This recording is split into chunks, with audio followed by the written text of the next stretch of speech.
Good morning, Doreen. Good morning. Morning, Doreen. Can hear you. We can hear you, by the way. Yay. Good morning. So we're going to continue the Yamhill County Budget Committee meeting. And let's see here. Who do we have on first here? Well, actually, the next item on the agenda is we're going to recess the budget committee. And then open, and the commissioners will step down from the dais, and then the committee is going to convene the compensation committee. And then we'll have a presentation from HR. Then you'll have recommendations, and then once that's done and the compensation committee adjourns, then we'll reconvene with the budget committee. Very good. So you need to recess. Recess. Okay, the so- budget committee. We're going to recess the Budget Committee. Convene the Compensation Committee. Correct.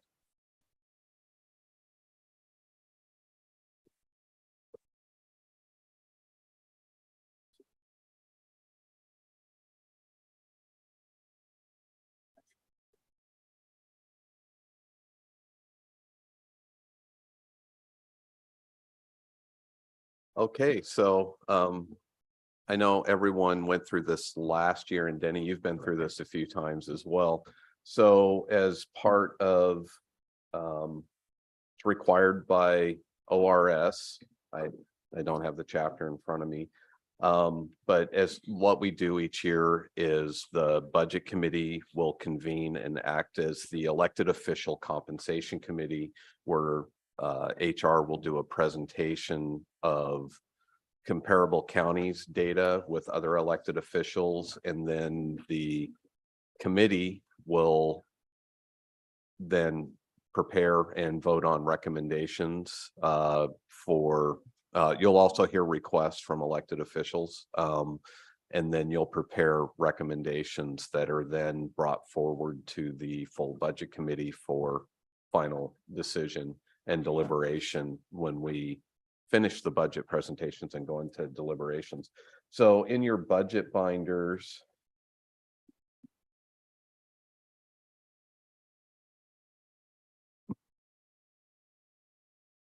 Towards the you back. did have an agenda, Compensation Committee, right? correct?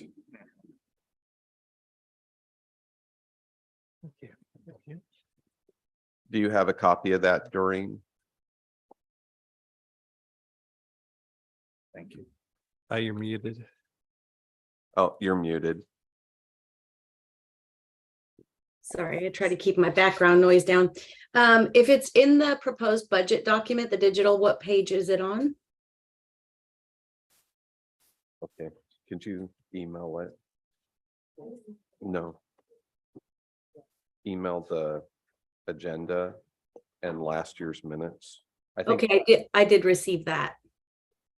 you got the minutes, but not the agenda. Okay, I want to make sure you have the agenda because you were the chair last year. So technically you're chairing this meeting for the compensation committee. yes, I read that, and then I was reading the document from last year, and it indicated that I was the former chair, Ah, and then we elected another person. So maybe there's a little bit of a mistake to be corrected, perhaps?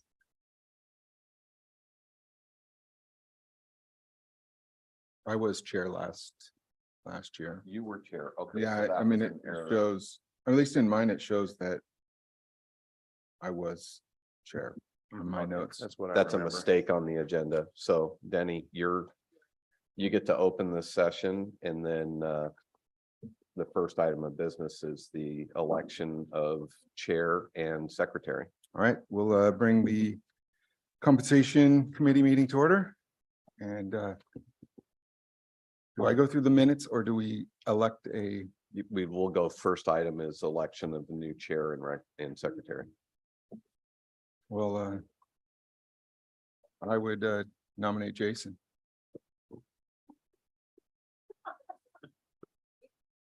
Second, Perfect.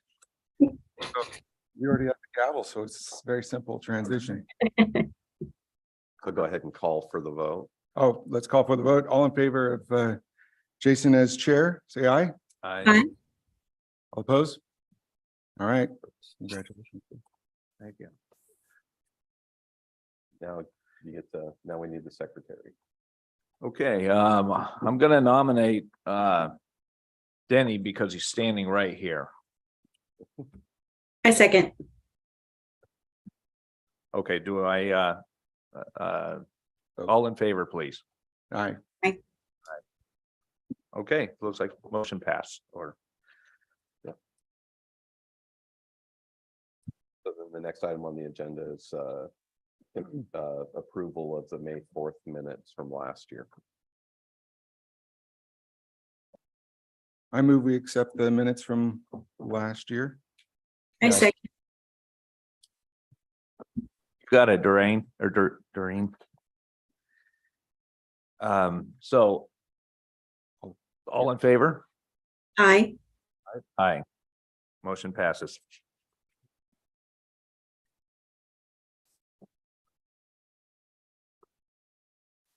So now we're at Item 3. item 3, consideration of compensation rates for elected officials.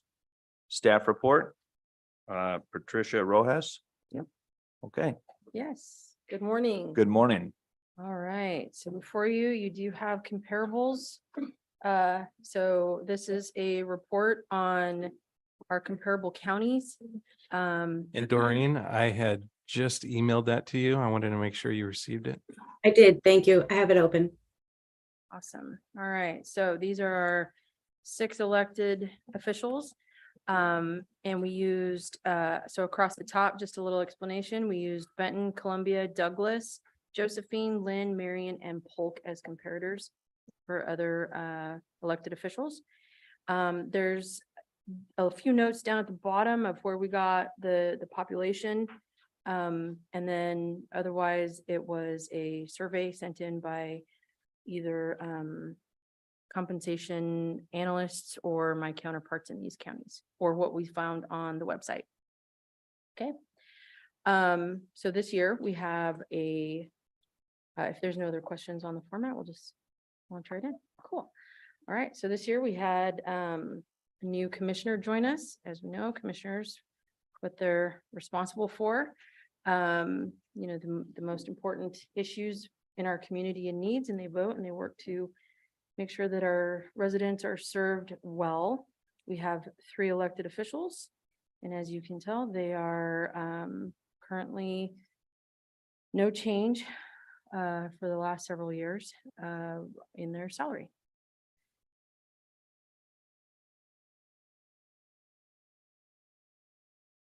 Any questions? That's amazing.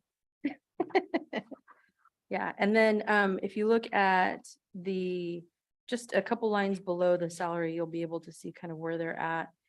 It looks like across the board, they're below what all comparator counties are. It's taken us a few years, but we finally got there. So, yes, and then just with the change in makeup, we did welcome Kit this year, Yes. and so yeah, very exciting year, new commissioners. If there's no other questions, we'll move on to the assessor. Sir? If I can, just for, Yes. because I know this question comes up from time to time. Just keep in mind that the salary amounts that you see that are listed for the commissioners, for those commissioners that have been in office for an extended period of time, the amounts that you see here is what has been recommended by the compensation committee and approved in prior years by the budget committee. It does not necessarily mean that a commissioner that has been in office for an extended period of time is necessarily has accepted those pay raises and is earning that amount that's published in here. So I know this question comes up every single year. You know, and just keep in mind that, you know, Commissioner Starrett in particular has not accepted the pay raises that have rolled out. But any new commissioner that comes into office, we do start with that salary that has been established by the compensation committee. So in case there's questions around discrepancies or why other commissioners or salaries are at different rates. So. All right, thank you.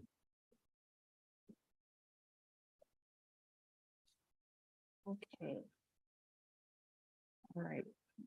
If we move to the assessor, there's a few notes on here. I think the most of note that they did not receive an increase in 2020. However, we did catch them up, I believe 8.5%. And then an additional 3% last year. So if you look at those, it looks like, in our comparable counties, it kind of fluctuates. Our assessor does have tax collector seats. And so just making sure that here for the county that, the collection of property tax dollars, all the billing, the records, everything that is maintained in the assessments for the county. And then always, part of their duties is assessing fair and equitable real market values for the properties here within our county. So we have a few counties where, again, it looks to me, if we're looking at probably our closest, which is Josephine, they're right about equal. So any questions on the assessor?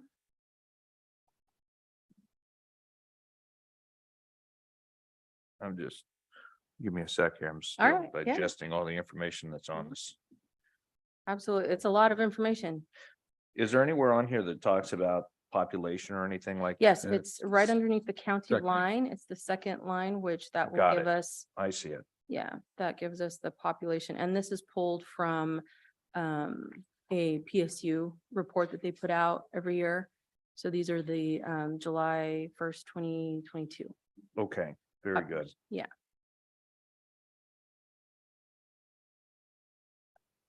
No questions. No questions. All right. From Doreen, I want to make sure we're not forgetting about Doreen. Thank you. I don't have any questions. Thank you. All righty. So we're going to move on to treasurer. Our treasurer, she's responsible for the custody of all of our funds and investments, maintains the records of receipts, payments of county funds, and invests those for us and keeps tallies of that for us. She is a part-time employee, which is why her salary is so low. Not is- an employee, just to Sorry, clarify, sorry. not a Not part-time a- employee. Part-time employee, part-time elected official. Correct. So, thank you, Ken. Yeah. And it is, there's actually a couple other counties where, they also maintain similar positions. So it's not a full-time position, and as such, they've adjusted the, FTE based on the need for that role. So what you'll notice in other counties where it's, where there really is basically not a lot of change for Douglas and Polk, similarly to Yamhill, she has stayed at the same rate for several years.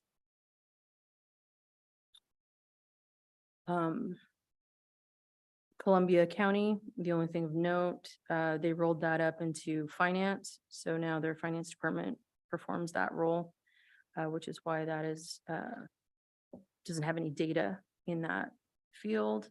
Otherwise, the positions where you would see where that is a larger county and a full-time elected role is where you see the bigger salary.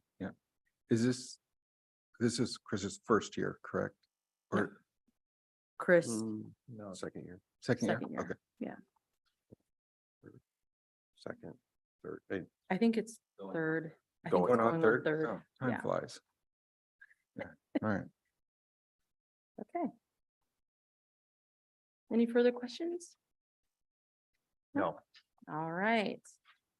Our elections clerk, again, new year for our elections.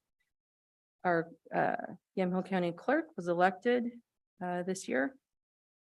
And mainly responsible for the entire elections department, plans, coordinates, conducts all of the county's elections, printing ballots, sending those out.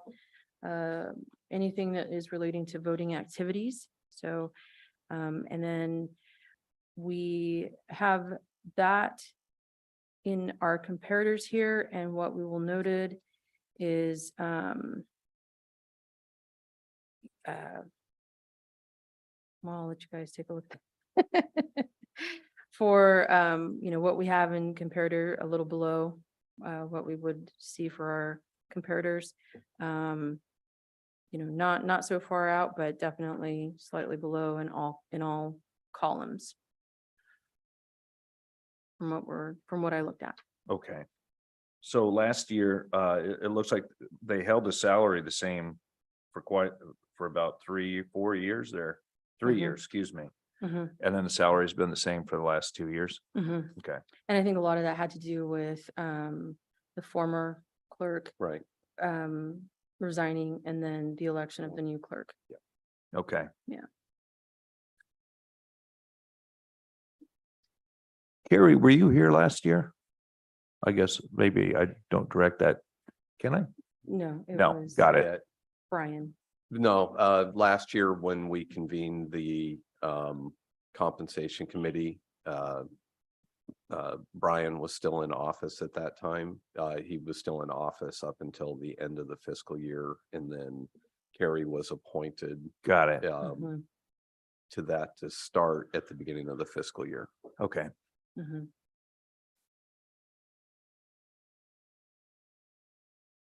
That's it for All me. right. Any other questions? Green, Denny? No? No, All right. That's good. Okay, so the one I'm going to talk about next is sheriff. One thing to note here for sheriff is down at the bottom, you will see a table. In the past, we have had several captain positions in here, and I kept the Captain A, Captain J in there just for reference and to be able to speak to this. There is an ORS that says the sheriff has to be paid a certain amount over the highest paid employee in his, Not a certain amount, just Please. not less. than. not less than. And so we've always kind of taken a look at that and compared that to make sure that we're following that ORS. And so I've kept that in for reference. However, it was not in the formula. The highest paid employee in the sheriff's department next to the sheriff is the under sheriff who was appointed this last summer. And so his is what we see as current. And then the difference without the COLA. The other thing to note is that the sheriff's office contract is still under negotiation. I believe it's now in, Yeah, not and mediation, even but- though non-bargaining, non-management staff are not a party to the collective bargaining agreement, but in years past, when we ratify a collective bargaining agreement, the management team of, that oversees those employees that are under that contract, Mhm. the board will extend provisions of the contract, including COLAs and things like that, to the management team, but that's subject to a Board of Commissioners decision. And that's to prevent potential compression issues between management and line staff. Mhm. So that's like Patricia was saying, this contract's still on, it's still an open question as far as Yeah. the status of that contract. So it's an open question about what COLAs may be extended to the non-bargaining staff that could then further Mhm. where we constantly have to check and keep an eye on to make sure that we're in compliance with the statute. So. Correct. So what you will see for Yamhill is that sheriff did receive an increase on August 24th, which is off from the normal date of the fiscal years or the contract year. And that is due to the contract not, Creation of the undersheriff and the position. creation of the under sheriff position, which led to that increase on that odd date.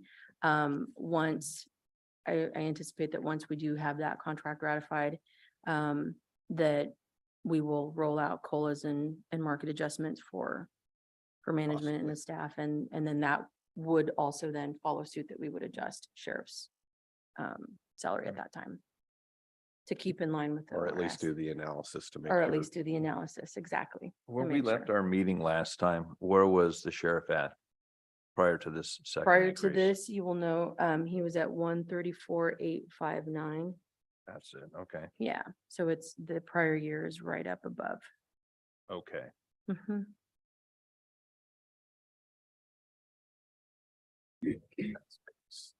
I know the contract for the sheriff's department isn't ratified. But can you speak to what should we anticipate, or is there some kind of estimate for what may happen? I'm hesitant to put numbers out on kind Yeah. of where we're at because we are in negotiations. I will say that, well, actually, has the last and best or has final offers been posted to the ERB website? So I feel pretty confident to say that we're anticipating possibly a 3.5% COLA being applied this year. And all the other items are still open. I only say that, I usually I don't disclose what we're discussing at the bargaining table, but Mhm. we're actually at impasse and trying to work through mediation and possible binding arbitration. So, and that information's been published to the ERB website. So. Thank you. Okay. Any No. other questions on No. sheriff? All right. So last up is the district attorney. District attorney representing the state in prosecution of all the crimes that we have, which they have been pretty busy this year. They receive a stipend, just to kind of refresh everybody's memory. So they receive a stipend from the county, and then they receive a state funded based on population. So Yeah, the When- DA is a state employee. is a state employee, yes. Correct. So when you look at the stipend paid by the county at the top level, it's then added to the state funding amounts, which gives you the total for their annual salary under the annual salary March 2023 line item. And that is based on county population. All right. Okay. All right. any Some other things that I would just kind of highlight, and thank you, Patricia. Nice job. Okay. When you're looking at some of the comparable data, when you're looking at the population, the other items I would highlight to also look at, this is less, all commissioners are elected. The other part is the form of government. There's two different types. There's general law or home rule. And so when you get into other positions, that's where the next one, whether or not they're elected or appointed, comes into play as well. You might see that more with the treasurer, the clerk, the assessor. So that's why you're going to see also some additional differences, whether or not they're elected or appointed. So that's just a couple other items I would just call out when you're looking at this data before you. I know it's a lot of data that you're looking at, and if you have questions about that, as we go through this meeting, please let us know, and Patricia's here as well, to stick around and answer any questions you might have. Thank you, Patricia. Yeah. So public comment. Mhm. Do I have any public comments at all? Anybody like to tell me what they'd like to say? Come on. Yeah, and for public comment, this is for any of the elected officials that are here in attendance that would like to come forward and make a request or presentation, so. Okay, so we'll take a little trip down memory lane. So last year, at this time, Brian had already given his resignation. And so during the compensation committee, I'm showing that the clerk's position was granted a 3% increase, but that did not happen for me. So I've been at the same rate as when he left. And then just to keep things in perspective, I mean, I know I'm new, but the amount of responsibility and the amount of high level stuff that not only the voters have entrusted to us electeds. I would like to think that we would at least get somewhat compensated. But just to keep other things in perspective as well, is that in Yamhill County, if you're a range 24, you can be an assistant finance manager, you can be office manager, a program manager 1, and at step 6, you're making $83,216 a year. And just basically you can't afford me, but I'm just going to throw this out there.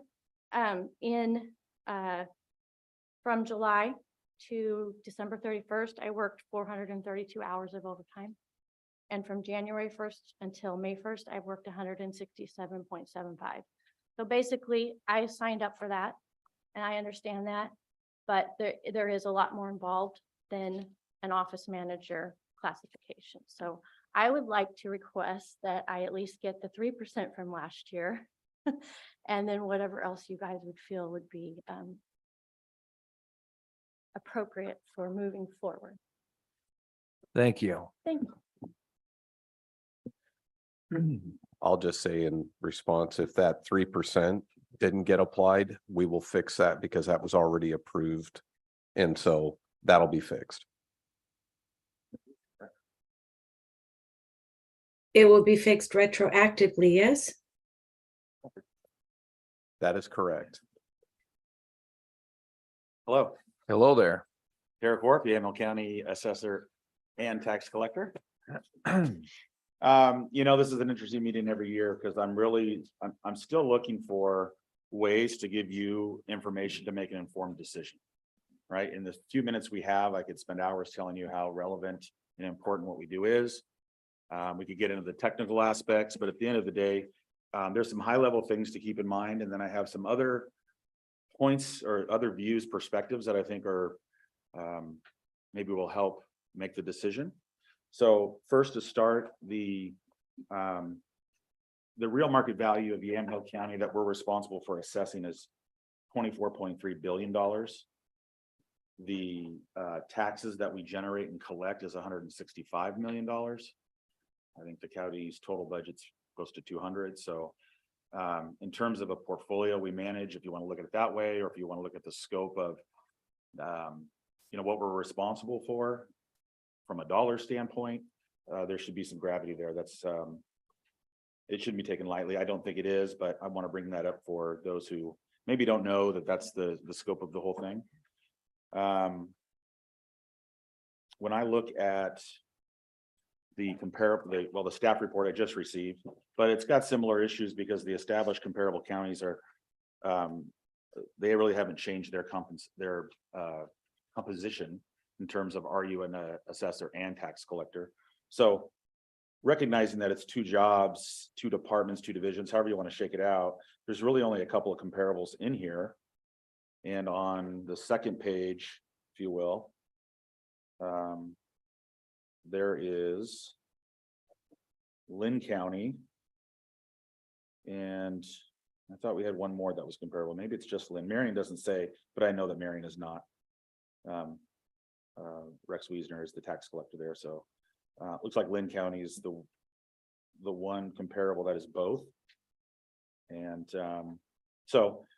okay, so then I went, well, who do we have outside of the established comparables that are closer in proximity and maybe even in relative in terms of number of accounts, population? We have in our comparables Columbia County, which again is not tax collector duties, but just north of them in Clatsop County, there is a assessor tax collector there. The budget for them in their proposed 23-24 budget is $137,000. In Benton County, which was on our list, I find them to be more comparable. No offense to Patricia's statement about, I think, Josephine, but geographically, and when you look at population of 95,000, number of accounts, and the way we work with Benton collaboratively on software issues and other things, we're very similar in the way we are tackling what is the problem for all assessment and tax offices, valuation, tax, and collection. they're at 137,000. There are postings out right now for Metro.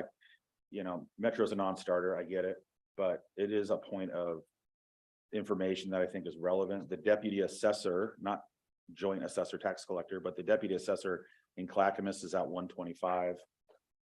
Everyone's sort of hovering around that 112 to 120. When I look at our department head structure internally for Yamhill County, I looked at, and this is kind of what, although Carrie didn't go to the next level. I've got it in here. Hold on a second. Okay, here we go. So I looked at the Office of Emergency Management, IT, Juvenile, Planning, Deputy Administrator, Public Works, HHS, County Council, Sheriffs. These are the department heads that we meet with. The average of those groups is 126,000. Take out County Council and the sheriffs for, gravity reasons, licensing, scope of work. The average for the other departments is 120. I think if this was a home rule county, that's probably where this would land. The last thing I would say is, and this shouldn't be a surprise to anyone at this meeting, is that the inflation rate over the last year has been front page and center. In fact, when we met last year at the compensation committee, it was at a peak of about 9%. And the CPI was something relative unless you're taking out food and energy, but it's come down, it's back. I think this last report, this is from February at 6%.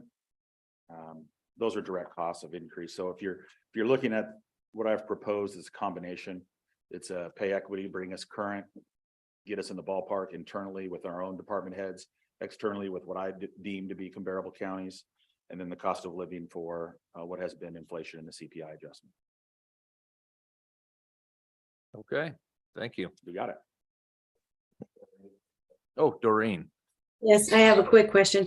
Is my memory correct, Derek? Your department outside of you is a union situation or no? I have 4 non-bargaining besides myself. And then we have back the numbers up, 15 represented. Okay, and are your current negotiations completed? And please remind me if they're already in the budget that you presented for this year, or are we anticipating something akin to the sheriff's department where we need to consider there might be additional costs later? Well, there's 2 things on that. So no, the represented staff does not have an adjustment currently in the budget for COLA. We did take into consideration step increases, COLA or whatever else may come of it. But second to that is the sheriff has a statute that says they can't be paid more, or they need to be paid something more than the next highest employee. The rest of the officials, I don't believe, have that. So anything that happens through the ratification of the bargaining agreements, there isn't a calculation that will affect me directly. This, unless there's a supplemental meeting, would be my chance to put in place an adjustment for this year. The rest of my staff, my management team, would need to have the board orders, the board approval of what we call Me Too, but the inclusion clause that says they're going to get treated like everyone else under the contract. But that's all, none of that is in the budget right now. Just the merit increases for tenure. Okay, so I'm just, so it may be a little off topic because I realize you're separate, but so within the next budget year that we're dealing with right now, will there be a new agreement for your department with the unions as well? There will, we hope so. I sure hope so. Yeah. We hope so. That's one,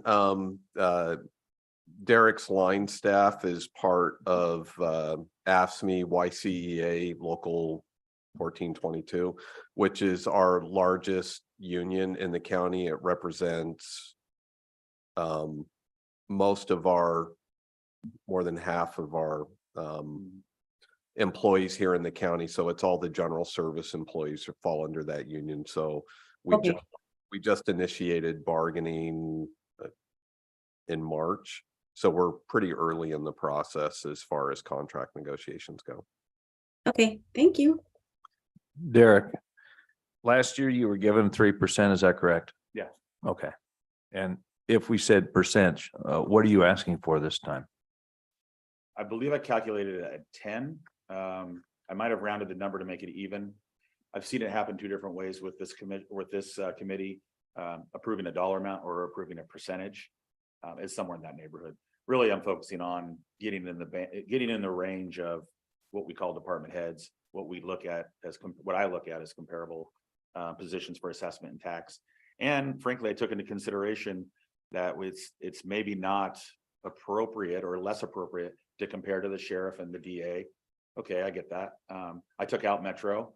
You'd fall out of your chair if I told you what the director of Washington County, Multnomah County, and Clackamas made, but we're in the same space. You know, we're part of Portland Metro, we're part of the MSA.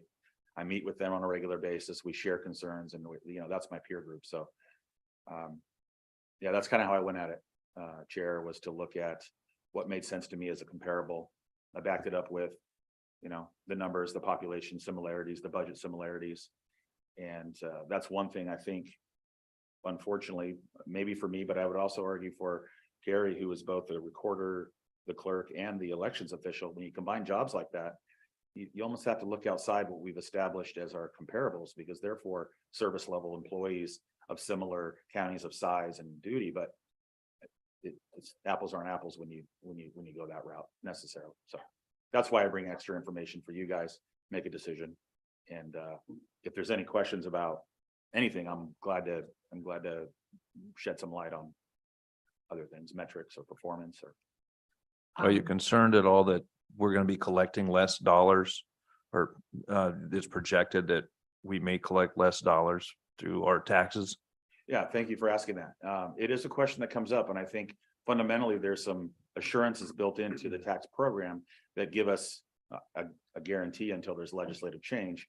But without spending too much time with this committee, I would say the 3% is going to happen every year. And when we look at the population, what we're taxing on and what we could be taxing on, the gap is 40% difference. So unless there was a fallout in the market that exceeded 40% on all property types, then 3% is a given unless there's legislative change. So now I look at that and I say, historically, how much above 3% has been the case? And I go back 25 years and we average nearly 5%. And that's been sort of the reasoning behind Measure 50, which drives that stability in valuation and tax.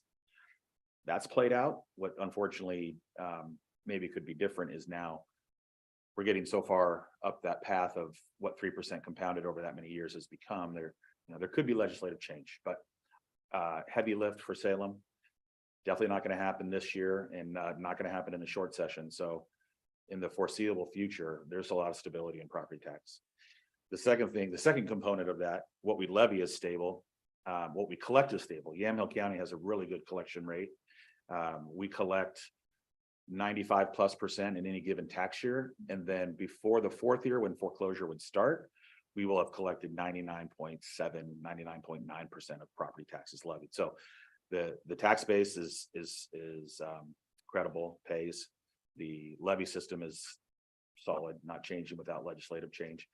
All that to say, I don't see us levying less. I think we're on a pretty stable growth pattern. And I think we fund 29 million of the general fund. What is it, 32, 34? So there is some significance to that, making sure that stability is there, but I believe it to be. Thank you. Yeah. And I did look, it's 10%. Even, Well, I think it was 9.9 something. so under 10. Yeah. Thanks, Mike. Anybody else? Doreen? Thank you, Derek. Okay, thank you. Thank you. Yep.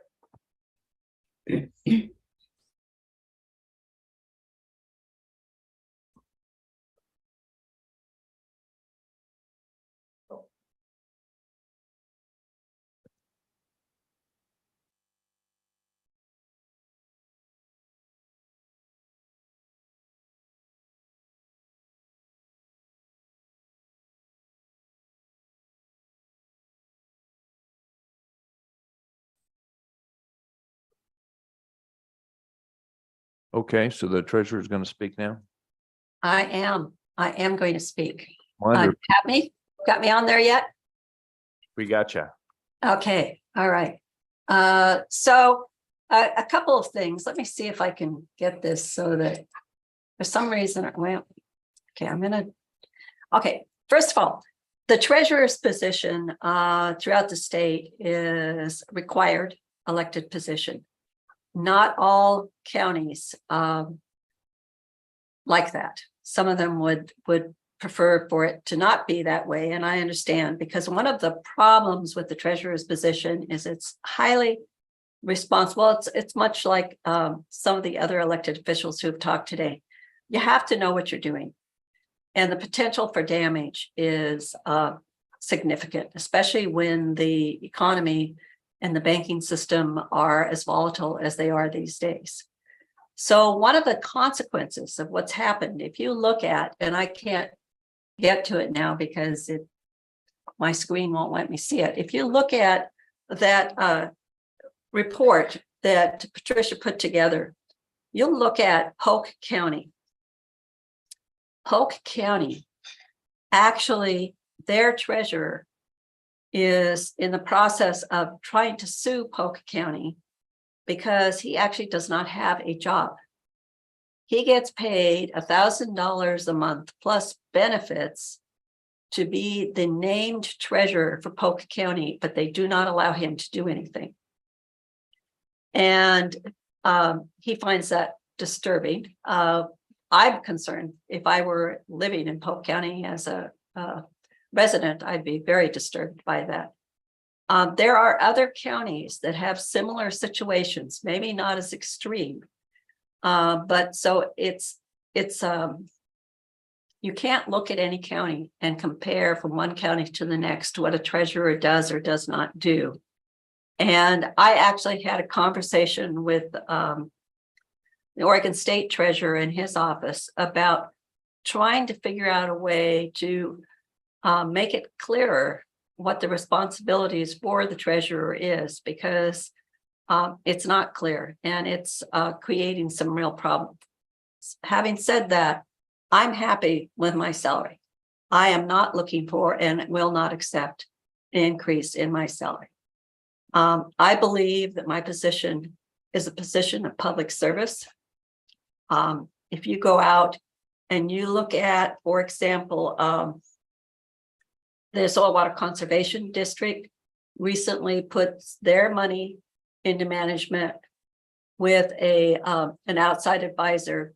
They're charging them 65 basis points for that investment. They have $2 million. That's $13,000 to manage $2 million.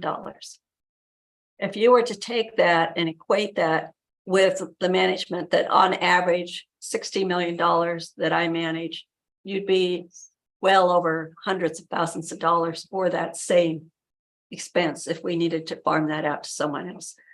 That's the difference between public service and people who are trying to make a living, which they have every reason to do. I'm not saying the 65 basis points is too high.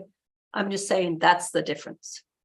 So given that we have, fortunately, a position of treasurer, and I would have to say, fortunately, a treasurer who understands how to do the work of treasurer, we are saving hundreds of thousands of dollars a year compared to the private sector.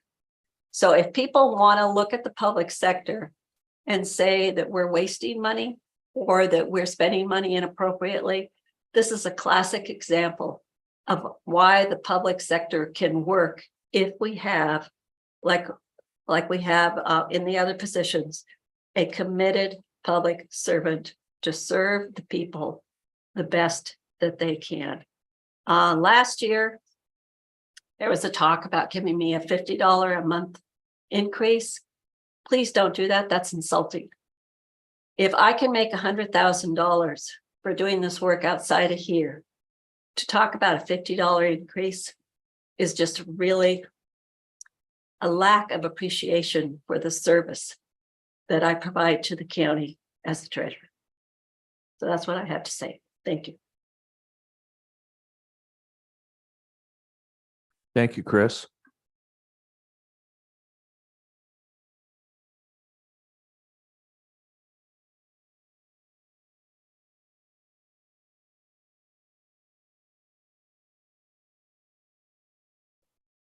Do we have a commissioner?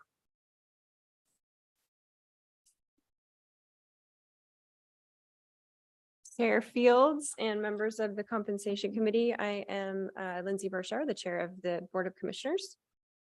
And I am speaking for myself. I'm also not speaking for the rest of our elected officials because their roles are very different from ours. They are much more hands-on department head type roles versus the county commissioners and the role that we play. So my comments are not a reflection on any of our other elected officials. As you can see, the county commissioners in Yamhill County make less overall, I believe, than our comparator counties. And I think that's consistent with the values that we have in terms of really viewing this office as an office of service. We don't view this as a career. We don't view this as something that is kind of a stepping stone to other places or even a retirement plan, if you will. It's an act of service. And this board has repeatedly in the past voiced concern about our financial pressures that we face going forward, and that we would much rather focus dollars on our staff and frontline services and the services that the public experiences rather than on us. So I think in my view, I think our salaries are appropriate. As Ken mentioned earlier, Commissioner Starrett is at a different level than Commissioner Johnston and I because of when we came into office. You know, I believe at this point, all three of us have elected and opted out of PERS, which is also kind of a value set that this Board of Commissioners holds.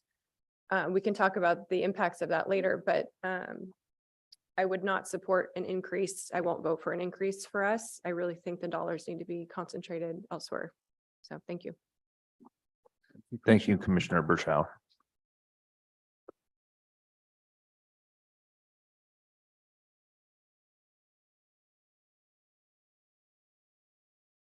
We'd love to hear from you, Kat.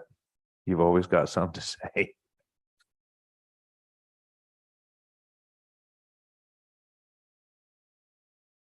I'm going to keep this super quick. So the way that I would look at this, I would be like Chair Bershauer and I would deny any raise. What I would use as a factor when thinking about this is how many people run for these positions. My position had 4 in May. So I'd factor that into, you know, the value of that. There is people out there at the set rate that it is. So I would not vote for a raise. Thank you, Commissioner Johnston. All right, we got an empty seat up here.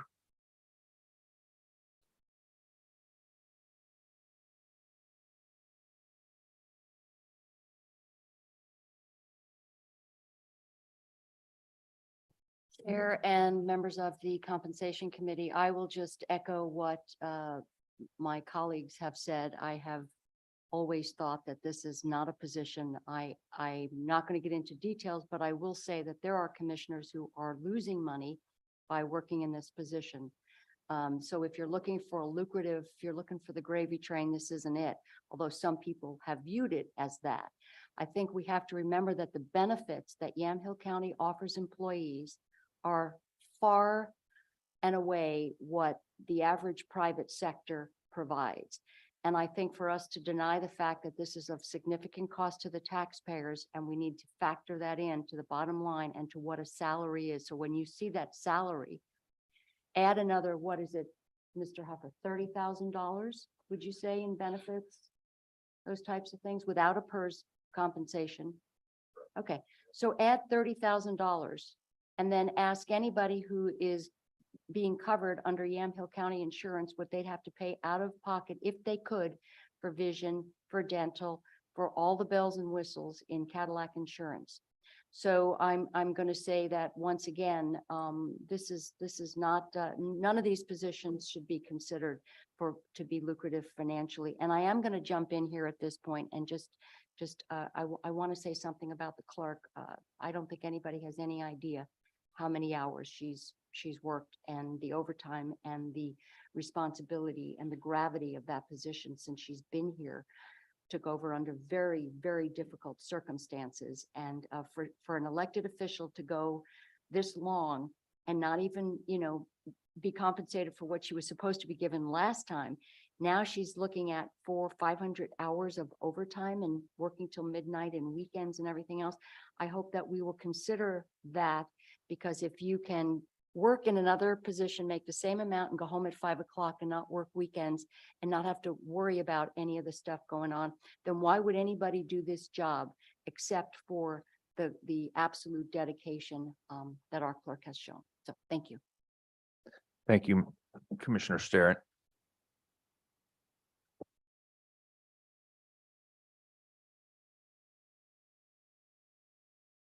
We still have an empty chair, so anybody else like to come up? All right, well, I guess we'll move on to the next part of this. We've done the public hearing. Let's see here. So next would be deliberation. Okay, And then working through recommendations and voting on recommendations to submit to the budget committee. okay. So I guess we'll start with, it looks like we'll go in the same order. The commissioners. I think we've got a clear answer as to what the commissioners are going to do, regardless whether we think they deserve anything or not. I can say that I'm honored to be sitting up here. I know how hard these people work. I don't know if anybody loves their community as much as the 3 commissioners that we have here. I would love to give you guys a raise. I know you're not going to accept it, but I also know that we're in hard times here in Yamhill County. So I'm going to move that we do not increase the commissioner's wages. And so I guess I I made the motion, so I'm looking for a second. Or Actually, it doesn't require a second in this because there's 3 of you. So you can make the motion and then you can call for further discussion and then you can have the vote. yeah, so if there's any discussion, any Chairman. comments? Yeah. Yes. Well, thank all of you guys for being here. I've been on this committee for quite a few years. And this is always the hardest part of all of it. And a lot of it's because I know a lot of you guys personally, and I know how much you guys give to this community in this county. And being in the private sector and understanding how hard it is to find employees or anything that has the integrity and the work ethic that I see so many of you guys show up here, it's impressive. And I'd hire any one of you guys, and I know every friend I got would do the same. So, but I also know as a business owner, if I was looking at my business budget, the way I look at the budget that I'm looking at right now, it's challenging. It's challenging to say what you're worth and what I've got to work with. You know, if this was my business and it wasn't a county that obviously there's other ways to move things, kick the can down the road, in a sense, is what it happens a lot. I would be concerned, and you know, I just want to say I think you guys do an amazing job, and every year I come in, I'm impressed with the leadership of this county. So I thank you guys. That's all I had to say. So Doreen, would you like to speak? Well, I would say something, but you guys have covered it really well. But yeah, our commissioners are you know, when Mary Start was talking about the additional hours that Carrie Hinton's put in. Well, I see them out at every event, supporting in the community, weekends, evenings, everything you can imagine. And their care and concern for all of us is pretty obvious when they're out there doing a ton of other type of overtime. And I just want to thank all the commissioners for your dedication to all of us that live here. Thank you. So I'll call to vote that we'll keep the salaries flat. All in favor, say aye. Aye. Aye. Aye. Motion passes. We're gonna move on to county assessor. Derek, you are the best speech giver I've ever heard. You always come prepared with lots and lots of facts. And we really appreciate that. And I really appreciate the fact that you're looking at every single county and what everybody provides and giving us an idea of what you do and your responsibilities. I will tell you that I will find it hard to bring you up 10%. If I had a business right now, I want to give you that, but if you don't have the dollars to come in, because it's not just you, it's going to be everybody below you as well. I think you have to decide where we're going to put the money, and there's only so much you can squeeze out of a turnip. So I would move that we give you 3%. That's what I would move to do. If it's okay, if I. could, Yes, please. Just as it relates to the budget, Yes. the requested increase has already been built into his budget. And usually if an elected official, or especially in the department heads, if they're bringing forward a request, that number would be built in the budget.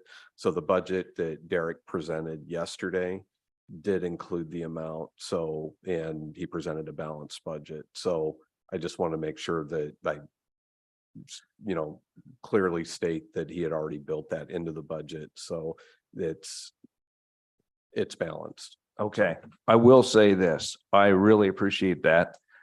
And as we looked at all the numbers last night, the only thing that I kept thinking about was, my gosh, what are we gonna do if anything screws up? Because there's not a lot more that we can grab from. So I'm still at 3%. That's me, just me. No, and again, I appreciate Derek and everything that he does. And I know that over the years that I've been here, we've worked very hard to bring you up and made some great strides in that. And I also completely understand the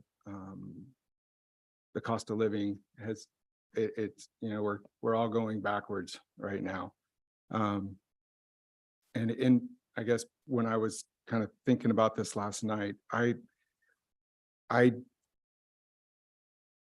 am in agreement with, I don't know what the standard, is it COLA? Is that what the acronym that they use for cost of living increases? Yeah. Right.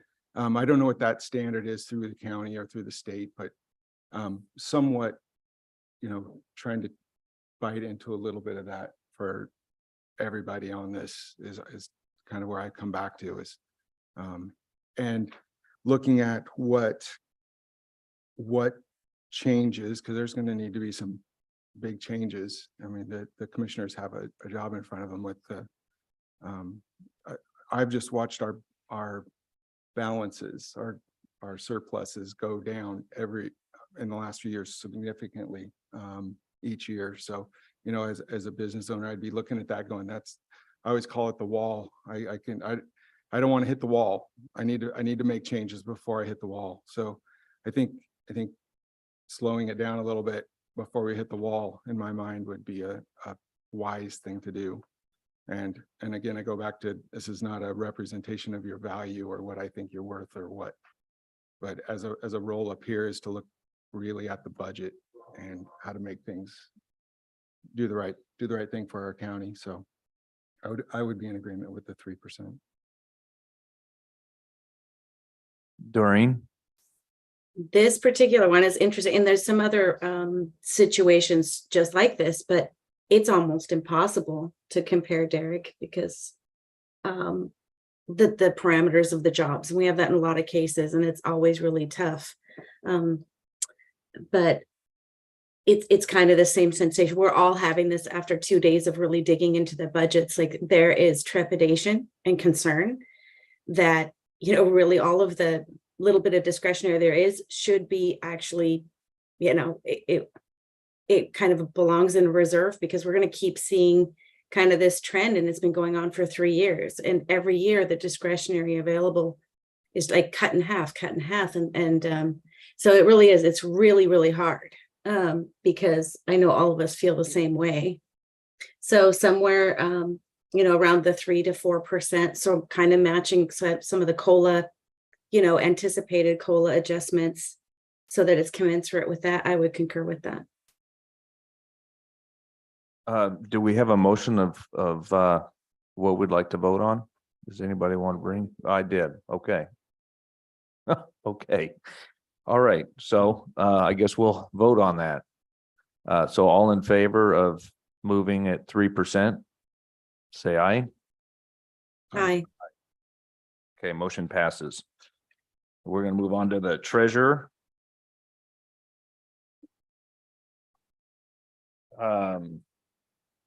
Now, I have never actually met you. I've said hello to you. I've never actually met you. And oh, excuse me, I'm on the wrong person here. I just realized I'm looking at the wrong person. Chris Bledsoe, you're not on the screen. But you're muted. Okay, can you hear me now? I can. Can you see me now? I can see you now. All right, so, hello. No, we have not met. I But remember you from last year, and I remember we didn't give you a raise last year, or I don't recall giving you a raise last year. you did not. Yeah. And we haven't given you a raise the year before that. Or how many years have you been on this? This is my 3rd year, and last year, and this is what I was referencing, last year, there was some discussion about $50 a month, and you know, after taxes, that might buy me a couple of lattes, and I would rather that the county use those funds for something other than my lattes, and so I do not want an increase in pay at all. And as I said, I consider this to be public service. There are other people who could use that $50 as much as its tiny amount in their budget, and I'm fine. Well, I want you to know how much we really appreciate all that you do for Yamhill County. And I want you to know how much I appreciate the fact that you're willing to do it for the wage that you receive. Thank you. So I will accept your proposal of just keeping it flat. And if anybody else has any comments that they'd like to make prior to us. Without a motion. A motion simply to, Did you make the motion? I'm making a motion simply to discuss if anybody has any other comments. Oh, I thought you were. That's I just all wanted I'm, to clarify. that's I thought all you I'm were- doing. Okay, it's open. I'm not closing anything. I would like to add my gratitude for your comments and your commitment. Thank you very much. Thank you, Doreen. And I as well, I thank you for all you do and your willingness to continue on. And I would move that, I make a motion that we continue with the existing salary. I second it. So all in favor, say aye. Aye. Aye. Okay, motion passes. All right, so now we're here with clerk. This is an interesting one. It's rare to have an employee that works so doggone hard. I mean, just absolutely incredible. I didn't realize that you hadn't received your 3% that was approved last year. I most certainly think that that should be honored retroactively, actually. And as well as I also believe that this position should receive another 3%. I believe that it should be a full 6% over what it was last year. So 3% that wasn't received and 3% for this next year. And I just want to tell you, thank you so much for all of your dedication, all of your hard work. And I want to open this up for a conversation for anybody else. That was a motion. Right on. And I will say that the previous amount, we're going to investigate that and get that corrected with the previous 3%. So you don't need to necessarily make a motion on that. It's anything above and beyond that, but we've taken note and we'll investigate that and get that corrected Okay. retroactively. So my motion is specifically an additional 3%.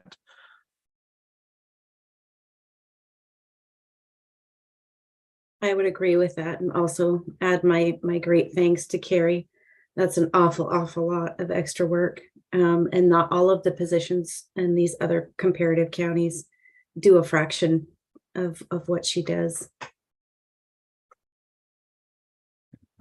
I would agree. I mean, that amount of hours and that what you stepped into was a big on-taking, and obviously I think somehow by next year, I'm going to stick with where I was at. While I think you deserve what you deserve, I would agree with the 3%, but hopefully next year, if we can look at things a little differently, it'd be helpful. So with that, I think we'll vote. All in favor, say aye. Aye. Aye. Motion passes.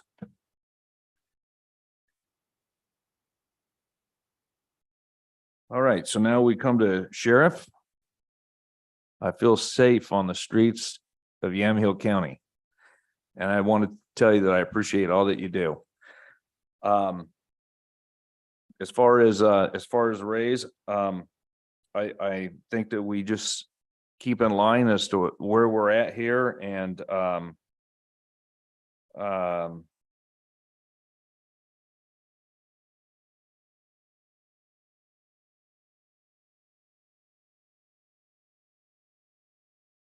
I think that what I would do is simply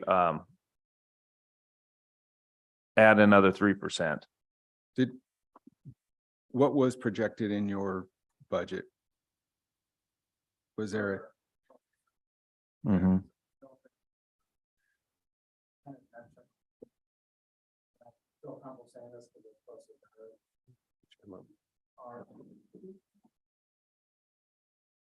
The budget numbers for the COLA for year one would be 3.5%, as Ken had mentioned, and then we built 23-24 off of anticipating that plus an additional 2.25, which was what our last final offer was. So it's built with a 5.25% increase. So the numbers would account for if they applied the Me Too to my entire command staff and they're bumped up 2.25, those numbers, because I believe last year it was just a flat 6,000 above the highest paid. So that's what it's built off of to accommodate that. Yeah, so yours is a unique situation. Yeah, and just a reminder for last year, like the sheriff mentioned, if you look at last year's minutes, what the compensation committee had approved.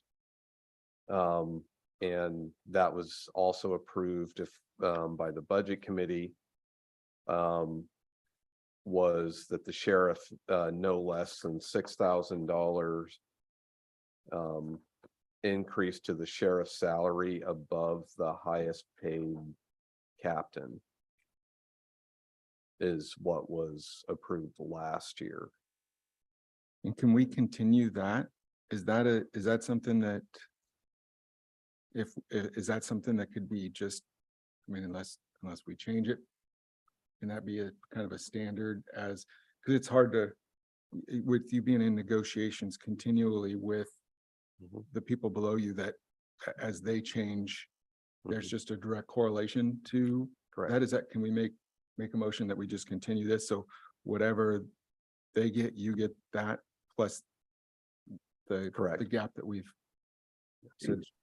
I think that's completely up to this committee on if that's the recommendation you'd like to make, but per the statute, it could be anywhere from $1 to $6,000 or whatever the committee recommends and what's eventually approved by the budget committee. Well, I would not want to go backwards on what we agreed to. So I would move that we continue with the agreement last year of $6,000 above your next paid employee at the sheriff's department. So it'll just reflect whatever the bargaining ends up at the sheriff's department. I'd like to point out that our conversation last year, so the wording was, if I remember right, it was $6,000 above the highest paid captain, but now we have an undersheriff, which with the reorganization here, there was already a lifting up of the salaries just from that, managerial or administrative change. So if we do proceed with keeping, because I definitely think we need that separation, it can't just be $1. Who would ever want to be sheriff?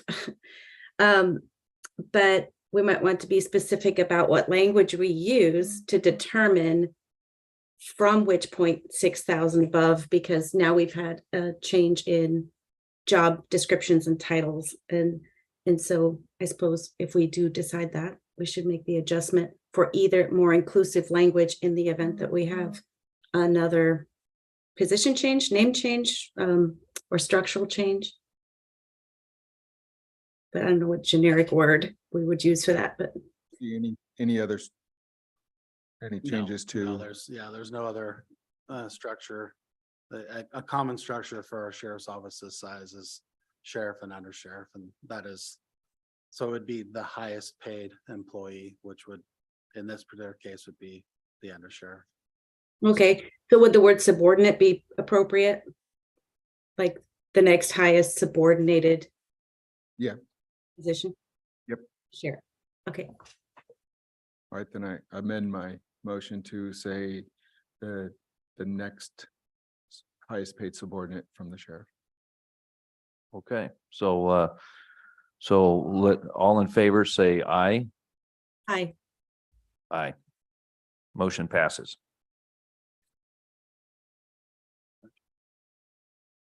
Thank you, Svensson. Okay, now we're to district attorney.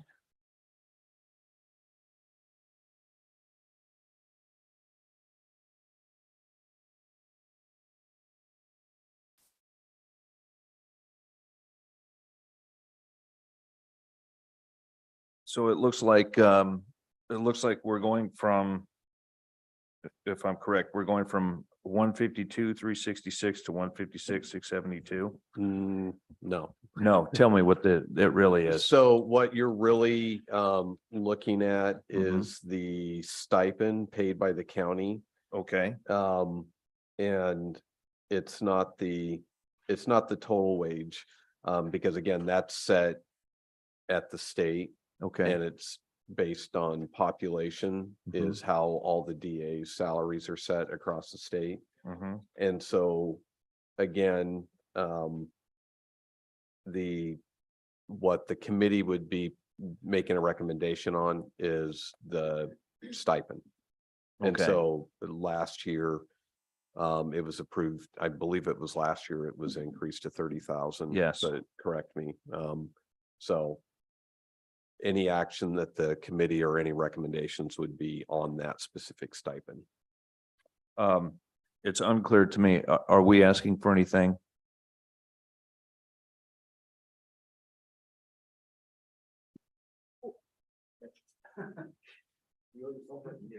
I'm good. Let me pull this out of the way so you can wheel yourself right in there. I was not making any specific request. You might recall I didn't last year either. And it was rounded up to the 30,000.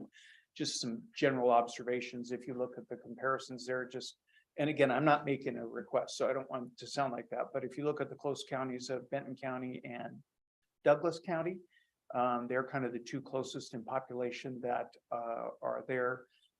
Ken's right that in part the state salary is by population. There's only two tiers though. It's either you're over 100,000 or you're under 100,000. And you know that Benton County is under 100,000, but the stipend that is for the Benton County DA not only makes up the difference between what we refer to as tier 1 and tier 2, but also is beyond the stipend for us. Beth in Douglas County, it's a little closer there because she is a tier 1 county for the state salary. I know I'm the longest serving elected DA in the state currently. I had to get Bill Porter to finally retire to get that designation, and he did so. Anyway, I just kind of point that out. There's a couple things when we talk about salary. It's wanting to bring good people into these positions. I will mention that there is a bill before the legislature which would make all DAs have the same pay rate, all be essentially tier 1, recognizing it's a 24-hour-a-day job for all of us. County may be small, but you're still out on scene dealing with death investigations, dealing with murders. You know, it's a 24/7 job. And to be candid, because I always try to be very candid, right now it looks 50-50 whether or not that bill will pass. Has more to do with the economic constraints at the state level, because they don't have their revenue forecast yet until later this month. So they don't know what they're looking at. So I don't want you to think it's a done deal. I literally emailed sitting here to see what the status of that bill was. And our lobbyist is saying it's about 50-50, and it has more to do with revenue forecast than it does with kind of temperament of the legislature on whether or not it's the right thing to do. Granted, that's just some general information for you. So you haven't asked for anything. I have not. So what would you like? Well, it feels a little, it's interesting because if you were to take the 3% that you discussed with the other elected officials on $30,000, it really isn't much of a change there. Obviously, it's kind of what Chris was talking about. It's just a small amount. So I will tell you, if it's the difference between increase in my salary, 3% of my overall salary is about $5,000 a year. But again, that would be on top of the state salary or adding in that. But it is far more important to me that my add back request for a position I had to cut be filled than to put a nickel in my pocket. So I will put that there. If they become mutually exclusive, I'm not asking for anything. Well, I like what you're asking for. Okay. It's very admirable. So I'm going to move that we accept your request and we make sure that we fill that position, providing the next step will do it, which I hope they will. Okay. So would anybody like to make any comments?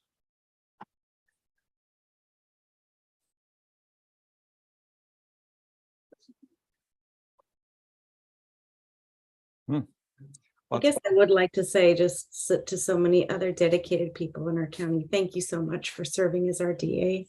And I know there's been a lot of changes over the last 3 years that I've seen just being in this committee, and very challenging changes when the legislature decides to throw things at you. So my gratitude for sure. I know it's a heck of a job.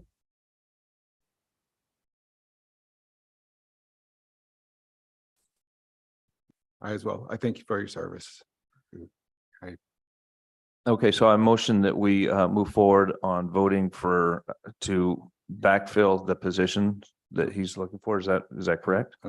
We can't do that Or here. we can't do that. Okay, we're gonna hold everything the way that it is. And keep you in mind. Okay. So all in favor, say aye. Aye. Aye.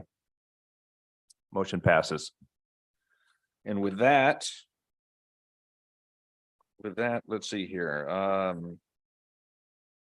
Says that we adjourn at 10:15. we missed it. Not by much. Yeah, so at this point, so you can adjourn the meeting unless there's any other business or discussion items. Okay, we'll adjourn this meeting. So at this point, maybe before we go back into budget committee, we take maybe a 10-minute break and then that'll allow everybody to come back up and get settled and then we'll go back into budget presentations. Okay.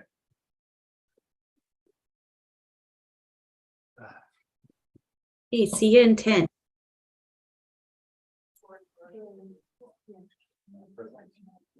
I know. Yeah, this is.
Ready? Okay, we'll get things.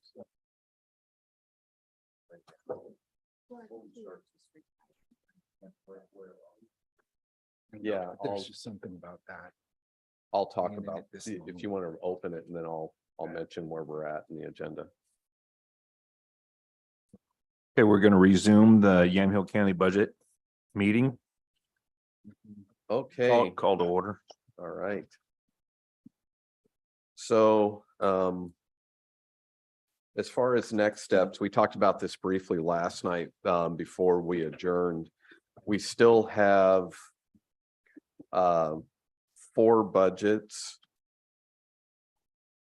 So I know this is a little bit unique. Previously, we would convene and do the compensation committee, adjourn that, and then go straight into deliberations, but we still have 4 budgets that we haven't presented. And so we're gonna do that.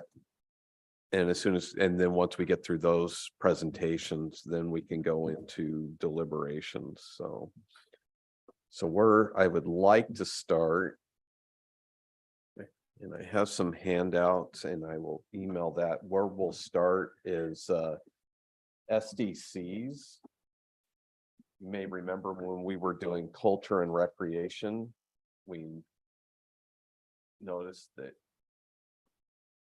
there was some incorrect information. So on page 71 is where we'll start.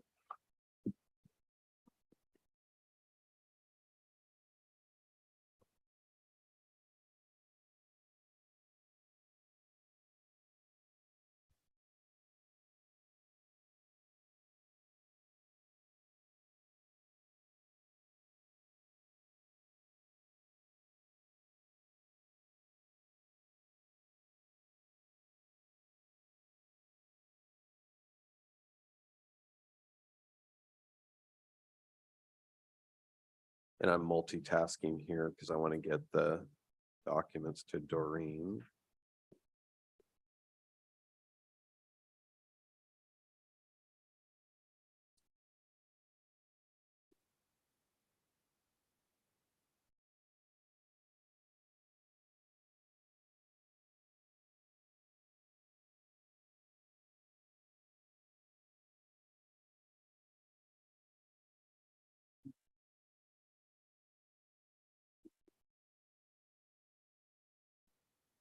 Okay. So as far as SDCs, and Doreen, I just sent it to you via email, the handouts I'm about to hand out. On page 71 is the non-departmental SDCs. There was no corrections to that one. And then on page 72 was the county fair SDCs. There were no corrections. It's really on page 73, the Chehalem Parks SDC. They were reversed because what was presented on the Chehalem Park SDC is actually the county parks SDCs. And here is circulating a handout. And so you'll see a correction in version 20.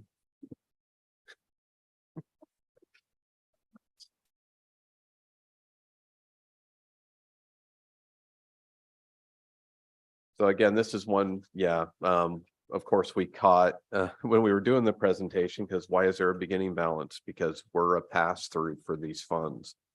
No, it's there. No, look at version 20, not version 10, the column version 20. The very last column. All right. The very far right column. So what you're going to see is in version 10, and we're going to get that fixed. We're going to fix version 10 as well. But are we popping this into our planners, so we need one for an updated county park? That's my next handout. So this just reflects the expected increase? This is what the amount that we have here is, Justin did the work on this, but it's just like we do every year. We'll reach out to Ken Friday, look at permit activity, look at the current rate. that Chehalem Parks is charging for SDCs. And then we put together an estimate to try to have a placeholder available to ensure that we have sufficient appropriation authority that when we receive the funds, we'll be able to release those funds to Chehalem Parks. And so that's our estimate for the next fiscal year, is that 101,000. Yeah, we really try to project out building permit activity, and Right. so it's a little bit of a shot in the dark sometimes. Yeah. As I learned from Brad, he calls it a WAG, A wag. a wild guess. There's another.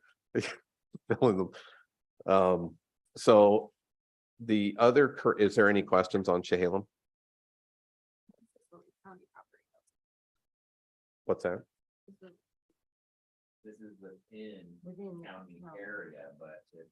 Within the park district. Correct. So not every property in the county outside of urban areas gets this SDC. It's only rural areas within the park district that pays this SDC. Right. So then the next handout that I have is the county parks SDC that replaces page 73.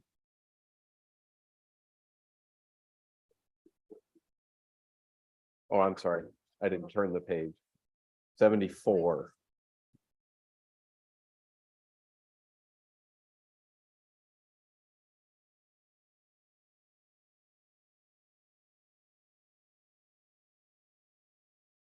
So for this one, where we should have a beginning balance. And, this has had a higher balance in prior years, but during, the last couple of years, there was a Ed Grenfell restroom project that they used, SDC funds for. So what you have is a carry forward of 72,000. We're anticipating, $7,500 in revenue. And so that full amount is available for parks, the 79,653. Why would there still be a Chehalem SDC on there? That's, if you look back at 2021, there was an error where some funds were recorded to this account and it showed up. We've fixed it, but it still shows up in an actual. That's why that line is still there, which is further contributing to the confusion on the entry. Yeah. Yeah. So just out of curiosity, when it drops off of this next year, Right. when you get rid of that line item, It'll be gone. okay. Yeah. Next year, there won't even be room because it's gonna be such a large number on the right. It's gonna shove everything off of there. So any questions on the SDCs? So our SDCs are relatively low, Oh, they're very low. very low. Yeah. Is that, has that fund or fundings historically gone into parks? Or for park projects, Which funding? the SDC, the county SDC funds? So you may remember from the presentation, we charge one SDC fee on building permits, and then that is split 60-40. 60% goes okay. to the fairgrounds, 40% goes to parks. Gotcha. So this represents the 7,000 is the 40% of what we're projecting to receive in revenue next fiscal year. Okay. Besides this and the Chehalem Park Rec, is that the only SDC that we charge? Correct. When you suggest sorry, go ahead. No, I was just gonna say, we used to have a transportation, a transit SDC. Is it transit? It was a transportation that Years was before me. Oh, I think it was maybe transit. Was it transit? It It wasn't. would be transportation. I think it was transportation. I think it was similar, because I mean, SDCs on what you can charge SDCs for is it's by statute. It's, there's restrictions, so typically you see street, water, sewer, parks. But wouldn't that have gone into county roads, the road It, department? it did at Yeah. one point and in a Okay. prior board, I don't even know how long ago. It might have been 20+ years ago. Okay. Was it that? Okay. And they, it was sort of like, what do we do with this money? that Mhm. we funded to Uh. constituents? It was an issue, so, yeah. Yeah. Long time ago. When you suggested it was that our SDCs are low. Mhm. Are we talking about the SDCs that are collected for Shayla Parks and Rec? No. Mm-mm. What are we talking about? I'm talking about county County. STCs. Okay, We don't have any jurisdiction or all we are is the collector and the pass-through for the approval, the setting of SDC rates, all that resides within the park district's purview And we pull a cut from Chehalem Park. to administer. But it's minimal. It's minimal. Right. To administer. Yes. And that's in planning's budget, because planning's the one that actually collects all the SDCs. Right. Mhm. Okay.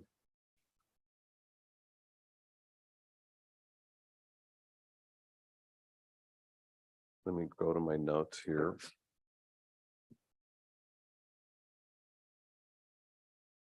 That was not me whistling. I don't know where that was coming from. Cement. Oh, Does Okay, Ken normally whistle or? so next we're gonna go to admin, 1010. Used to be called 1010. It's now 110-000-10. Let me get a page number here.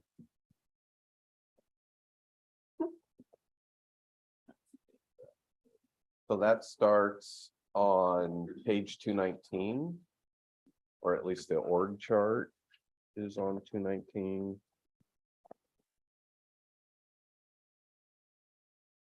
And the actual budget numbers begin on page 221.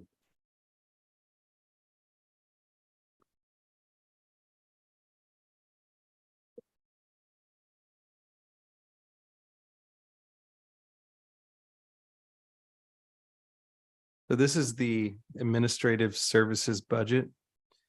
And it supports the finance department, the majority of human resources and admin staff. You'll notice in the first line there, beginning balance is projected to be much higher this year. And it's largely due to vacancy savings. Several positions were vacant for extended periods of time during the current fiscal year. For instance, we had a number of finance positions that were vacant, including the assistant finance manager position was vacant twice during the fiscal year. So you can see that in addition to that, an HR position that was vacant for a little bit, it really contributed to that beginning balance number being pretty high there. Are there any questions on revenue?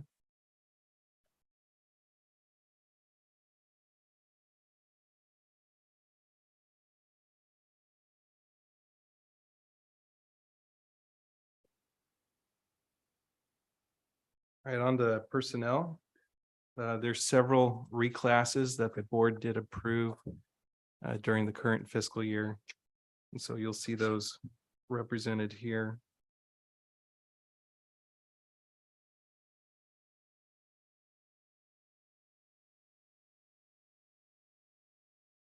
Yeah, which was primarily our finance office staff. Yeah, it was all finance related positions. So, It hasn't been approved yet. What's that? Was it in fact approved already? Yeah. Or we're pending approval. I don't believe think the reclass has already occurred. I don't believe so. so this is all finance department? Yeah, they haven't been approved yet. They're up for consideration as part of the budget adoption. Sorry, I missed that. What was that? Okay, yeah, we're trying to. So we do have reclassification requests that are coming forward as part of this budget with an increase in responsibilities and duties within the finance office. Our finance staff from our payroll to our accounting clerks are actually doing a lot more than just data entry and what they've previously done in the past. We've increased responsibilities. In fact, they've been acting as trainers and experts on the Oracle system. And so they've actually been training folks, even training folks in higher classifications on how to use the system. And so in recognition of the additional responsibilities and work that they have been taking on, and we've also payroll in particular is also pulling a lot of data for staff related to bargaining as well. That's why they're confidential employees. So in recognition of that, we do have a request that we're making that's in here for reclassification of our 2 accounting techs, 1 senior or 1 accounting clerk 2. And who am I forgetting? And the accounting techs to seniors. Yeah. All right. What does that mean, confidential employees? So when they're confidential employees, it means they're not represented employees. They're not members of the union. They are not in the union because they assist county council and my team with pulling data that we directly use at the bargaining table. Okay. So it's a statutory PECBA designation that we can have confidential employees because they're privy to confidential information that we present at the bargaining table. Okay. And we only have the 2 payroll employees in finance that outside of the management employees that fall into that category. All right, I'm sorry. So you had a those question. changes are reflected on here, They are reflected in this the budget. requests. Okay. Correct. So financial manager, I'm assuming that's Mike. That's Mike. Okay. What is a senior management analyst? So the senior management analysts that comprise of, there's 2 positions there. That's another request that's coming forward. One is a vacant position. We added FTE. Yeah, oh, wait a minute. Was that a senior or was that a management? That was a senior management analyst. So one, the specifics haven't been identified yet, but I added an additional FTE based on conversations that we've been having about the potential, with the board and also internally with staff. There's been a lot of questions about addition of a PIO, a policy analyst, or a budget analyst, or some additional positions. I haven't really fleshed out what that's going to look like. So I created a senior management analyst position and we built that into this budget as a placeholder for future discussion about what we're going to do. The second FTE senior management analyst, that is our grants and special projects manager.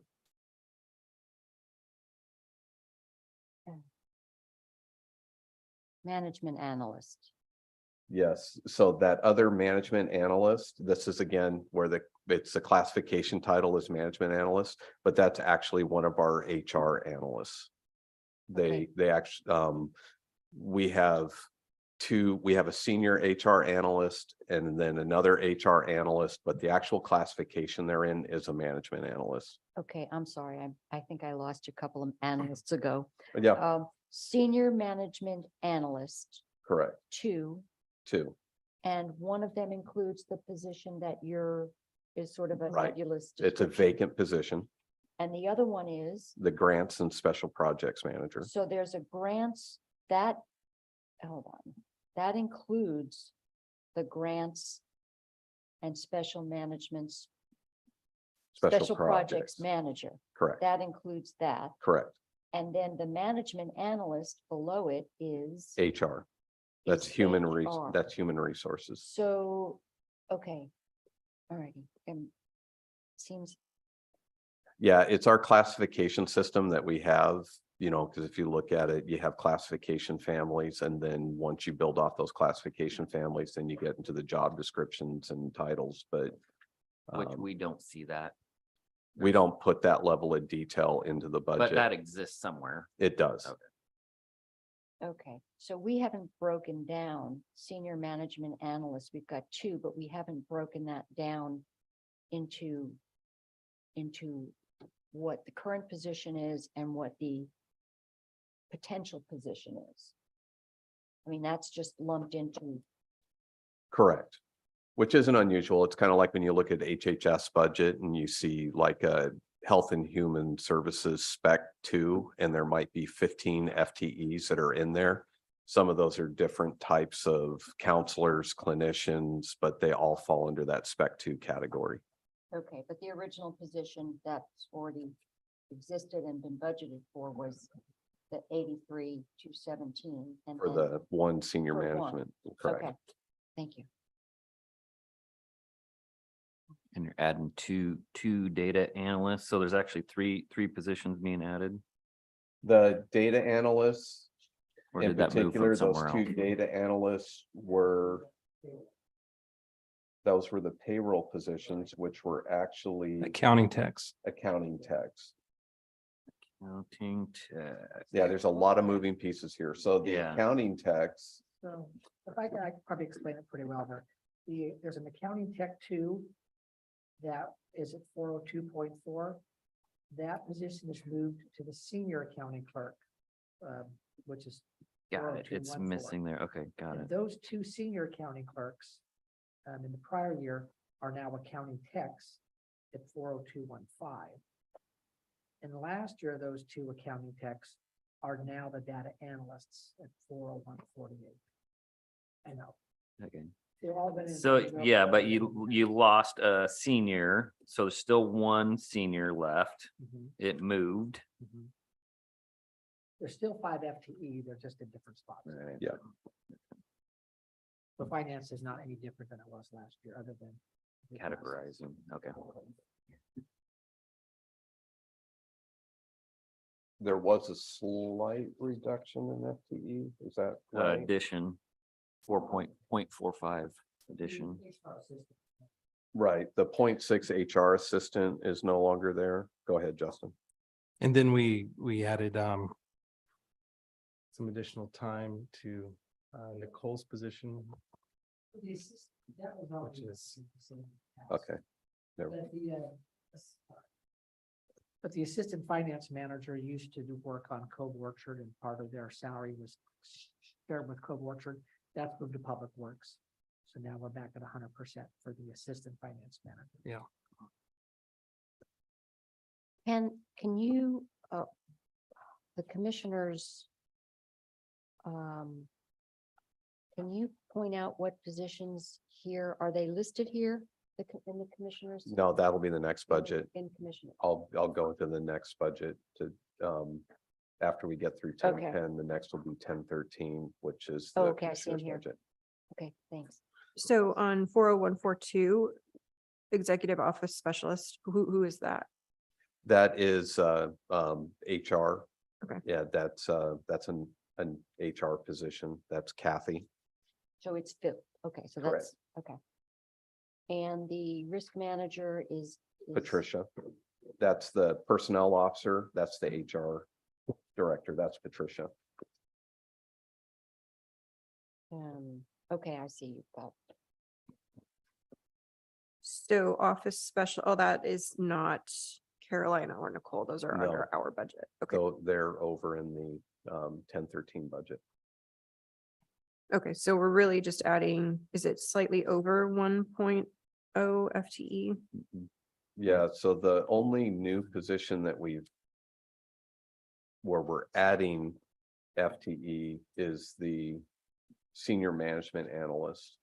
Because like I said, and it was more of a placeholder because based on those discussions and that we've had, it seems like that's where there might be a fit for that position. Of course, it could be less, it might not be, it might be a management analyst, it could be one of the other classifications. This is just a placeholder. And we're able to balance the budget with that addition. Just wanted to have position management authority. Okay, so the job description for that is something that we can flush out Yeah, later, whether it's I a- haven't even started drafting another that. deputy or a PIO or shared responsibility or whatever.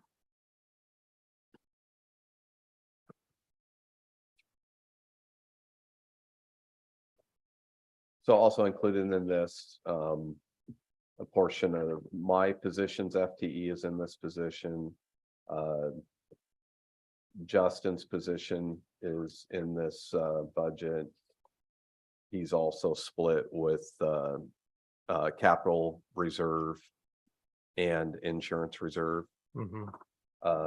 Patricia's position, the HR, is also that split with the insurance reserve. Correct. The assistant finance manager, like Mike was saying, that was 0.95, and we've increased that to full-time because we're not. Public Works has taken over the administration portion of Cove Orchard Sewer District. We used to do it with the finance, Got it. assistant finance manager. So this represents that other 0.05 isn't in Cove Orchard. Let's see. The office specialist 2 position, there is a, well, no, that's still showing static. I think that FTE needs to be We saw that two prior year. right, 2.3.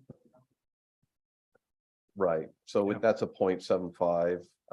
That's our mailroom person who also provides some additional clerical support and human resources. The accounting clerk 2, that's blank because we're moving that to a senior accounting clerk.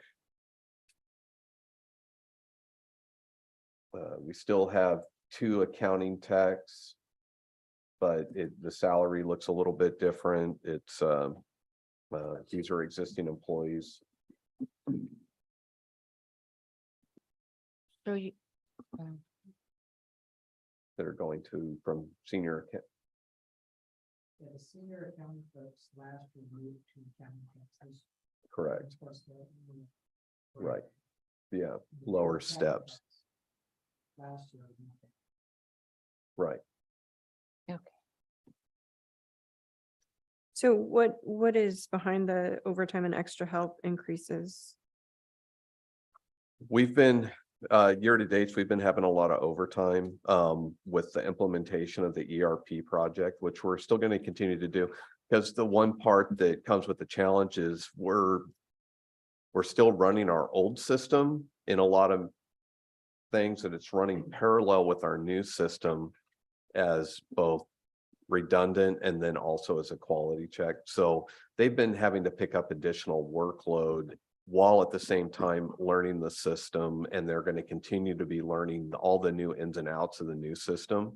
And with all the meetings and trainings and and helping to consult with other departments with their entry of AP, AR, all the above. And then when payroll really kicks off, we need the additional hours because a lot of times they're having to dedicate their time in training but at the same time, it's the work in the office can't stop. So staff has been working extra hours to ensure that all of our checks are being processed, all of our invoices are being processed, payroll's going out on time. So this is in recognition, and I hope to see that once we get through the rest of this calendar year and Oracle's fully up and running and everyone's trained and accustomed to it, that we should see a substantial drop in that overtime.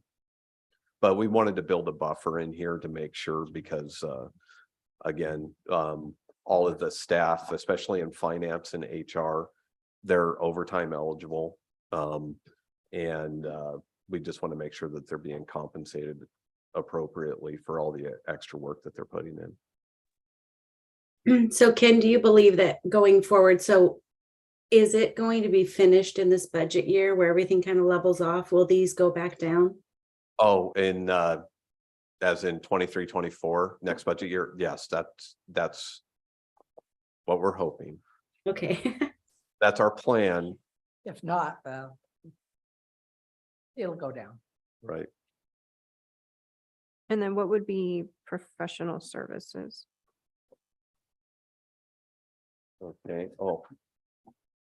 All right, I'm So- skipping ahead. 61001. okay.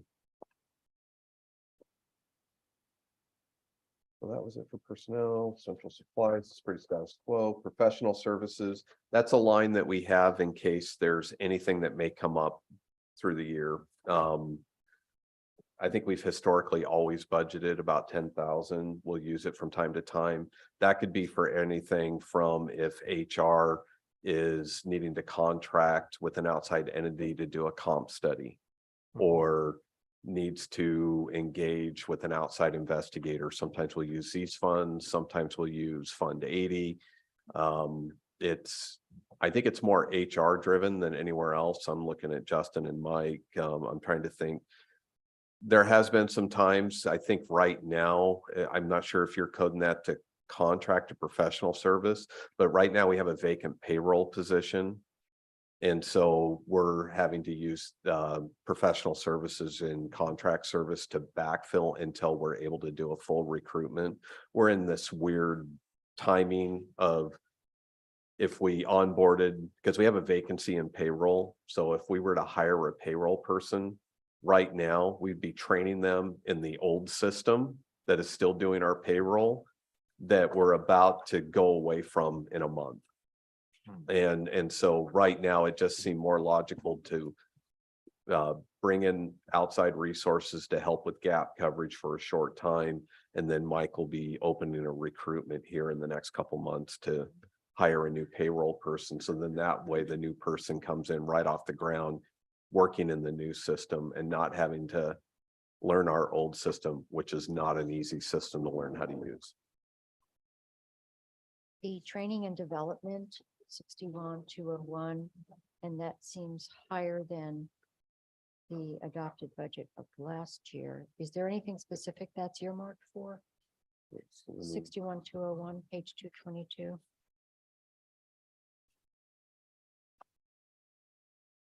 Bottom of page 222. Yeah, Well, yeah, during COVID, a lot of the trainings that we were attending kind of went away. Right. And we're hoping to be able to get back out and start getting to more trainings, and with additional staff that we've brought on as well. With people like Megan and some of these new Okay. people, we need to get them up and running and trained in those areas. Okay, Yeah. thank you. especially in HR. It seems like every time we turn around, there's new changes coming down the pike, whether it's legislative or case law or you name it. We need both HR and payroll. It's a challenge. So trying to get to trainings and having funds available to ensure that we have the latest information on best practices and to stay ahead, it seems like every year there's something new, whether it's sick leave, paid leave, Oregon, or some really big examples of things that roll out that have an effect on HR and payroll. Yeah, And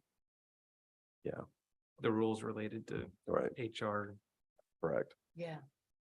it changes quite a bit. So that's, Any other questions on materials and services?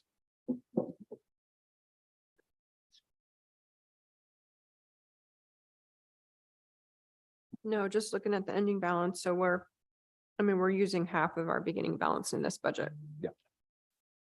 So going forward, I think, that's something to flag and watch. We're keeping an eye on it. Last year, our adopted ending balance was 7,000. So, we came in a lot better than that, but unfortunately it was not for a good thing. It's because we had vacancies. Yeah. And we do this, the personnel that we have associated with this budget, we run pretty lean because keeping in mind, this is central admin. So HR, payroll, everyone in this budget supports every single department that we've just spent the last 2 days hearing presentations from. So Is HR anywhere else? they're also 1.5 FTE is an insurance reserve. And I'll Insurance show that reserve. that's actually one of the other budgets I'm going to be going over here shortly as well. Yeah, and that's one because we've added FTE to both finance. A couple of years ago, we added another payroll position. We also added additional positions to HR because it's just there's a lot of work that comes through those offices. A lot of work. And it's amazing how much we're able to accomplish with the small team. Yeah.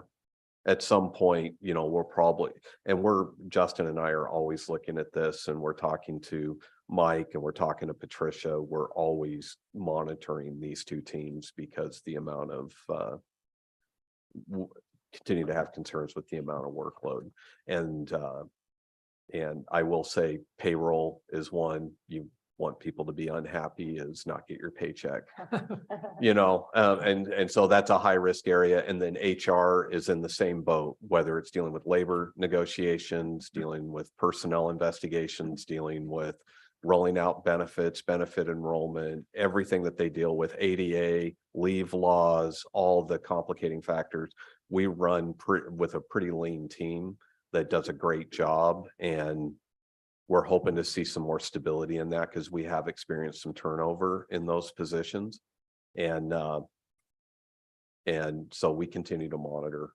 We could easily use additional FTEs, but right now I kind of want to get all of our FTEs filled that we currently have and have them running and operating and getting fully up to speed. So then we can make a more accurate assessment of what we need to do next. You're only short one.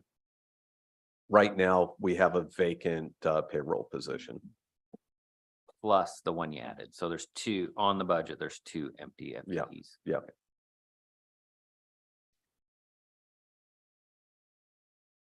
Okay. There's no further questions on admin.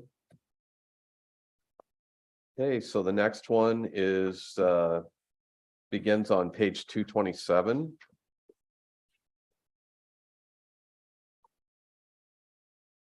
And this These is guys. the county commissioner's budget. They're so frustrating. You know, pretty straightforward. As far as revenues go, we both have a general fund discretionary allocation. And then we also have the admin overhead fee that we charge out that comes in much like admin does. As far as positions go, you have the three commissioners, which are in 40011. You have our two executive office specialists who are sitting to the left of me, who do an outstanding job. Keep me in line and keep me organized. And then you have the other portion of my position that's in here, the 0.2. Otherwise, that's the only FTEs that are in this budget. So I have some questions, and these are just technical questions for now. I think, you know, my goal is for the Board of Commissioners to address a policy around this budget later on, but we'll kind of get to that. But so we have a discretionary allocation every year. It's $1,500 per commissioner. And that shows up. That'll show up at line 69900. 699, so, okay. Yeah, so $4,500. So in 21-22, it was 6,500. Is that, how come it was higher? That was an interesting year because there was a commissioner who didn't deliberately held off on using any of your discretionary allocation in order to have a larger amount that we released. And that's why we have the larger amount that year. But I did that for a significant number of years. So it wasn't just that year. So I'm wondering what is in that pot, because I haven't taken any discretionary for a long time because my goal was to put a significant amount of money towards something substantial, and I've been kind of banking it.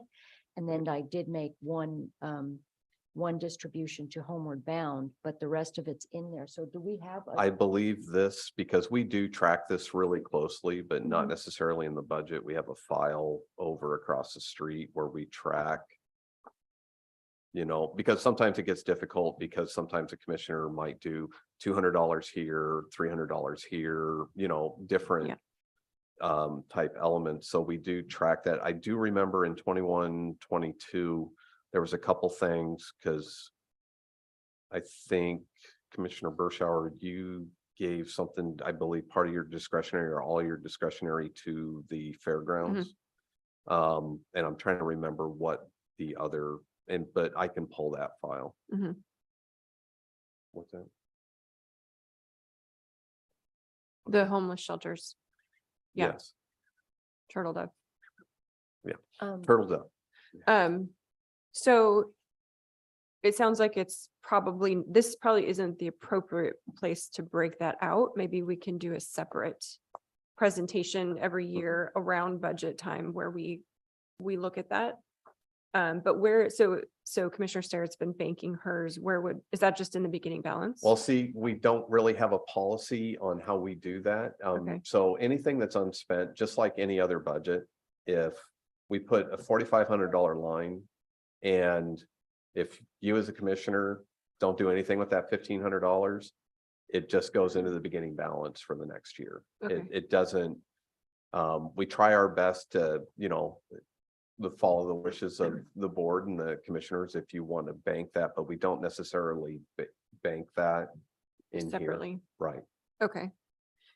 So, And there's nothing in here, if the commissioners, this has been a long-standing.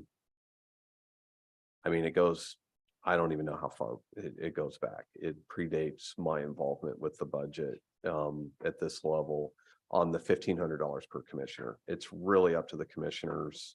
You could increase that line if you wanted $5,000 per commissioner. It is completely up to you. If you wanted to go away from that, you could go away from it. It's completely up to the board.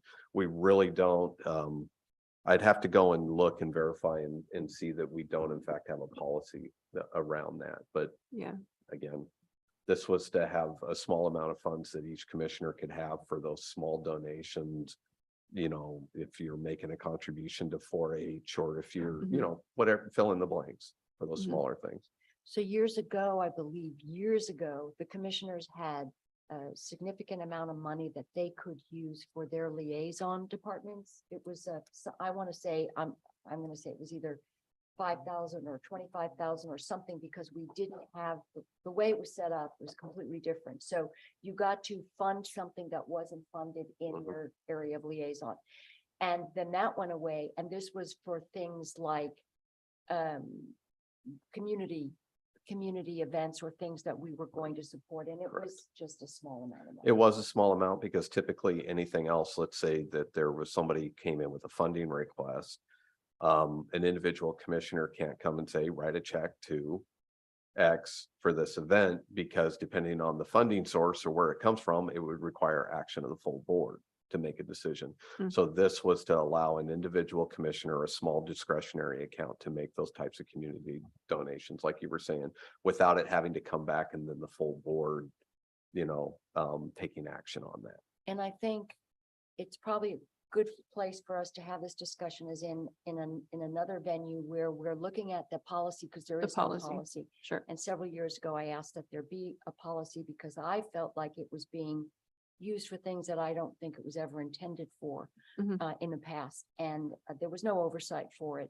And there was no interest in a policy. So I think we should have a policy, because that's, $4,500 a year that we need to account for. Right.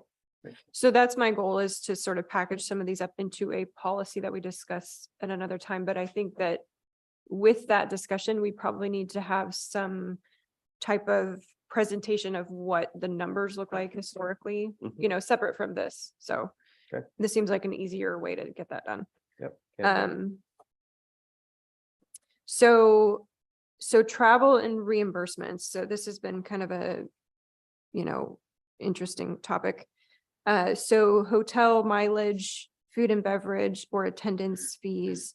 So where is that all coming out of the travel expense line, or is that kind of broken down? That would come out of travel expense. And also training and development would probably be used for, like, conference enrollments. County college, Correct. County College. Okay, Yeah. even though I paid for my own, just FYI. so like when we go to It was before. the as city commissioner. county dinner, Mhm. right?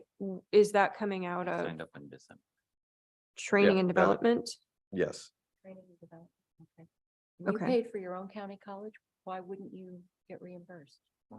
I suppose I can, but it was in December before the commissioner when I had to pay for it all, so.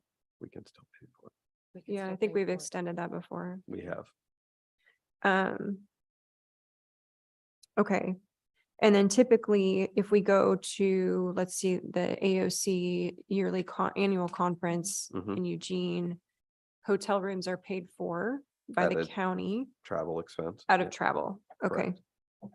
So travel expense would cover hotel, mileage, meals, things like that, that would be associated to going to that meeting, conference, training, whatever that might be. okay. So in terms of policy, I want to potentially put some sideboards around that in terms of what can be expensed or reimbursed.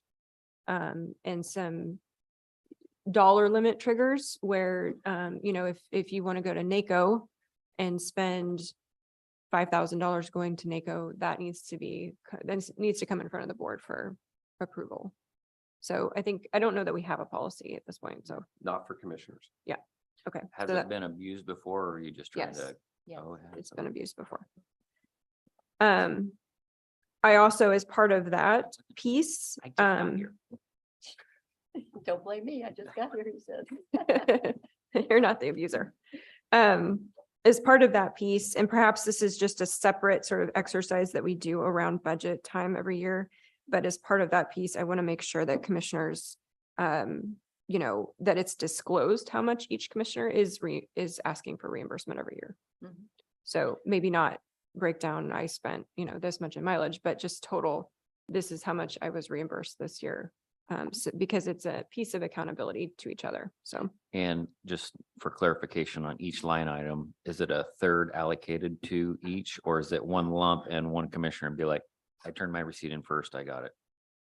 They take it all. It's It's- not broken up because in Yeah. fact, the travel expense, it include these lines that are built in here are for all the positions that are in this budget. So. Got it, okay. So, as an example, I go to AOC conference. 0.2 of my registration okay. would be applied. Yeah. Got it, okay.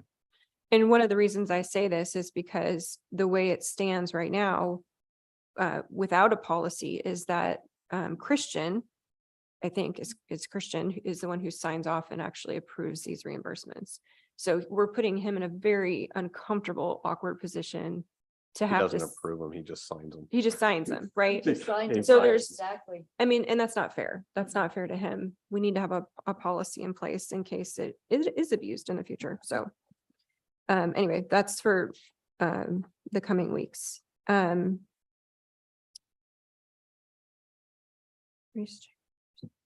Oh, okay. And then as part of that discussion, I want to talk about restricting reimbursements to activity that happens outside of the county. So put some sideboards on not being able to ask for mileage reimbursement if you drive from McMinnville to Newburgh and back. Like I don't think that's appropriate.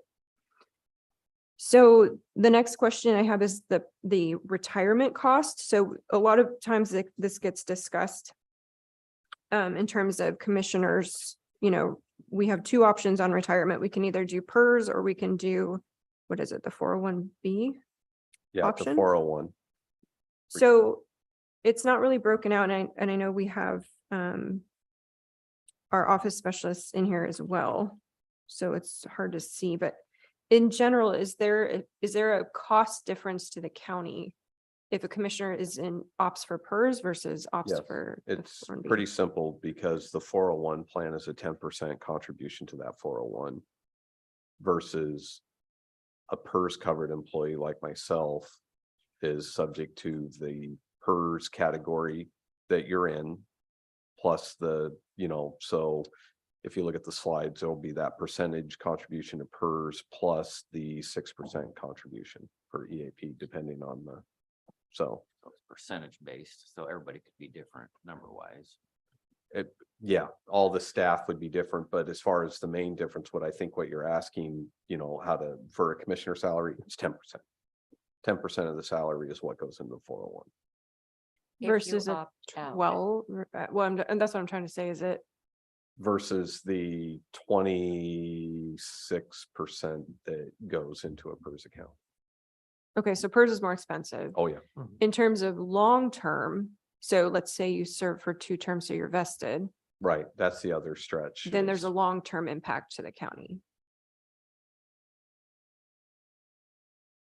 In terms of overall PERS obligations, maybe Well- I'm not. seeing it. Well, No. no, unless we start getting into, no, because we make those payments and then it goes to PERS, and then like anybody who retires under PERS, they're now working directly with PERS that's not coming from the county. Of course, PERS is a whole other discussion about, unfunded liabilities and all these other things that come under that, on whether or not there's enough contributions going in to support all the payment. I'm not ready to have that, and that's a Yeah. big thing, but yes. Okay. That's the It's- state's problem. Yeah, yes, Oh, they'll make it our problem. but Sure. but I will say the difference is, and that's why, per our agreement with PERS, only elected officials can opt out of PERS. Per our agreement, all employees have to be part of PERS. So employees are To in fund it. PERS. Yeah. Mhm. So this is a policy question, but since we're not technically employees, You're not required, Can- you opt but out. can we restrict commissioners from being in PERS? Can we make it a policy? I don't know. Okay, maybe it's a Christian question, but That's probably gonna be a Christian question, and then also looking at our PERS agreement. Mhm. I don't know. I don't know. I don't know how you can force someone to take part in that. I would imagine there are people who on principle, and I think there are that I've heard about, who have just said, no, I'm not going to take part in this because it's, Mhm. causing concerns for taxpayers or whatever. And there has to be an opt-out, I would think. Yeah, the opt-out is available for commissioners, correct? Or other electeds? I would imagine. I so, think but it's all. they're the ones that Possibly, decisions. I think in most cases, I think the big difference that you're gonna see with that, and I'm not gonna pick on Brad because he's here, or, or the sheriff, or even Derek, man, Carrie. A lot of our elected officials, what's unique between those positions and the commissioners is a lot of times the people holding those offices were already PERS covered employees Mhm. when they eventually ran for sheriff, Oh, okay. Tim was a captain. He worked in the sheriff's office for a long time before he ran for sheriff and became sheriff. So he was already vested. Right. He was already the under police and fire for PERS. Carrie Hinton, same way, she was staff. I think where it gets a more unique is with the commissioner is, you don't necessarily, I can't think of a single example where someone was previously a PERS covered employee that ran for commissioner and became a commissioner. I'm sure it exists out there, but there is the potential that could happen. And so I'm not sure if a policy that if a paid employee who was covered by PERS and is vested decided to run for county commissioner and became a commissioner would then be forced to Yeah, you'd probably opt need out a- of PERS, that would be kind of a unique circumstance. Yeah. But anybody who's coming in, because also keeping in mind, because like we said with vesting, for PERS, you have to work for 7 years in PERS to Mhm. become vested in PERS. And a term for a commissioner is 4 years. And so to be vested, you would have to serve 2 terms. Mhm.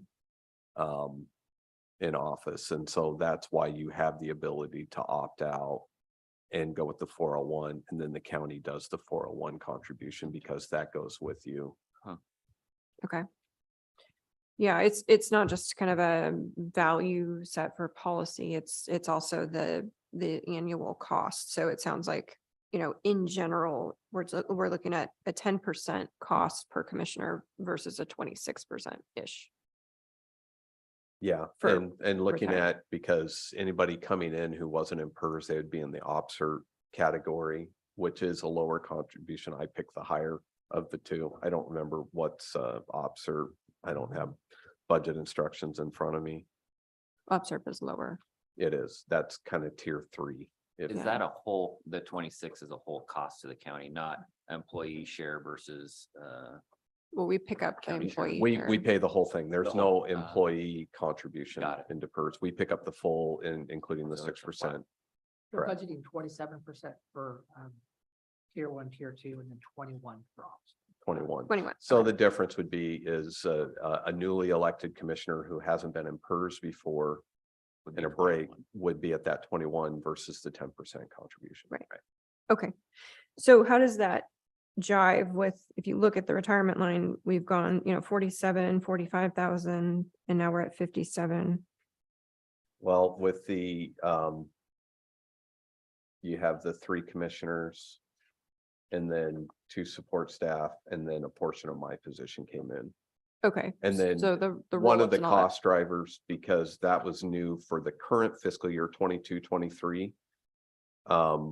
I was fully funded in 10-10 for a long time, but in recognition of the work that we did, we split the FTE this current fiscal year and moved 0.2 into this budget. Gotcha. Okay. Okay. And then, so for, I'm forgetting the CIS coverage. So we have, Mhm. where's that reflected in here? That's going to be further down when I get to Fund 80. Fund 80. Mhm. Okay. Okay.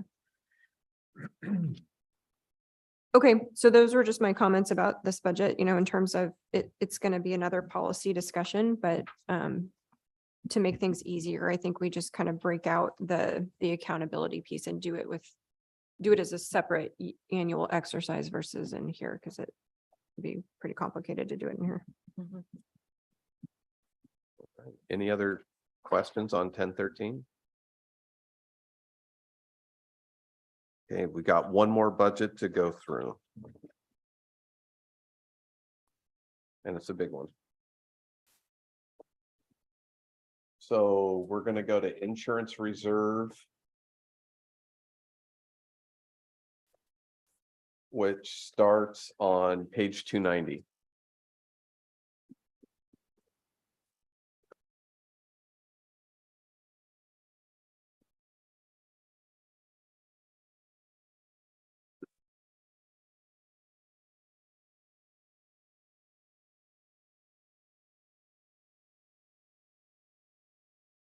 Okay, so on page 90, the first, so Fund 680 is our insurance and risk reserve.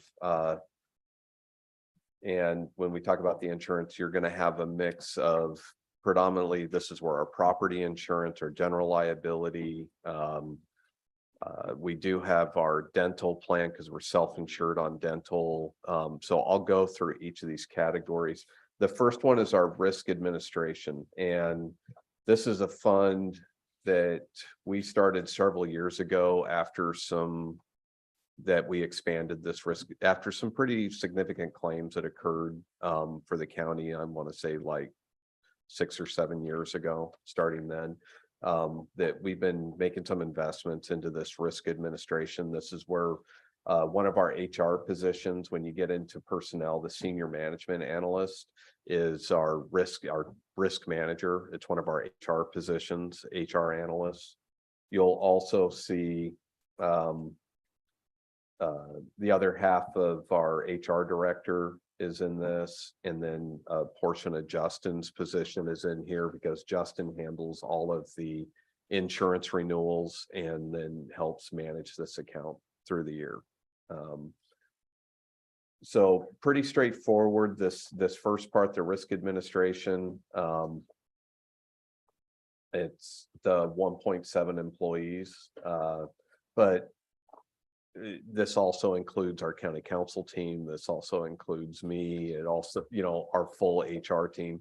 All of our department heads, every employee in the county has an obligation to help manage risk for the county. So, but our risk administration, it's something we work on all the time. So again, this is just for HR activities and for the renewals and things like that. That's what this first portion is just for administering this fund. Any questions on the Yeah, where did administration? you say the other half of the personal risk manager?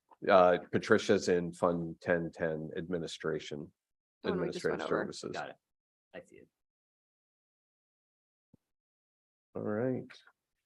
The next division in self-insurance is on page 293. Oh, sorry. Can I ask about professional services? Yes, So we talked yesterday about this is where you put, this is risk reserve, right?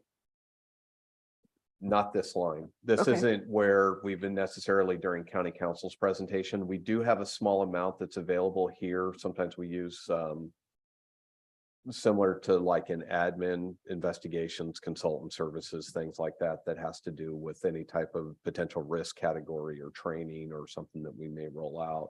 You're going to see professional services. The one that we were speaking about yesterday, it will be under general liability when I get down to that one. Okay, so we had quite a jump in 2021, the Yeah. 40,000. And some of that it's coding and expenses. And I don't remember exactly what that was in 2021. I don't remember. I'd have to look that up. Okay, so this isn't HR internal investigations or anything? It could It- be, It may have been back then. yeah. Yeah. Admittedly, it's when we are coding invoices and trying to break up costs, a lot of times we'll have multiple professional services lines in different categories. And so when we get the invoice, like, let's say it's I think we did some studies back then. as well. outside, right? Like if we have a bill for outside counsel, Mhm. a lot of times we'll look at it if Christian has pretty much exhausted his lines and he comes and talks to me that I think it meets this category. We might do it to general liability, or if it's not really a general liability claim, then I'll look at another professional service line. So, and that's why sometimes you'll see it. It's not set in stone that this goes to this account. It really depends on the circumstances leading up to and what we hired the person to do. Okay. All right, page 293 is our dental self-insurance. So what we do here is we do collect and personnel charges that go out to every single department. The funds come in here. We make sure we have sufficient funds to pay for the admin fee and then also ensure that we have sufficient funds to cover any claims that come in through the year. So we have a third-party administrator and a broker. So we work with a broker on our medical and dental programs, and then we also work with a third-party administrator, which is, I believe it's MODA. MODA. And so they handle all the claims. Somebody goes to the dentist, they get the claims, it goes to MODA, MODA bills us, and we pay for it out of self-insurance. So any questions on dental? You said you hate the dentist. Good, keeping our costs down, Commissioner. You keep doing that. Page 294 And then on into 295, you'll see that we have budgeted a $500,000 contingency for this fund. This contingency is available strictly for use in this fund, so it's not intended as a general operating contingency that if we have a natural disaster or something outward. The whole intent of this is if we get some significant claim or something that comes up that's risk related, we want to make sure that we have sufficient funds. We get a judgment or something that requires a significant payment, we have funds available for that, and we have the contingency funds. In order to access these funds, it would require Board of Commissioner approval before we could spend any of that. And that's also something that either we're required by insurance for insurance coverage, or it just makes it, makes our rates lower or more assured. It's just make sure that if we have a bad year and if we have, I need to make sure that I have sufficient funds available to cover any deductibles, any payouts that may incur from any type of risk or issue that may come up. Because we already know from the insurance company what our Right. payout will have to be, or Right. our deductible is. Because when I get to general liability, I'll talk about the CIS coverage that we have and the changes that CIS has rolled out, that we have a $100,000 deductible for personnel or other types of claims, and then it jumps to a $500,000 deductible per occurrence for any jail related claim. Speaking of that, and I meant to bring this up when Svensson was there, or Tim, the sheriff. I hope he's not there. The body cams, did it end up lowering our insurance rates, or are they not going to assess that until because we're still, what, a month or two away before that's all fully live? Yeah, I'm not. Or is it just keeping our rates from going up? I think it's going to help us in managing risk and hopefully helping with our experience. If now we have body cam footage to support that our actions were appropriate, to hopefully, I think it'll help our experience, but it won't necessarily, it doesn't necessarily get factored into our renewal rates. Is that something where we need to ask, where if we don't ask, CIS is just sitting back, well, they didn't ask, we'll just leave it how it is. But if we go ask, they'll be, yeah, we can factor that in. We could raise the question, but we're working on renewals right now, and it's not one of those that we would get like a, because a lot of times we might see that as part of the renewals, they'll incentivize, if you do this, we'll give you this. And we haven't seen a lot of that coming from CIS from the pool. I think most of their concerns are related to jails in particular, and so. Yeah, But don't we have these on? they will. Okay. Yeah, and the sheriff can probably speak more to that or answer questions about that. Because we're actually, because we did approve the funding last year and we were actually spending funds from the risk reserve, but it might not help our premiums right now, but where I'm going is, because number one, I'm not an insurance person, but I've sat through this enough. But when CIS or any insurance company, they're going to look at our claims history, our experience, their and put that all together to come up with our renewal rate. So if the body cams ends up helping us to where we're not getting significant or large claims, or we're coming out on the winning side of a lawsuit or something like that, then that helps our experience, which then in turn could help reduce our rates, or But at least keep them from going up. Right. But up front, also, I guess, make it clear that, hey, don't forget we have body cams. Right. We do that a lot. Another good example, because, like Shane's presentation yesterday, getting cyber insurance is Yeah. really hard Yeah, I right bet. now. Wow. And we have to check a lot of boxes to get cyber Somebody even insurance. talk to you probably. Right. Yeah. And so we're trying to roll out as many programs, two-factor authentication, the Know Before campaigns, all those things, both to make sure that we can get excess cyber insurance, and two, to hopefully mitigate and reduce those claims and experience, even though we have a positive history on claims when it comes to that, but it's really hard to secure that insurance. Right. Okay. The next one is on page 297.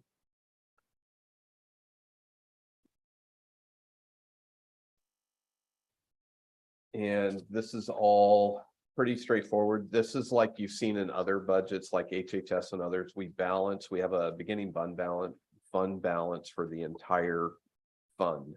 And so this is what we're bringing forward to the new year, what we're projecting for a beginning balance. So that's why you don't see beginning balance numbers in the other accounts. So we have $2.2 million coming together, plus all the other charges that we roll out for insurance premiums and payroll charges and things like that. That all comes into this account to help build Fund 680.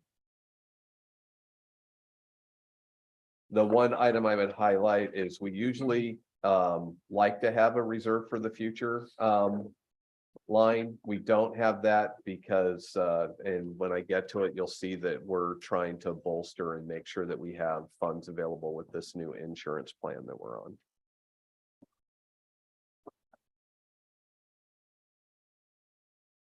The next one is page 299. This is called PEL, or personal extended leave. This one shows a beginning balance. This is really a liability line. We have this thing called personal extended leave, and this goes back many, many, many years ago when most of the county was on a vacation sick leave setup, and they went to a PTO program that we currently have to this day. All the sick leave accounts at that time were converted into PEL accounts. Right now, we're having fewer and fewer people still with PEL accounts. Right now, it's if you meet your collective bargaining agreements and policy, there's a maximum accrual cap for FET. And if you hit that cap, any additional hours go into a PEL account. The only time you can access a PEL account as an employee is if I have, I'm an employee with an extended absence of more than 5 days, they can use that, or it's paid out at retirement. And also employees can cash out if you have a certain number of hours, up to 40 hours per year, depending on your number. If you have more than 600 hours, you can sell 80 hours per year. So we have to book the liability.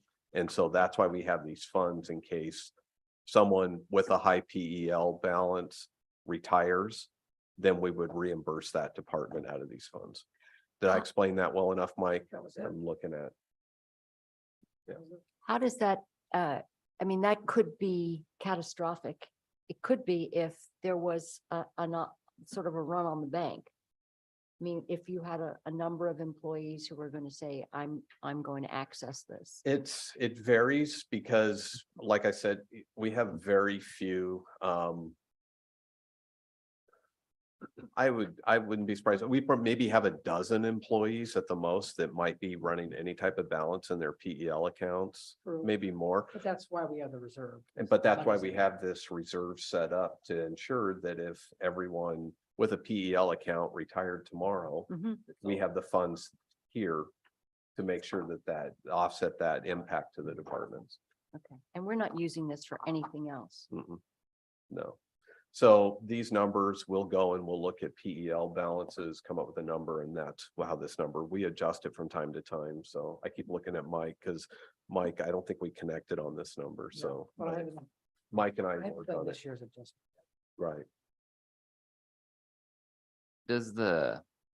So this money, it just sits in an account, makes interest for us. Do you have to go by each budget and put where the interest was made for this 452,000, then transfer it back into somewhere? Or does that interest get made while it's there and the principal always just stays? So for all the funds, because we have to be very careful, because especially when you look at insurance reserve is a mixture of both discretionary and restricted funds, because we have public works paying into this fund, so there's gas tax. We have HHS that are paying into this fund for insurance, for payroll costs and things like that. which could be Medicaid, it could be other things. And then we also have discretionary funds, general funds coming into this account. So we're very careful on how we do this. And so if you jump back to the admin, you're gonna see that we book based on the balance, the amount that we have in this fund, we record the interest and bond earnings directly back to this fund. Okay, and just for the portion of from the general fund? Just for no, we actually put it in all in Fund 80. So Okay, if we have $5 million here and we earn interest on that $5 million, that any interest earned on that $5 million will go directly back, will be recorded back to this fund. Mike works with the treasurer, but Mike's the one who does all the recording, all the interest earned. You will see that, for HHS, they have for their bond and interest earning, that goes directly to HHS. And same thing goes here. It goes back into insurance reserve. do we have, is there any policy, what can be, all that interest money be spent on, or what category it can go back to? There's Or not. that it can't be spent? and But we just, in an abundance of caution, if there's restricted funds in that account, any interest earned on those restricted funds goes back to that fund. Okay, And that's to make sure that we don't get sideways, that we're suddenly taking, gas tax revenue that is going into insurance reserve for this Yeah. purpose, and we're earning interest and then using it for general fund. and when it comes back into that fund, is there a line item for interest earned, or is it back, does it go back part of the principal balance? That we have an interest earned. So if you. On our book, or do you have to go to principal balance and then I come ask you and be like, hey, what was the interest earned It's on? that? income. It shows as revenue. It shows as Okay. revenue. A And separate so, line item. so you'll see that in HHS, Yeah. you'll see that in Every Public fund. Works, Yeah. in this Mhm. fund. Anything that's a special revenue fund or a capital reserve fund, anything outside of the general fund, interest and bond earnings go into that. Got it. Any, like the general fund, all that interest earned, it will show up in 1002 as a revenue line. That's Okay. one of the revenues that I use in that calculation. And the only exception to that, the general fund. It's is, planning, Well, we have to send stiff, transit has to get their own. transit, interest on the stiff program. and I think planning. I'm trying to remember, maybe not planning, Stiff. just transit. All right, any questions on PEO? So the next one on page 301 is our property insurance. So again, we have a formula we charge out to departments. Formula is based on square footage and total assessed value. For that, where we come up with the number, we basically take the renewal rate plus some additional charges to make sure that we can balance to this fund. And so that's the 273,000. That's what departments pay in for property insurance. They have a line that they pay out, and it all comes in here. We have funds for professional services a lot of times, and we have this other 50,000 in miscellaneous insurance claims. The professional services, sometimes we might use that for covering a deductible. We might use it for doing some self-insurance coverage. Same thing with the miscellaneous insurance claims. If we get claims that are less than the deductible, which I Yeah. think our deductible is still 5,000 or. do Correct. Yeah, 5,000, we'll pay for that out of here. And they'll also, we try not to submit, if we can take care of smaller claims, like if we have an $8,000 claim, it's better for us to pay for it with our self-insurance than submit it to CIS and pay that, because then, yeah, they're gonna cover that. We're gonna pay the 5,000 and they might cover the 3,000, but it's gonna impact our experience. So sometimes we make a decision, we'll just cover that self-insured and we'll pay for it out of here. This might be a little bit different. You can't compare apples to apples, but so for me, I've maxed out my deductible that I can for my property insurance, my vehicles, to Mhm. where it's that first amount that I've never worried about. It's the $500,000 after that that I'm super concerned about. Right. Why as a county are we at a $5,000 deductible?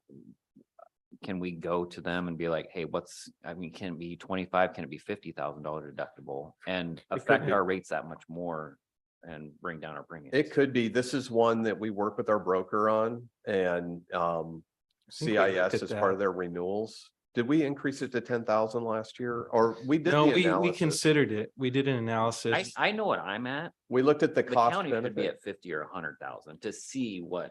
I What- know there's a certain limit where you get to, they're like, yeah, no, we're not gonna save any more money. You're maxed out. I know there's a limit to it, but I Right. know what I am and I know what I saved going. I think I'm like 25 grand for my And that's, deductible. that's the conclusion we came to, that it wasn't gonna help us any The risk financially. reward wasn't there anymore. Yeah, Right. and Okay. our insurance is, it's a little bit different. We're with CIS, and so city county insurance services, and it's just, you know, Yeah. a trust. Right. Okay. So So I just we wanna make look sure at the that. question's asked. I just. Yeah, Yeah, our broker, Brown and Brown, does a really nice job of bringing this up every time we go into renewals about whether or not we want to revisit our deductibles and look at that. And so we do an analysis, and it's that balancing, and we're looking at our premium, 177,000 Right. for how many properties that we insure with that. That's, Is the broker a flat rate or is it based on our insurance premium? it's a flat rate for all of our insurance except for workers' comp, and we pay a percentage for Okay. workers' comp. Just trying to gauge the trust factor there. Yep. Let's see, so that's it. If there's no questions on property, if we go to page 303. So this is our retirement reserve that I mentioned during my opening budget presentation. So you'll see we have a beginning balance of 2.3 million plus some payments coming in on the interfund loan. And so we have 2.4 million. We do have 9,000 that we transfer out of this for contract services. But otherwise, you have the 2.4 million that's available. The Board of Commissioners many, many years ago set this up and was putting funds into this retirement reserve, especially at a time when there was a lot of question marks around PERS and of whether or not counties were going to have to come up with the unfunded liability and some pretty significant bills. That has since, we haven't heard any discussions about this, and we haven't contributed any further funds into this account. But this 2.4 million is available should the budget committee or board decide to access these funds and put them back to department. It's all discretionary. So these funds are available to help offset. If we were to access these funds, I think it'd be really important to ensure that we're targeting towards addressing increases in retirement costs. Because we were really saving this up for retirement, and that's what it's been identified for years and years. And whatever we pull out would have to be made whole the following year back No. into it, or no? No, Just the one if sitting there if for there what? was a decision today to Close take a it? 500,000 of this and distribute it out to the departments, that's a decision that the board and the committee can make today during deliberations, and then I would come up with the mechanics on how we do that. It would require that I'd have to move whatever portion is being transferred. I'd have to move it out of this reserve for the future line and into an expense line to execute that transfer. But right now, we have it budgeted unless we get it during deliberations, different direction. It's budgeted and reserved for the future right now. And which means we couldn't spend any of it next year. So our retirement costs are going up Yeah, they, each year. Mhm. How would we determine, what's the percentage that perhaps you would transfer to offset? that would be one if there's interest in exploring that. The one thing is I did put together a slide during my budget message that talked about the PERS rate and what we're seeing on that increase. And I did run a total of what the total retirement costs are looking like. So that would be something it's something we could discuss during deliberations if there's interest to do that. Or I guess I'm looking at like per department,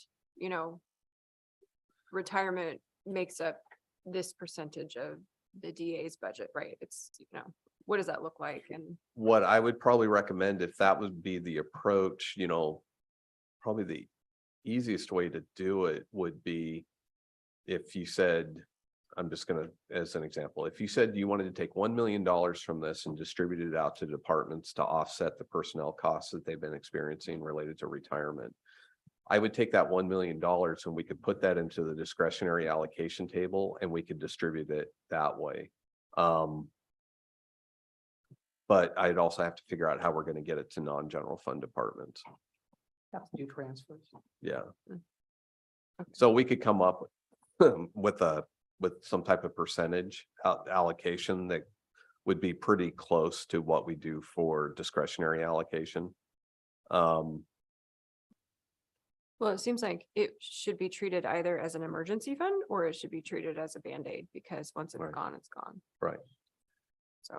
So you said you would like it to stay with retirement, but is it possible that it can be used for new facilities or building facilities or whatever?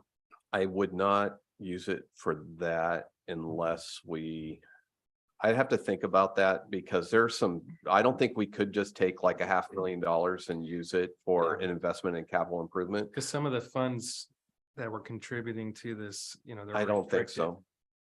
No, I think this is all discretionary. Okay. It wasn't a retirement surcharge or anything like that. Oh, I think this was, and I would have to go back and confirm that, but I'm pretty sure this was an annual contribution from general fund monies each year. Wow.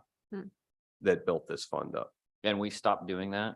Yes, So this has just been sitting there for it X number of has. years? For something like a capital project, what we've done in the past is like you're seeing the payments that are coming in. Mm-hmm. We've done interfund loans. Ah. And so then that way you loan the money, you use it for the project and then the department The pays intent that is to back pay over back, 10 yes. years. Okay. So we've done that, but if there's interest or doing that, admittedly, I haven't gotten that far ahead, but if coming out that you wanted to see options for taking X dollar amount and what that might look like to distribute out to departments to offset personnel costs. One, we'd have to verify that I'm in fact correct on that this is 100% discretionary funds and there's no mix of restricted funds in there. I'm 75 to 80% sure on that. So you guys are both giving me a look like, but we could explore that if that's something that you want to entertain when we get into deliberations. I probably won't have a plan today, but if you tell me to move an amount into an expense line to help facilitate that, then we could work on that plan between now and budget adoption, exactly what that's going to look like. I would just suggest that we be really cautious when we start thinking in terms of this, we can say at this point, the wolf is at the door and they're going to be, I think in coming years, the wolf is going to be knocking at the door. So I think if we can maintain status quo and, keep our heads above water without tapping into these types of things, I would want to err on that side. Next question. Sure. So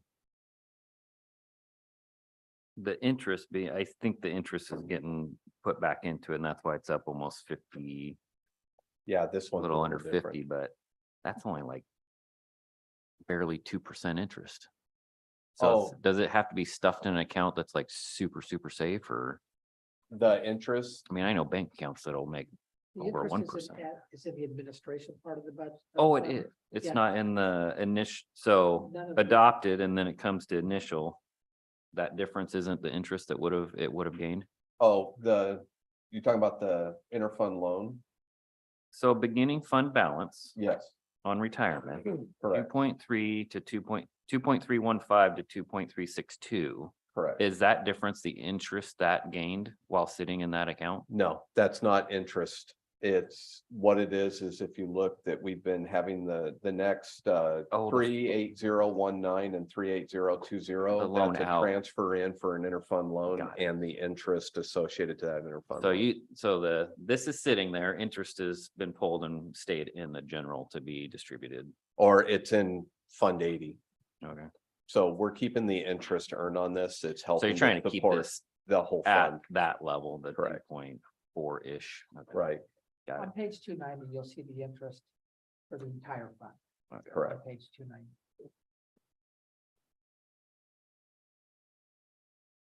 It's basically $100,000 is being budgeted for this fund for next year. Count 36101 and 36103. Yeah, we're using the interest earned on these funds with the rest to help support Fund 80, The whole fund. the entire fund, which helps our entire risk reserve instead of, it helps prevent, you know, us having to increase internal charges out to departments or, you know, to help cover these additional costs. But otherwise, the only revenue that's coming in here on that is the repayment of that interfund loan. Got it. All right. Page 305. This won't take very long. This is our time loss reserve account. We charge a small surcharge. We have funds available that for each position. And this $224,000 that we have budgeted here is available that should a department have somebody who's out on workers' comp and they need to hire some outside assistance to cover for that person who's out on workers' comp, we have funds available to reimburse that department for the cost of bringing in a temp person. It's just to help, it's just an insurance for the department to help lessen any impact to services while someone's out on workers' comp, a work-related injury. And then that's a good segue into page 307, which is workers' compensation. This is our workers' compensation insurance that we carry for the county. Again, we have rates that we charge every department depending on their workers' comp classification code and their salary. So each department pays into that based on, you know, what that amount is set for those types of positions. Some positions are more expensive than others. Obviously, like law enforcement and public works is going to be here expense wise for workers' comp, and clerical is going to be much lower if you're working in an office. So we make sure we charge those rates and then also a small amount in addition to that to ensure that it contributes to the risk reserve, that we have funds like you'll see small equipment purchases. Sometimes we'll use that for return to work, ergonomics, things like that to help prevent worker injuries. Or to get them back to work. Correct. Yeah. Professional Light duty. services. Yes. Professional services, we'll use it. That a portion of this goes for our broker, but then also another portion of this is also for return to work specialists, helping get people back to work and making any required accommodations that we may need. So I know SAFE offers another incentive, Mhm. at least for me, and I don't know if it carries over for government insurance, but I can actually pay out of pocket up to $1,500 on a claim and not have it go against my rates. That's right. That's line 61006, which is workers' comp non-disabling claim reimbursement. We Cool. do the same thing. Okay. So they process the claim, it's that low, they'll send us an invoice, we'll pay for it, they won't, and it won't count against Yep, us. Exactly like you explained it. Good. And that's worked to be really successful. I'll tell you what, I went from Hartford 2 years ago and SAFE was half workman's comp. I was, for some reason, just If the state will stop robbing the safe funds, that would be excellent. Yeah, because we had the same benefit because we were with CIS insurance under their workers' comp. And when we made the move to SAFE, we saw our rates, they were half. Yeah. And now CIS doesn't do their own program. Now they're through SAFE. through SAFE. Yeah. And they're trying to get us to come back. Any questions on workers' comp? And then the majority of this is paying for our premium.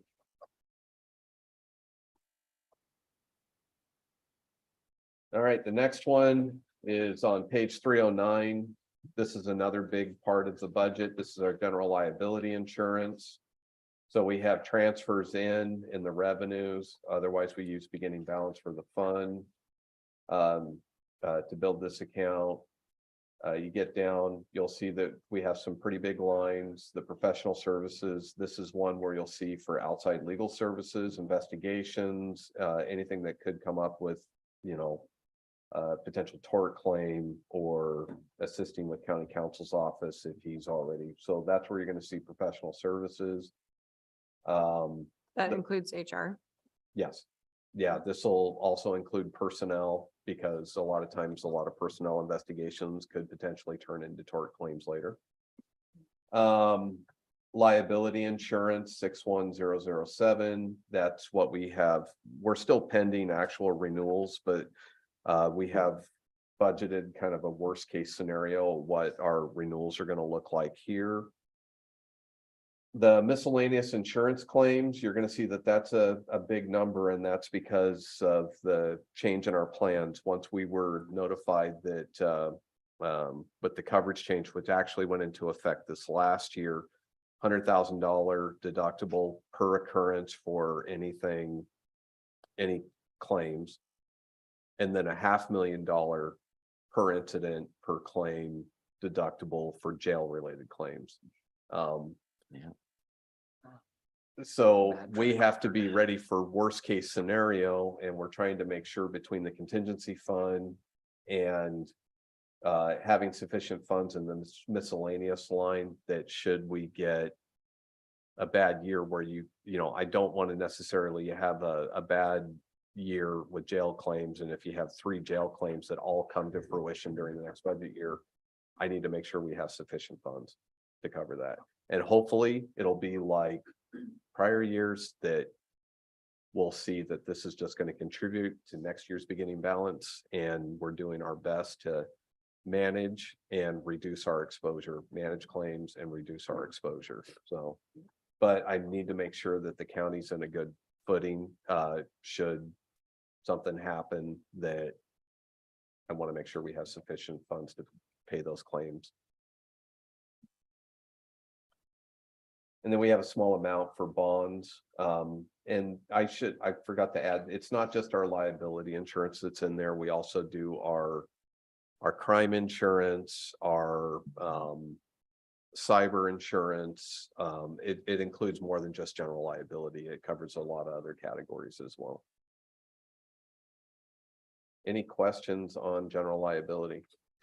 So is this where the CIS commissioner coverage is? Correct. Or, well, that's a reimbursement. Right? Yeah, why? The bonding?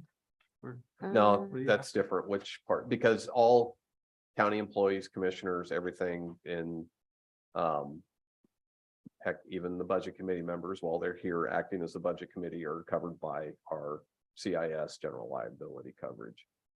I'm talking about the complaint driven reimbursement. The OGAC Yeah. or along the. Yes, it would also come in here into this account. So. But that's a personal reimbursement, so it doesn't actually show. Well, it would show up in the actuals. It would be something that we have been coding to miscellaneous insurance claims. Because that's a CIS coverage.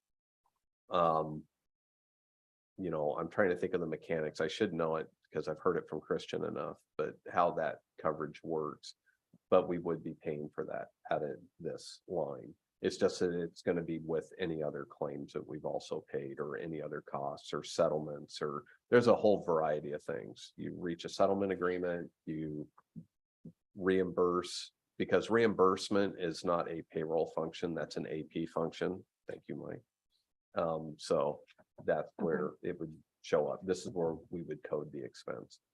Okay, that's something that I would also like to talk about in terms of policy, because we've seen an increase in politically motivated complaints. We've all 3 of us have been the recipient of that.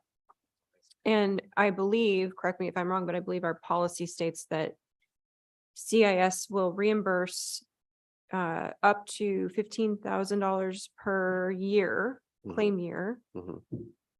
For any of us, so that includes all Mhm. 3 of us. So if one commissioner is being targeted in particular, and the claims are unfounded, right, they come back unfounded, then that one commissioner could exhaust the entire $15,000 reimbursement. But also keep in mind, there's another separate policy that's also in place for that, subject to board approval. The board could also approve for reimbursement for legal fees associated with that as well, which is above and beyond the CIS coverage as well. And has nothing to do with this 5,000 on 66,002. No, that 5,000 is for bonding. Right. Okay. Yeah, and that's kind of, it's part of the package that I want to talk about, because that process is, this is my characterization, but that process is quite political in and of itself. Especially if you have commissioners who, well, like we've had in the past, I'll just put it that way. So that's something that I want to talk about going forward as a policy. But if we were to have a, if we were to set a policy where we're essentially allowing, I'll call it a legal fund or some type of fund to help commissioners deal with some of that impact, would that come out of this fund? Yeah, it already exists. Okay, It already exists because whether it's a tort claim that's being filed against the county or filed against a commissioner or an employee who's acting in their official capacity, or CIS would provide that coverage, and we have this. And then things like the OGEC, that's a newer policy or something newer that CIS implemented. So that's a slightly different rule. And there's already an existing policy for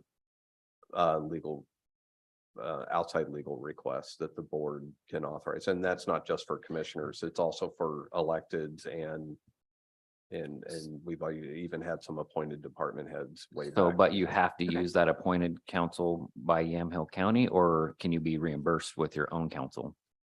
You get your own counsel. Right, You have okay. to, those are going to be conversations I would encourage to have with Christian. Okay. so the other expense in the past, it was 26,000. What is other expense? I don't know. I'd have to get into the details. That was a couple of years ago. And it could have been that we got something that we weren't sure exactly what to code it to.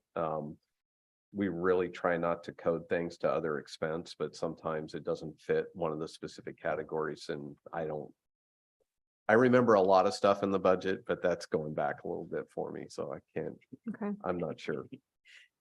So I think this is towards the end of our sort of insurance budgets, but in general, what are the trends that we need to be aware of, like in terms of claims? Is it jail claims are really bad, or is it, workers' comp? Like, what kind of trends are we Yes, seeing? all the above. Oh, Yeah. yes. I would say all the above. That's something that even though I haven't been to a CIS conference each year, but I know we have our risk management team goes to the CIS conference and they attend those trainings. It's everything from personnel claims, it's everything from jail claims, it's all the above. Okay. It's yeah. People are more litigious these Yeah, they days. are. I can speak to, we've had people resign and still sue us.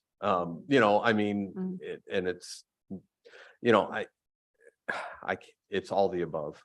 And I think especially with the pandemic and, we saw an increase around that, around those times.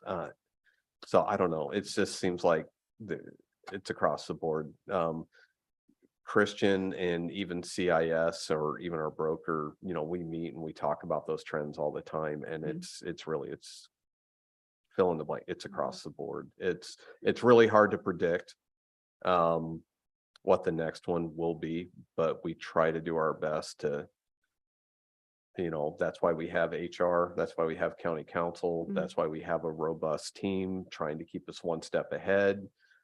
Trying to implement best practices to avoid that. And still, we can check all the boxes and we can still end up in a situation where we have a claim.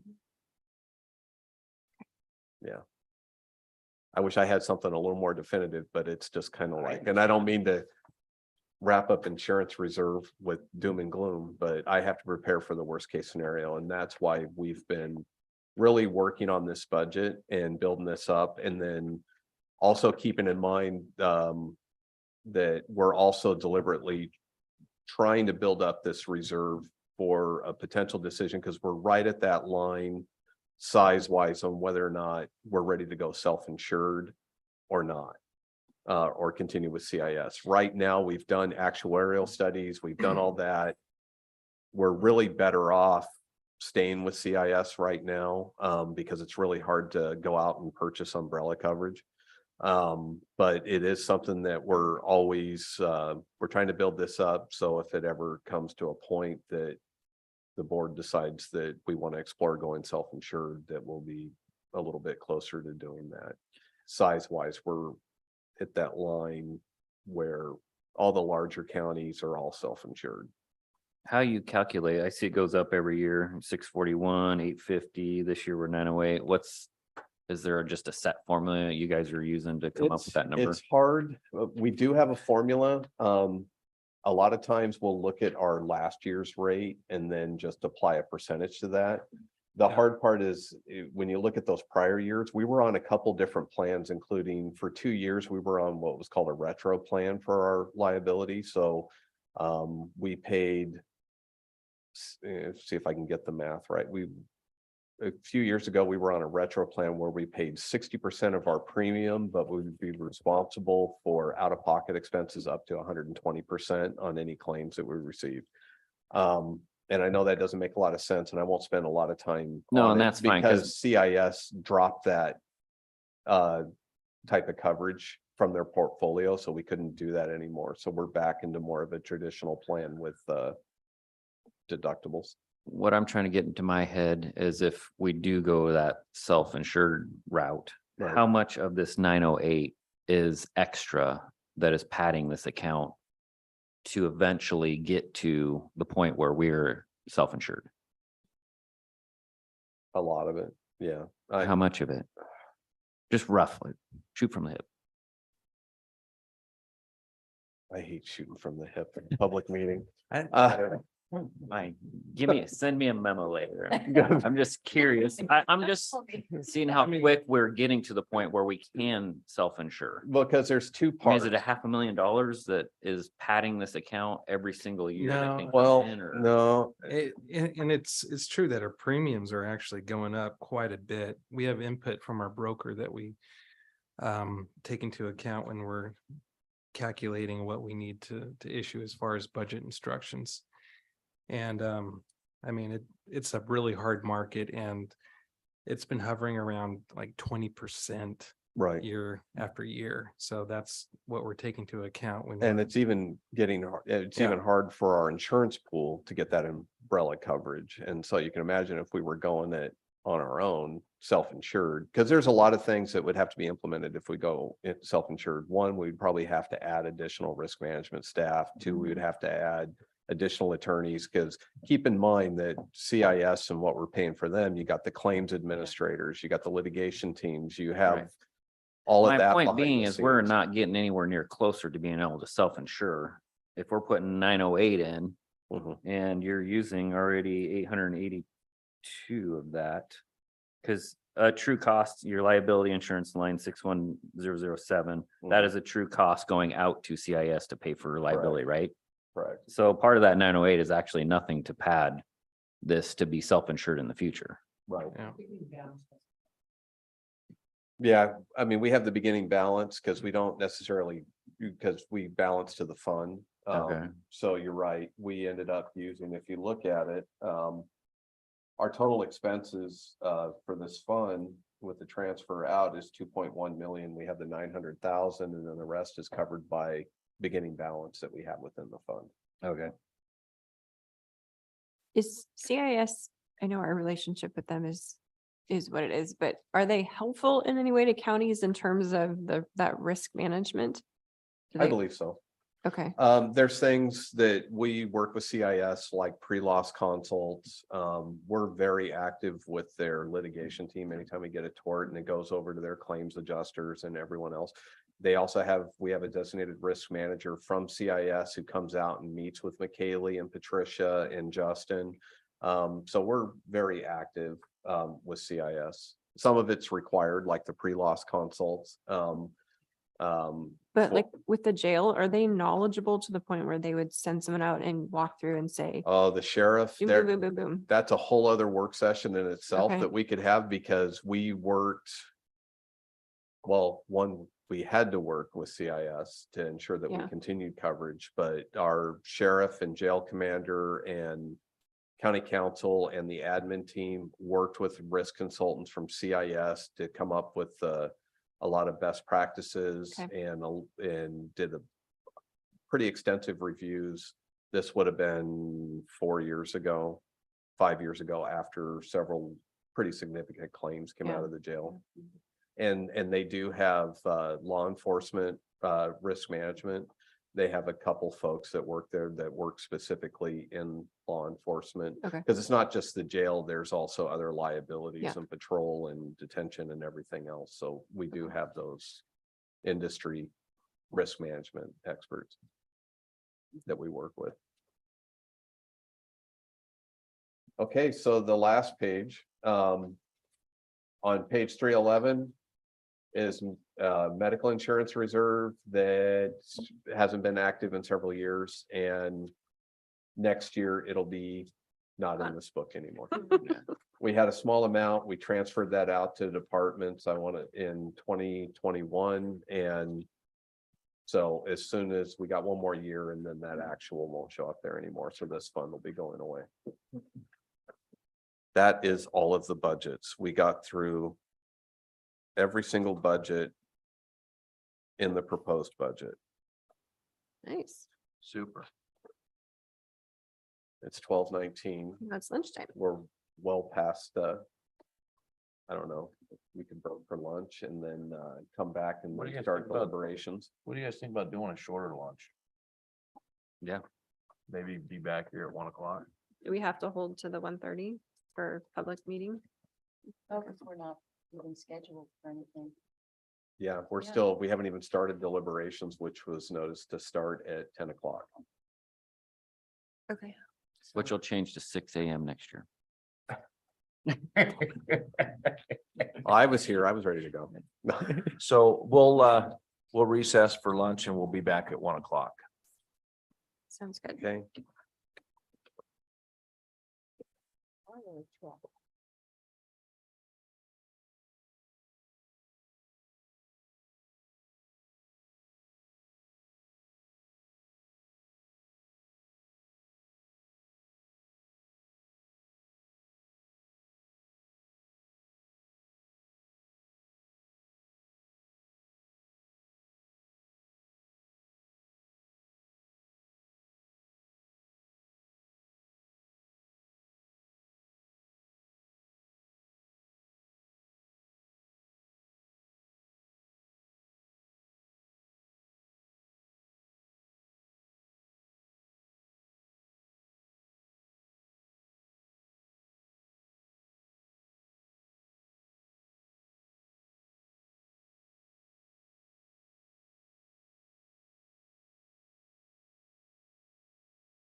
Okay, we're gonna continue on with the deliberation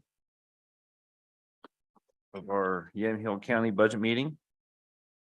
So, we're gonna go over compensation. Well, it's up to you on what order you would like to go in. Okay. I emailed Doreen a copy of it, and on everyone's desk, I dropped off a couple of spreadsheets. I didn't keep one for myself. Can I? No, I don't need it. I just need an example. So you have two different sheets. You have an 8.5 by 11 that is a list of the elected officials, their request and the recommendation that was approved by the compensation committee. And then the other one is a legal size document that includes all of the requests that came forward over the last, how many days is it? 2.5 days. To help kind of track. So it's completely up to the committee. If you want to do the compensation committee, I think historically that's what we've done in the past, because usually we would go straight from that into deliberations. So it's up Okay. to you, Chair. Great, thank you. So I think we'll just go right into the commissioner request. There is no request of an increase. Does anybody want to deliberate on this? Any comments? Well, and just to clarify, because we'll need to, as the committee, there'll need to be a motion on what you want to do with each recommendation, and then a vote on each item. But no deliberation. You can deliberate before, or if there's a motion, you can further discussion. Okay, Yeah. I'm just looking for any discussion that somebody might. Well, Chair, I will move that we accept the recommendation by the compensation committee and keep the commissioner's salaries flat. Okay, I'll second that. So I guess we'll have a vote. Or if you want to Discussion. have other discussion, you can do that right now. Any discussion? I just want to say that I am so honored. Oh, Doreen was talking. go ahead, Doreen. This is just for the commissioner portion, correct? Yes, Correct. Thank you. I just want to say how honored I am to be sitting here. And I just can't believe that you guys never take a raise. And what you do is so important to this community. And I want to say thank you. Thank you. Thanks, Jason. We appreciate you giving up your time to Yeah. work on this. It's very important. Thank you. I appreciate Haven't you told sitting him next to that. Mary. This is your second year. It is my second year. Yeah, so I didn't tell you that the third year is when we stick you in the basement with your binder. Oh, nice. So I move that we go ahead, call a vote. All in favor of adopting the no increase, say aye. Aye. Aye. Do we vote on it? Wait, yeah. Aye. Well, I think that we have everybody. Aye. I think Doreen's and I. Doreen, are you aye? Okay, majority wins here. So we'll move on that. Yes, the ayes have it. Okay, the assessor.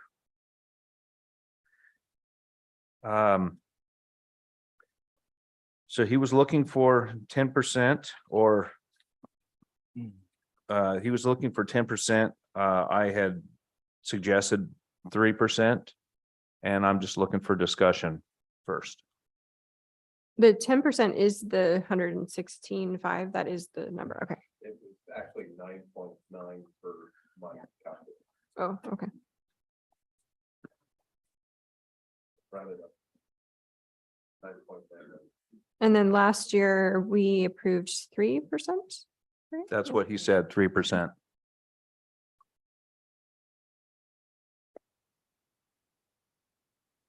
Last year was only 3%. Mhm. Yes, Um, I think so. yeah, it's in my notes. 3%. Yeah, I think Patricia's report cut off when she printed it, at the bottom of that page. It highlighted some of the previous increases, but it looks like it cut off in 21, 22. But it was, I'm looking at the minute. So it looks like he didn't receive an increase in 2020. I thought he did in 2020, but not 2021. No, it looks like no increase in 2020. And Yeah, it increased in 2020. I thought it said so on the bottom of the sheet. Yeah. The comparative sheet with the other counties. Again, I think that was an error on the report that was submitted. It looked like either it cut off or it was missing information down there at the bottom. I'm looking up really quickly. If this information, there hasn't been a motion made yet, has there? No. Okay, if you'd like, while I look up what has been approved in 21 and 22, if you want to go through some of the other recommendations, and then we can come back to that one. well, And that way I if you're doing that, do 2020 and 2022, let's we'll if move, that's what they, we'll move to we'll go to the clerk, since that's the next in line here. So my impression was that Carrie was let me start over. Carrie was requesting an increase. No, No? She did not want to she was increase. pointing out that she didn't get her last year's increase and Okay, it never happened and wasn't asking for one for this year. okay, I see. So the recommendation for the 3% increase was it intended to be in addition to the 3% that we need to catch her up to? Yes, Yes. Okay, Yes. so if I don't know what her salary is right now, but if we consider 82. basically a 6% increase, what does that put her at? Well, she's. well, she 80. should be at 82. On paper, she's at 82. In her bank account, she's not. She's at 79. So she'd be the 82 plus 3% on top of that. Okay. Is my understanding. Well. Did we look at her budget to make sure that she's at, I don't think, know. I think her budget's fine. Okay. It'll absorb that cost, no problem. The basically 6. I mean, it's been budgeted for her. Yeah. 3%, but I helped her build her budget this year, so I know it pretty well. And yeah, her budget can handle the increase. so Yeah, the additional should be somewhere around $2,500, a little less. I got, yep. So what's that? bring Okay. her Up to so my concern, 84, 829 yeah, 84? that's, or 829-ish. That's farmer dirty math. my concern is that if you look at some of the kind of more direct comparables, Josephine County is probably as close as you can get there. And that's at 94. And even some of the sort of lesser, quote unquote, lesser comparables, you're still pushing 90 and 98. That's true. And even if she gets the 3%, she's not. And it's hard to compare because she does so much more. So it isn't it isn't a lot. right. If we were, let's just say for hypothetical, if we were to catch her up to Josephine County and put her at more of a level playing field with Josephine County, what does that do to her budget? Like can it be absorbed there? Yeah, Okay. I don't have the numbers in front of me, but when I built that, when I worked with Carrie on that budget,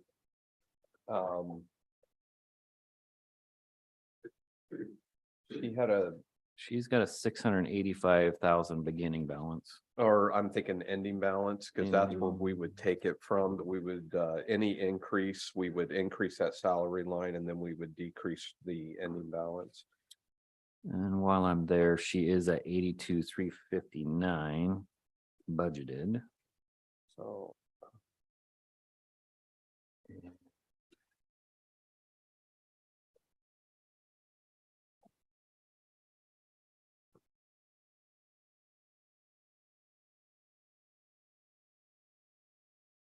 Ending fund balance 214. Okay, Plus, Reserve reserve for the future. for 100, 120. yeah, that's right. So $334,000 ending balance, so. Oh, should be there's able it. to Tells it absorb. right there for you. Yeah. yeah, I mean, that would be my preference. Even Polk County, Polk County's at 90,000, over 90,000. And they have a smaller county. And I'm just thinking about all of the overtime she works and just the strains and the pressure on the office. It's more than a full-time job. So I would at least like to see her comparable to some of these other counties. I agree. So if we did something between Polk and Josephine, because Polk is at 90, Josephine's at 94. Bring her up to at least between Polk and Josephine. Is it true to say, Ken, that this number has historically been lower just because Brian really didn't ask for increases? No. Yeah. Okay. Brian, I'm trying to think when he was in office. I think the most I remember him making a request for was right around 3% one year, but Mhm. even that, I don't think he took the full 3%. So, Okay. no, I don't remember a request or anything in the past that was, and I'm just going off of memory of more than 1 to 3% within that range any given year. Okay. Ken, was the workload the same? I think so. I don't think the Carrie could probably speak more to that than I could, because I'm not over there as far as operation. The responsibilities, the elections, the record keeping and all that has remained, consistent as far as the expectations for that office. Now, the amount of workload or the staffing or some of the other things that may look different. But Carrie could probably better explain that, as she was the chief deputy before she became the clerk. Has it increased because of voter fatigue and what they think is not fair elections?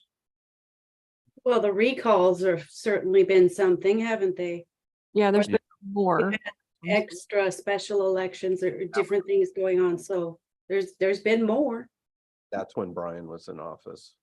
Oh, was it? Okay. Because there was a November election. I'm thinking, Carrie was there as the chief deputy, but that was still when Brian was the clerk. Yeah. Clerk till And then we had a June. December election. Yeah, which, yeah. I'm just saying in general, I give Brian credit because clearly he had a lot of restraint in terms of his own Right. salary. But at the same time, after years and years of that, we are now at a point where our clerk is falling behind others comparables. So I would, if I could make a suggestion, I would like to say, I would like her to be at 94,000. That's where I'd like her to be, is at 94,000. We have a woman who is putting in extraordinary efforts. And I think she should be rewarded for it. I can appreciate that, but she also didn't ask for an I don't- increase either. Yes, So I don't think you have to ask wanna- for it. Well, the other thing is she also didn't get a raise for a year that was And she didn't say due and she anything. didn't I do get that. anything about it. And so I don't know anyone else who would have done that. And even at 94,000, it's well under most of these other counties. Well, there's Douglas at 82.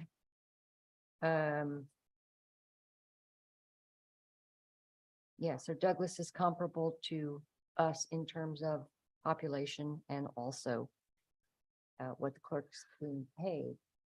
Yeah, if you look at their last fiscal year, though, they had to catch up quite a bit. They've been doing big bumps.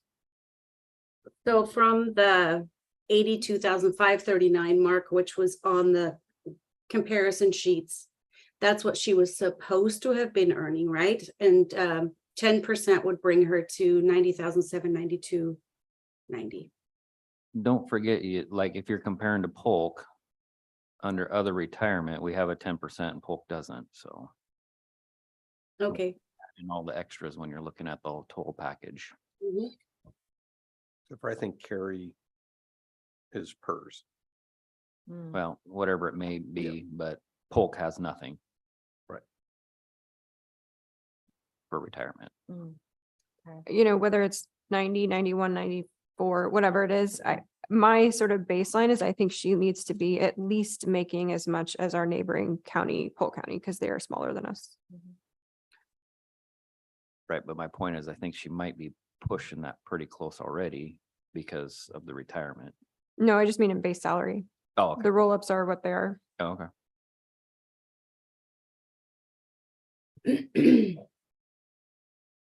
Well, I'm gonna make a motion. I'm gonna make a motion that we pay her $94,000 per year. Ken, is there a reason that these are not sort of rounded numbers? Are we missing something on a formula? On what numbers? Like the Sorry, ba- I'm the still base- researching the other thing. The base salary numbers, Oh, like $90,036. I mean, I don't know. maybe- That could be the, well, because anytime the salary is set, you know, who knows when the salary was set? And knowing that you have different options, you can apply a percentage increase or you can apply a flat increase and just set the salary. If you apply any type of percentage, you're gonna end up with something other than just a simple round number. And so that's why a lot of times you'll see that fluctuation, because Okay, if this year it's 3%, next year it's 4%, or if you do a flat amount at 94,000. And then next year apply a 3% to that, you're gonna end up with, if she were to get the 3% that was owed to her for last year that she never got, what does that bring her up to? Is that the 84? 82. see, I'm not sure. I can't really speak to it because I don't know if that number, because that was news to us this morning. Okay, Yeah. so you need to verify that. Because I need to verify, is the budgeted number wrong? Or is the salary that, you know, that she's seen is incorrect? I'm not sure which one is incorrect. okay. Well, regardless, the comparables are right in terms of base salary. So, you know, if that's what we're going off of. Right, and if Josephine and Polk are kind of the ones we should look at, then the median between those two is 92. So it's, I mean, there's still quite a bit of room even to get to the average of those two counties. Yeah. Be willing to amend your motion to 92? I would be. Okay, so I make a motion, amend my motion to 92,000. Do I have a second? I second. Any discussion? Okay, well then, we'll bring it to a vote. All in favor, say aye. Aye. Aye. All that are opposed? Nay. All right, we have one dissenter. Motion I don't. Motion I did- passes. I don't mind an increase, but that was just a bit much for me. Thank you. We appreciate that, Kent. Okay, so we're gonna go back to, are we ready to go back to the assessor? Yes. Okay, All right, so to kind of fill in the blanks here really quickly, because looking at the list down below. So it is correct. In 2020, there was no increase that was approved. In 2021, it looks like there was an 8.5% increase approved. And in 2022, there was a 3% increase that was approved.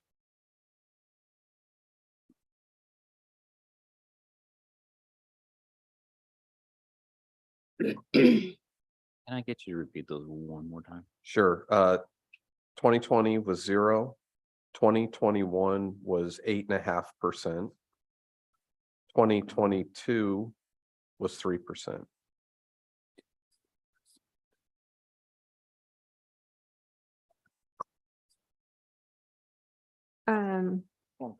Are there issues with this one in terms of his top four non-union staff? Potential compression issues. Yeah, Let me look. well, because they're not in a union, so they wouldn't necessarily go up But they could unless we with agree. steps and. Oh, yeah, okay. um,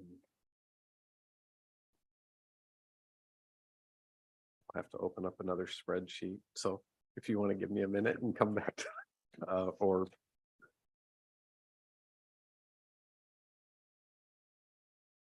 So if we average the two previous years, there's been a 5.9% increase in the last two budget years, right?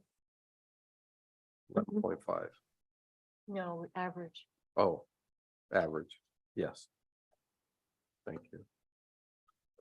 I can't do two things at once.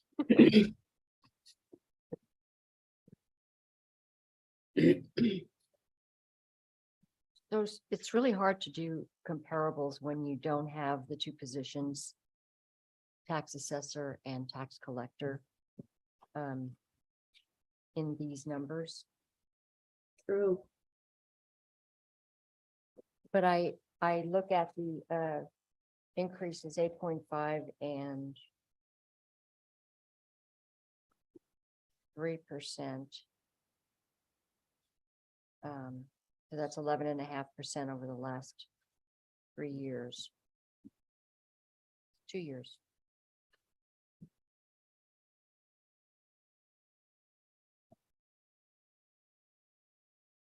Yeah, I mean, if you look at Josephine, they really kind of, it looks like they kind of tried to catch up to us, which is a huge bump. Yeah. So these seem to be sort of these awkward, clunky, catch-ups. Yeah, but they don't do tax collector duties either. Yeah, and that's the hard part for me because when those job descriptions are so varied and different, it's really hard, and it's hard to not bring our assessor up. It actually, yeah, it does bother me. And at the same time, we're trying to, keep our budget stable. And so all of these decisions are hard.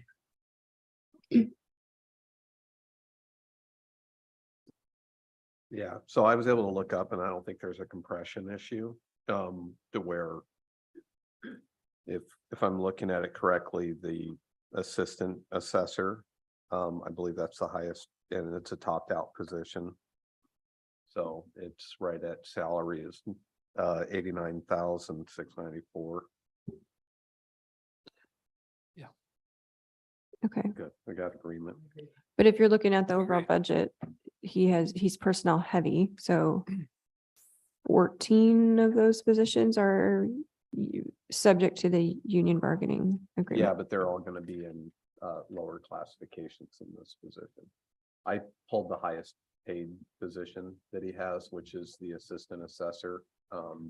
Yeah, I just mean in terms of the impact to his overall budget, he's gonna have an impact Yes, regardless, whatever that Well. agreement looks like. and he built into the budget. And that's per the budget instructions. We asked that they build that in if they're gonna make a request. So he budgeted the 10% that he requested, so. Do I have a motion at all? Going to recommend that this year we hold it flat considering the 11.5% over the last 2 years.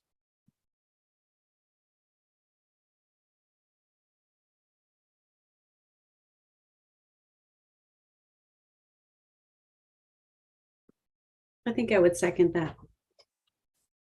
Okay. So we'll vote for the, Further do discussion. any further discussion at all? No, other than, I'm just concerned about what these bargaining agreements are gonna do to our budgets, so. It's very uncomfortable to be making these decisions now without that information. It just feels like that's not the way you're supposed to budget, but that's that's what we have. Is So, this the only opportunity to give an increase for this position Till next year. till next year? I'm comfortable with 3% if there's more that are comfortable with that. I'm gonna restate sort of what I said before is I know the market is tough for people of this quality. I mean, the people who are doing these jobs. And I know just in my little world, the people, the minute I post a job, even my best of my best come to me and are like, you're gonna pay the new guy this? Because that's what it takes to get the new guy. And, everybody out there is poaching, it doesn't matter what industry, if it's electricians, my cousin's doing the same thing. He's like, I'm losing my best guys because the guy down the street will pay him more. I see a lot of loyalty here. I also know to go, hey, if we got to go find somebody to replace these and this kind of the quality and loyalty and what I see when I'm observing, it's hard to find that. And so, I mean, that's where I would, the 3% to me with the way the world is right now with it, I would want to give them something as we acknowledge the excellence you're doing. The problem we face is our size county, we are oftentimes lumped into the metro counties who we cannot compete with. Yeah. The other thing is if we were to look at, so for instance, we had a decision before the board not too long ago about removing term limits because we recognize the importance of the qualifications of certain positions and how we couldn't replace them. So we removed that so that we would acknowledge that. I think this year we are facing considerable concerns about the bottom line. So while we might feel that it would be really good to be able to, to compensate people for what they deserve or what the other comps are, I think that it is, the bottom line is, as Chair Bershauer said, we don't know what the bargaining agreements are going to look like. We don't know how that's going to impact the budgets. We can feel all we want, but we spent how many years in this county and, bipartisan acknowledgement that we need to underspend. And I would hate to see us lose ground now at a critical time. So I think we have to restrain ourselves from doing what we would love to be able to do. There's no question about the fact that our assessor tax collector is an exceptional quality and very dedicated to this county. I'm just looking sort of at the historically, 11.5%. I look at the others, the other departments where we haven't seen that. So I'm just, it's not any kind of a judgment. It's the money. Where's it going to come from? Could I get a question to clarify? Did you say there's no longer a term limit on the assessor? That is a permanent position now. It's not, he's not gonna. Still elected. it's still He elected. run, Okay. but he can run past 3 terms, There's, whereas before you were. okay, term it's still an limited out. elected official. It's just, there's no term limit. I understand. Mhm. Okay. The only people who have term limits in Yamhill County as of now are commissioners.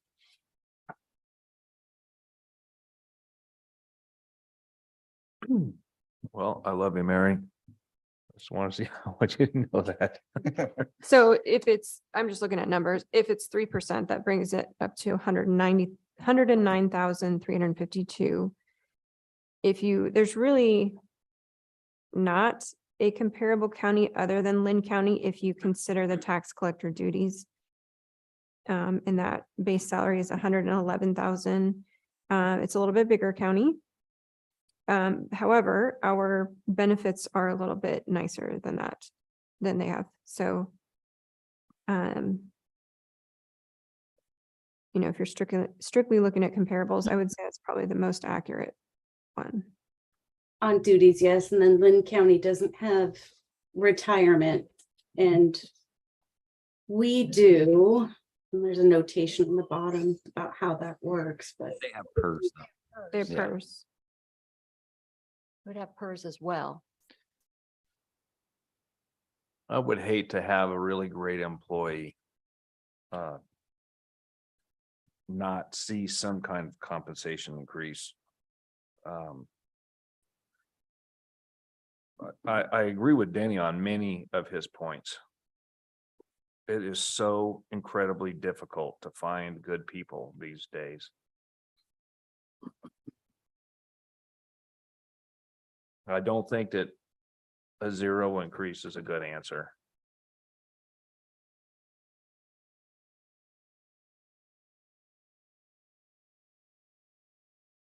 Is there a motion on the floor here that I'm aware of? There was a Mhm. motion in a second. Okay, Commissioner Starrett made a motion for no increase. And that was seconded by Doreen. Did I get that right? do we have any other discussion? Doreen, anything from you?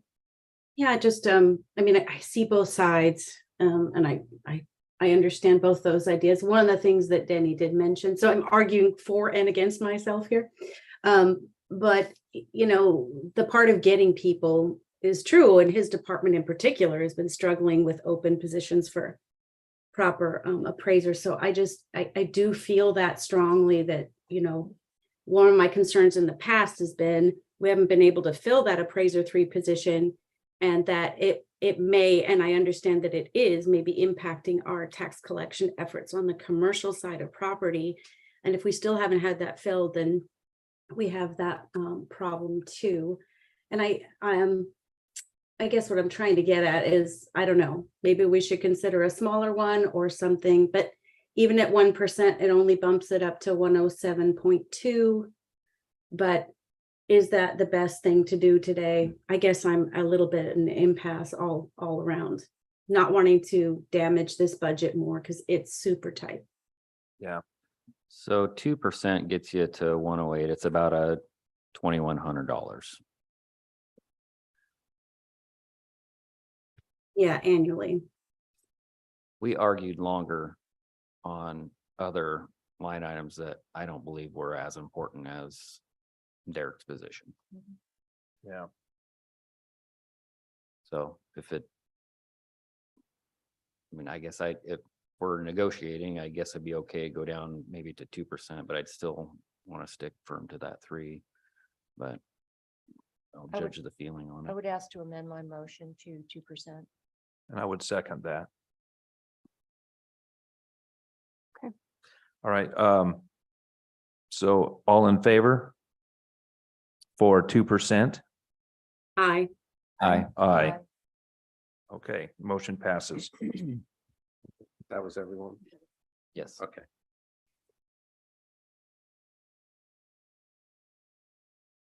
Okay, we're gonna move on to sheriff.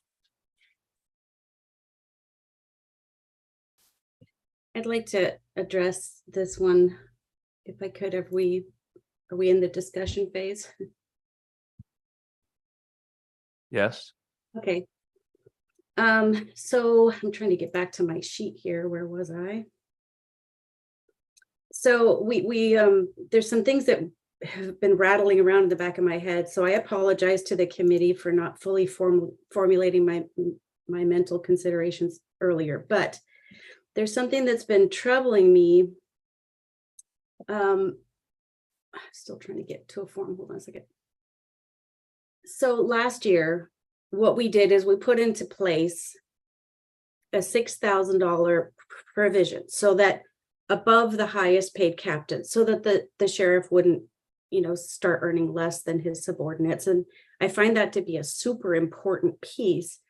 And then this year I felt a little flat-footed with the organizational change. And so I've been trying to kind of grab my hands around that. And the way that and I went back and verified this in the meeting minutes and in other things. we actually voted to make that $6,000 over the highest captain's pay. And then as we finished committee, I got to thinking afterwards, it was over the highest captain's pay. But when the restructure occurred, and every year we come to vote and we see people adding FTEs and changing different positions, but that change wasn't brought before the committee. And then what happened is the increase to the sheriff's pay was actually predicated upon the undersheriff. And it pushed his salary from 134 to 150. But that really wasn't something that this committee had approved, actually.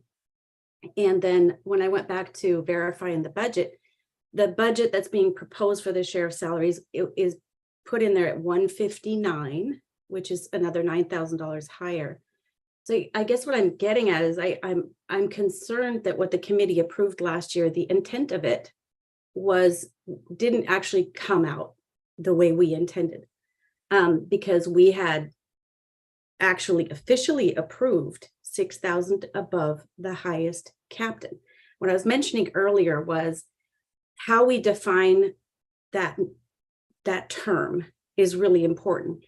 And it was last year too. And had we thought about it more last year, maybe we would have said highest paid employee. Maybe we would have, but we didn't do that. We actually specified captain. And so my concern here goes back to compensation committee. I don't know if we need to reconvene that for this purpose. I'm not really sure, but essentially I have a concern that there's been an expenditure of budget funds that weren't actually approved. So it's interesting that you say that, Doreen, because I have in my notes that we approved 6,000 higher than the highest paid captain. So That's what I'm saying. that's what the intent was, but. Well, the other thing is, I wanted to point out is that these changes in structure were approved by the board. So there's that piece, but that, to your point about the compensation committee and the intent of the compensation committee and what the actual net result was are two different things. But it's not that it didn't happen with, in other words, it was approved at the levels it needed to be approved, just not through the compensation committee. So this sort of was this unintended consequence of a reorganization, if you will. Okay. So well, with that in mind, so, and I guess that this is the part where us as people who come in once a year, maybe we just, we're not privy to everything else or don't know how that works, but in light of that, so it changed our budget intentions, but we don't really have any control over a restructuring that isn't, addressed by us. So I'd like to put forth that, we had this recommendation in here to make the base annual salary 6,000 more than the highest paid employee, which was actually what I said, because my intent was to not have him underpaid from another employee, but the restructuring was also, well, when I consider those two factors together, now I'm actually in a position where I think we're causing impairment to the budget further than we had intended. Because the restructure, which we don't have a control over. So I'd like to repeal my recommendation to have it say more than the highest paid employee. And I'd like everybody's discussion to see what is the best way to handle that, since we have another position in there that has elevated all of the pay considerably.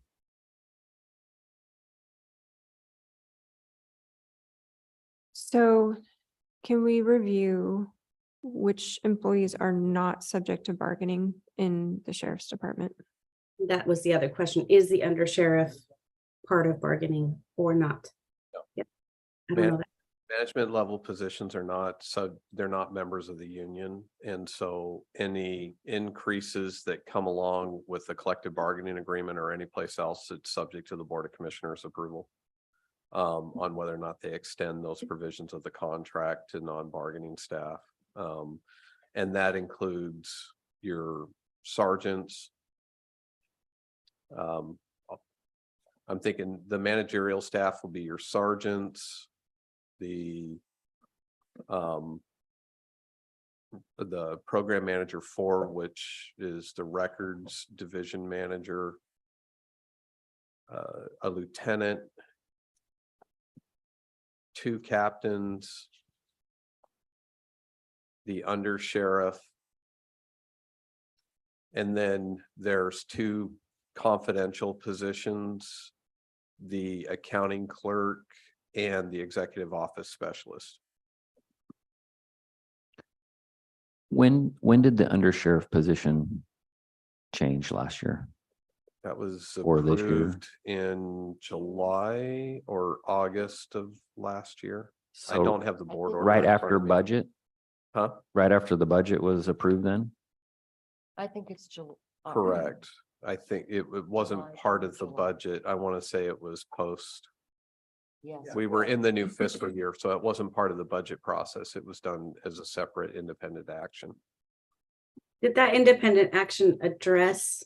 which happens. Yeah.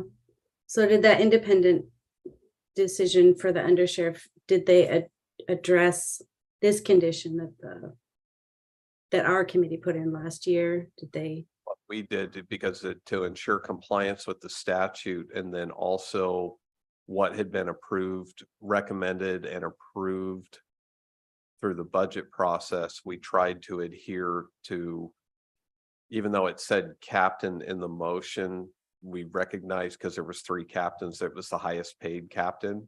And so we applied it that it was the highest paid employee was an interpretation, and maybe that interpretation was incorrect, but that was tried to ensure that we were both compliant with the statute and also compliant with what had been approved as far as wanting to see the sheriff make more than $6,000, who at the time was the highest paid captain. Because there was 3 captains at that time when we met in May of last year. And so the highest paid captain became the undersheriff. So no, where it says undersheriff, the only thing that changed was a captain title. The monies stayed the same, No, there was a pay increase that went to the undersheriff. which would have bumped the sheriffs July 8th Correct. of 2022. beyond what budget committee would have seen before July of 2022. Right, but with the specifics on what was recommended and what was eventually approved when the whole group got together, the $6,000 more than the highest paid captain. I have to put that highest paid because there was 3 captains at that time, so that's why we applied now if it changed in the new highest paid employee was the undersheriff, we still stuck with the 6,000 more than that highest Okay. paid position. I get all that. So Yeah. in my head, I'm trying to put a dollar figure to it. So what was that dollar figure before it went to undersheriff when it was a captain? I don't know. That's what I want to know. Don't know. I'd have to go and probably pull the board order. We can talk about other things while you're looking if you want. Well, I have don't know if I can look it up here. the board order. Well, I have Oh, you have, something that might. okay. And Is just that to the keep it email simple, you all sent I me? want is the base monthly. I don't need all the extras. It actually talks about. Yeah. And there's a reason I'll talk about that. I don't know, the captain that's budgeted now is 131, almost 132,000 in base salary. And I don't have that here. I have a 144 and then down to a 118. Yeah, that's what I see too. Was But the that's one- Base salary, not all the extra pay for bilingual, advanced, roll-ups. Well, the undersheriff at a 0.5 is 79,000, so you can sort of. You know, And so it looks like 158,000. both the captains right now topped out. They're not topped out. Okay. Because I know Brandon was.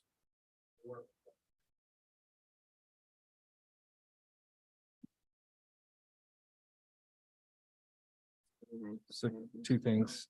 I believe you got the intent right, at least for me. The intent last year, was the highest paid employee, at least from my perspective. What was the matrix used to come up with the under sheriff's wage or salary? Okay. That would have been, I'm looking at it right here.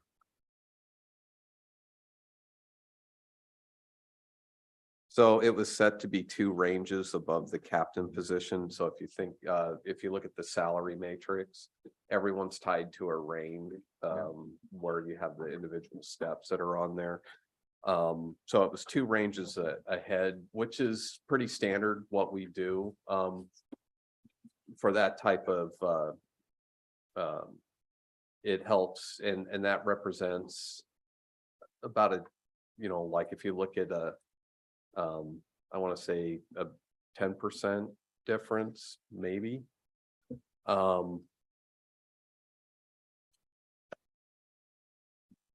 So Yeah, go for it.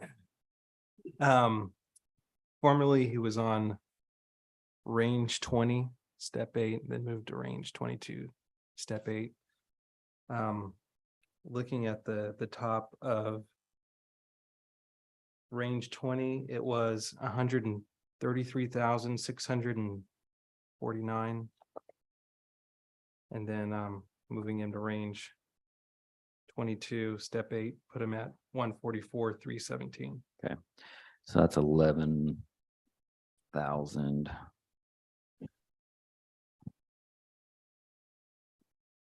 More than what would the budget committee would have known about.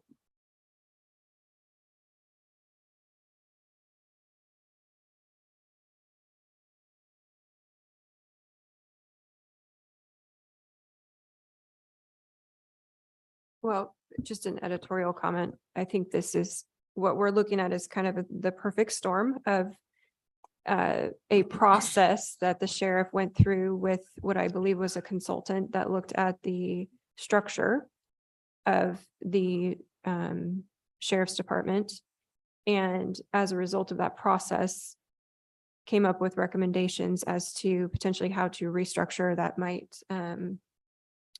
just have more continuity, better service, whatever altogether. On top of that, you have, a significant bargaining contract that went through the last time. We're talking about 31.5% that over 3 years had to be applied. And the Board of Commissioners did approve the sort of ratchet up for non-bargaining employees, which applies to the sheriff as well. So all of this is sort of coming together in a relatively short amount of time. So I think that's why you're seeing that. However, at the time, I recall, because I was on the budget committee when that went through, I recall sounding some, the warning bells about the impact of that bargaining contract to the future of this budget and what it's going to mean. And that sort of sickening feeling of, gosh, this feels like if we can't afford this 2-3 years down the road, we're going to have to cut people. And that didn't feel right. Now, we have no control over what ultimately gets agreed to, in terms of the bargaining contracts, but the warning was there, and now we're here and we're starting to feel it. That I think I would, go to the mat over, and that is that public safety has got to remain a priority. And that under any circumstance, we should not be looking at cuts to patrol deputies and any of the other services that the sheriff's office is doing. We're seeing significant, illegal marijuana grows. There's just an awful lot going on in that area. So I think what we have to do is we have to look at the increase through the last contract, and then we also have an open-ended question about what's going to wind up happening in this bargaining agreement. It's just it's a line we can't budget for because we don't know the amount. So it is a little precarious. And I think that and the fact that we don't want to have to cut anybody or take people off the road. I am concerned about where, where this is going, but I also know that this has got to remain a priority. But I also would look at some of the numbers are just not sustainable.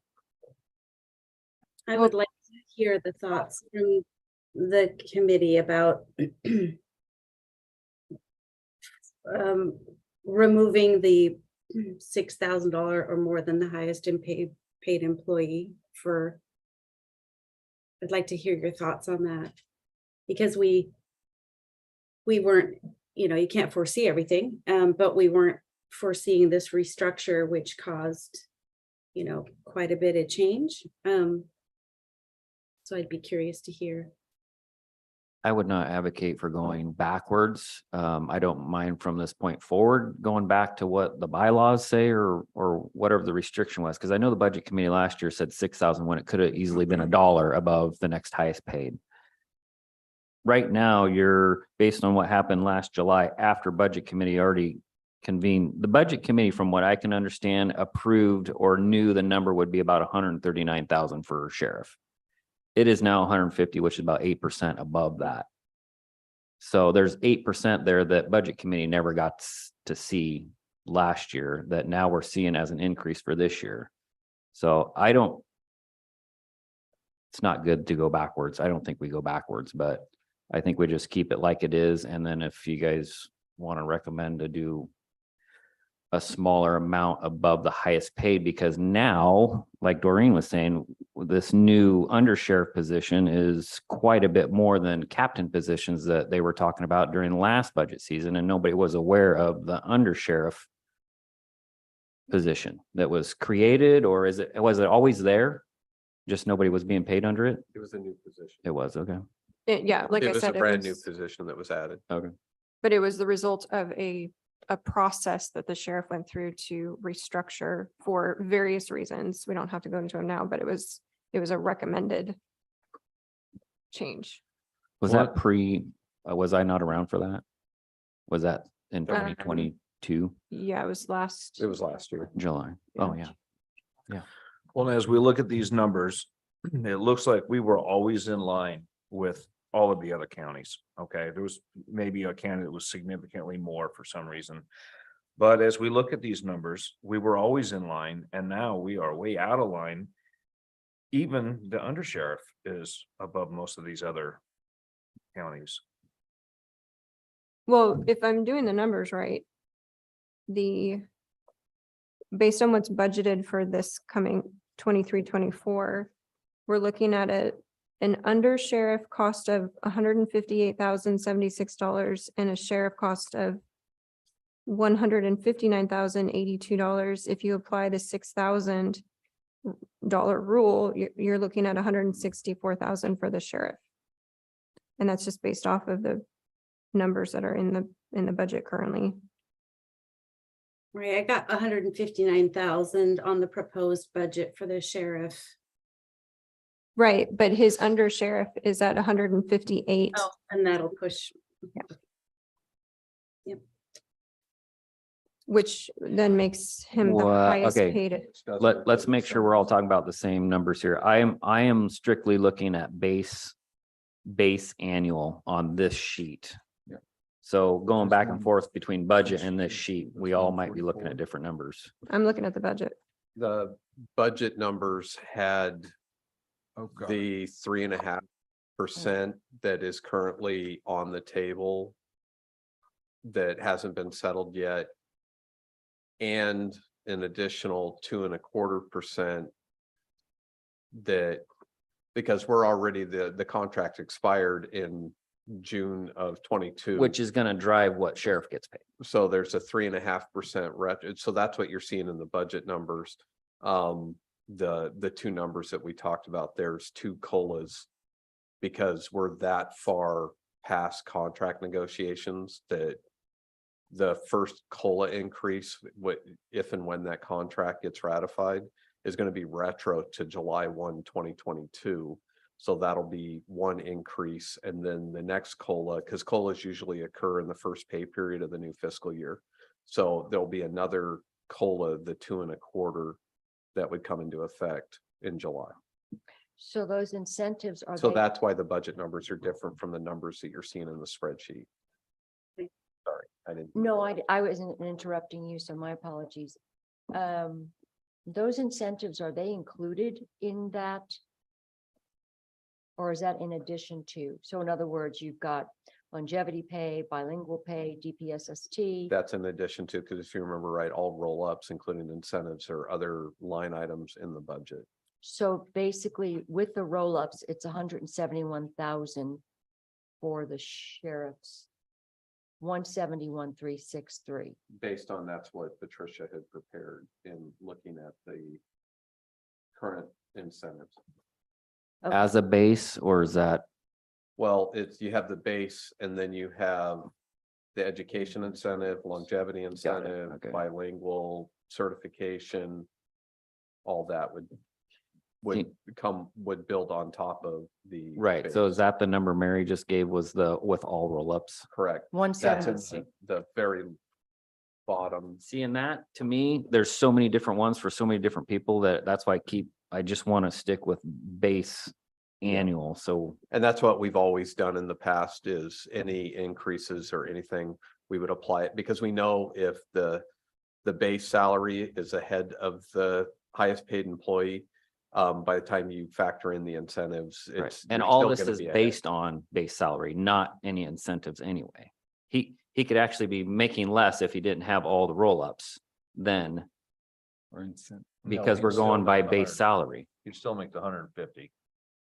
I understand, because that's a Yeah. base salary, Right. but the 171 is not, that's with 171 is with all the roll-ups. Correct. He could actually be, if he had no roll-ups and the undersheriff had a ton of roll-ups, he could actually be, by the bylaws, be making less than an undersheriff. Correct, Okay, without these being. the base. Yeah. because without both the incentives. My point is Yeah. that the number we should all, so we're all on the same page, be looking at would be the base annual. So the roll-up's a roll-up. Good for them that they want to, have the bilingual, they can add that to their salary, the advanced, longevity pay, all that stuff.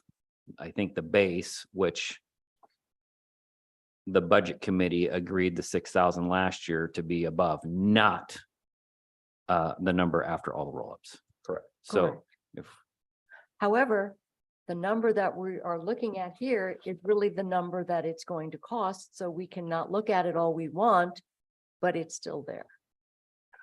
So can I clarify, because when we were talking about, when we were going through the budget the past 2 days, we mentioned that the budget was a zero-based budget for many different departments. Is this different where we have 5.5% factored in? The sheriff's office budget is the only budget where we factored in potential increases, none of the other, because we were so far along with negotiations under that one, that's the only one that budgeted an amount to capture potential COLAs that could come out of the new CBA. All the other contracts related to AFSCME, detention workers, and DDAs, we did not factor in an increase. And a lot of that has to do with bargaining, because the first thing that the other bargaining team does, it goes and looks and sees what we budgeted and knows that that's what we can Right. afford. but So, there's a lot of these that ate away at beginning balances too. I mean, how many different departments did we see that it was the beginning fund was zero or ate it up just to balance the budget, right? Will oh, these, that ended with a zero Ye- ending balance. Right, Or significantly less. you're right. okay, so Wasn't there like three different? 6% was applied. 5.25.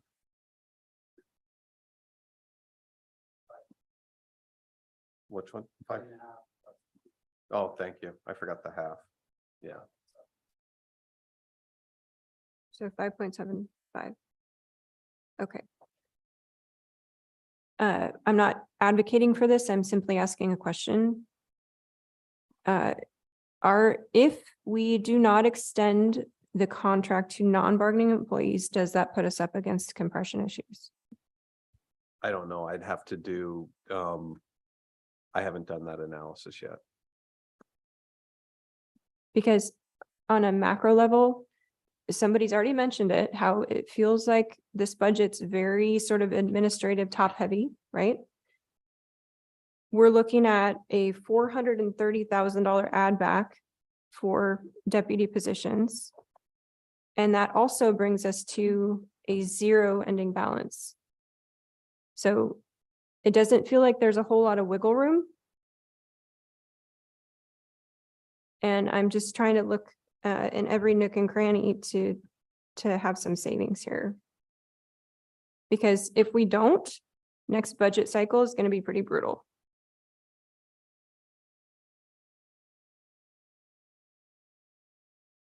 Well, the other thing is what else in this budget it can be, is expendable? What else in this budget is maybe a little too rich for our, you know, for our budget right now? I think there's always room to cut, and there's always room to sharpen our pencil and tighten our belt and all that. And you know, I can't look into this. Like, obviously I can look at each budget line and I can say, well, you know, what's going into travel expenses and what's going into, you know, how much of this is you know, is needed. Again, I am concerned, but I can tell you, no matter what, we have to make sure that patrol deputies are not the ones that wind up being the ones that are not part of this budget. Right, absolutely. And the other thing is, remember on the add backs, the 3 were unfilled positions. Yeah, So I mean, admin, you know, admin is important, but admin isn't. is that not right? Oh, that we have issues. Right. Right. Okay. So you do have people to fill these at this time that would be ready to come to work. But my point is that it's not sustainable. How do we keep those people on next time? There's no sustainability in this budget. We can't even fill, if you look at the discretionary total, we can't even fill half of the add back for the sheriff's department and not go under $1 million, which is what we've sort of historically kept it at. So I'm not in favor of keeping positions this year just so we can give those people pink slips next year. I know we're trying to talk about compensation, but it all goes into this budget and it's not sustainable.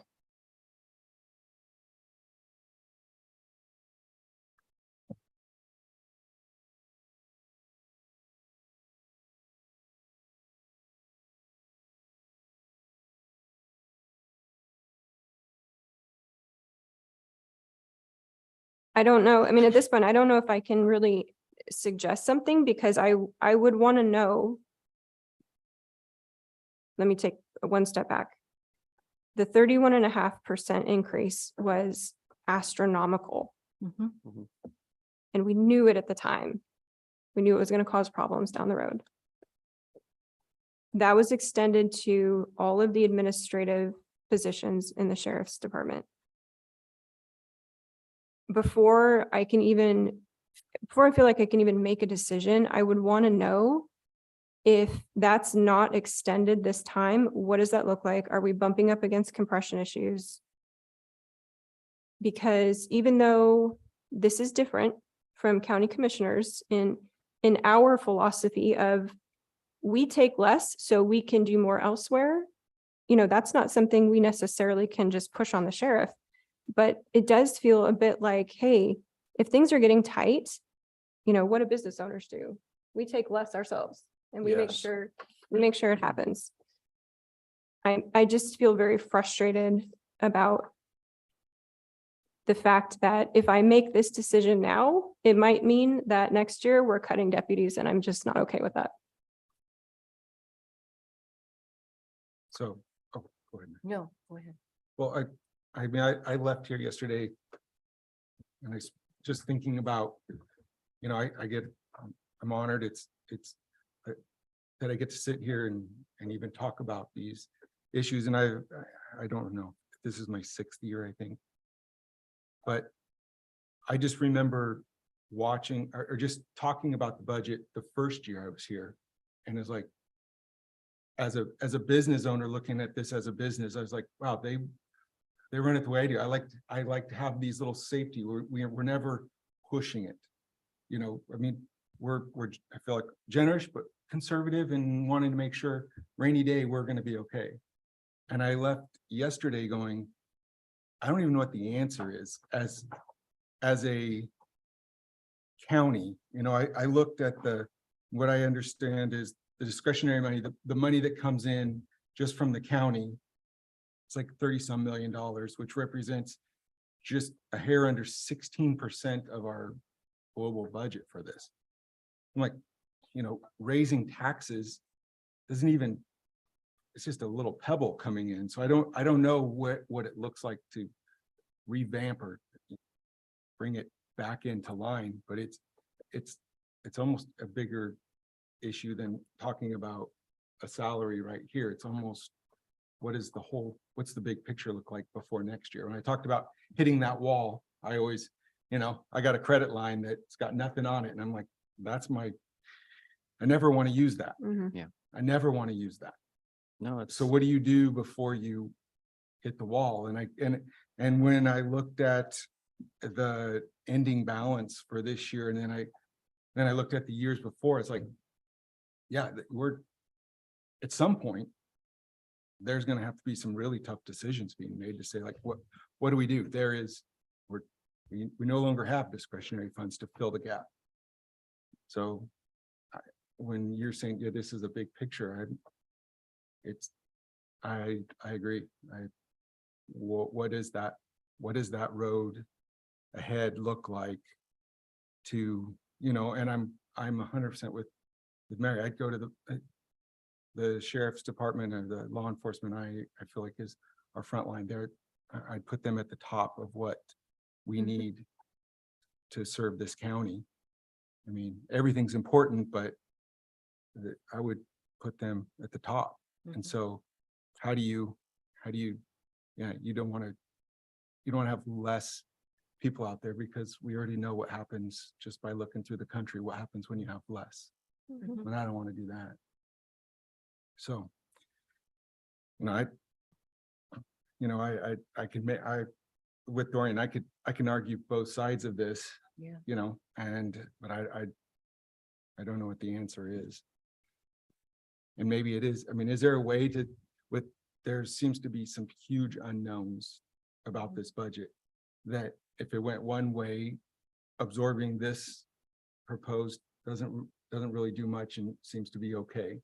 If it goes the other way, we're pulling money from someplace else to fill the gap. I'm going to look to our chief budget officer here because since I've been here, we've never, I think, faced anything quite as, I mean, this is not subjective anymore. This is the reality of, we're looking at a finite amount of money. And so I'm going to look to you for suggestions, knowing that we all value public safety and that it is a priority. And yet we have a budget in front of us that's not going to work. And knowing that, you know, to me, my initial, and I go to, and I look at, perhaps this is top heavy in administration. And I always want to make sure that we're not guilty of that in our department, and that we're not then telling other people, okay, don't do that. So I want to make sure that we're going to be consistent, but I am wondering, how do we address this and adjust this so that we don't lose deputies on the road? From your perspective, strictly budget. Yeah, so just looking at budget, you know, it's pretty simple. we have revenues, we monitor those revenues. We try to build our budgets within those parameters of the resources that are available. If you don't have sufficient resources to balance your budget or to cover all the costs, one, you either need to look for additional revenue resources to come in and offset those increases, or you need to make cuts. And to the expenditures within that category to then balance your resources. As far as instructions that we put out in January as part of the budget instructions, we did convey the point that, you know, departments that if you're looking at cuts, you know, the last item that you should be cutting is your core services. You know, so the first thing you should be looking at is where you can sharpen your pencil and the support service areas, or, you know, because it's essentially at the end of the day, if you're having to operate, we're still going to need to be able to provide, whether it's the sheriff's office, law enforcement, either out in the community or in the jail, or if it's the assessor's office, we still need the appraisers that are doing the appraisal work and the tax collect, you know, so you have to look at some of the other areas and you have to prioritize that way. It's never an easy exercise because every position or every element that's built into all of these budgets provides an essential service within there. Yeah. And but when you end up with revenue resources being strained, you have to make difficult decisions on how you might,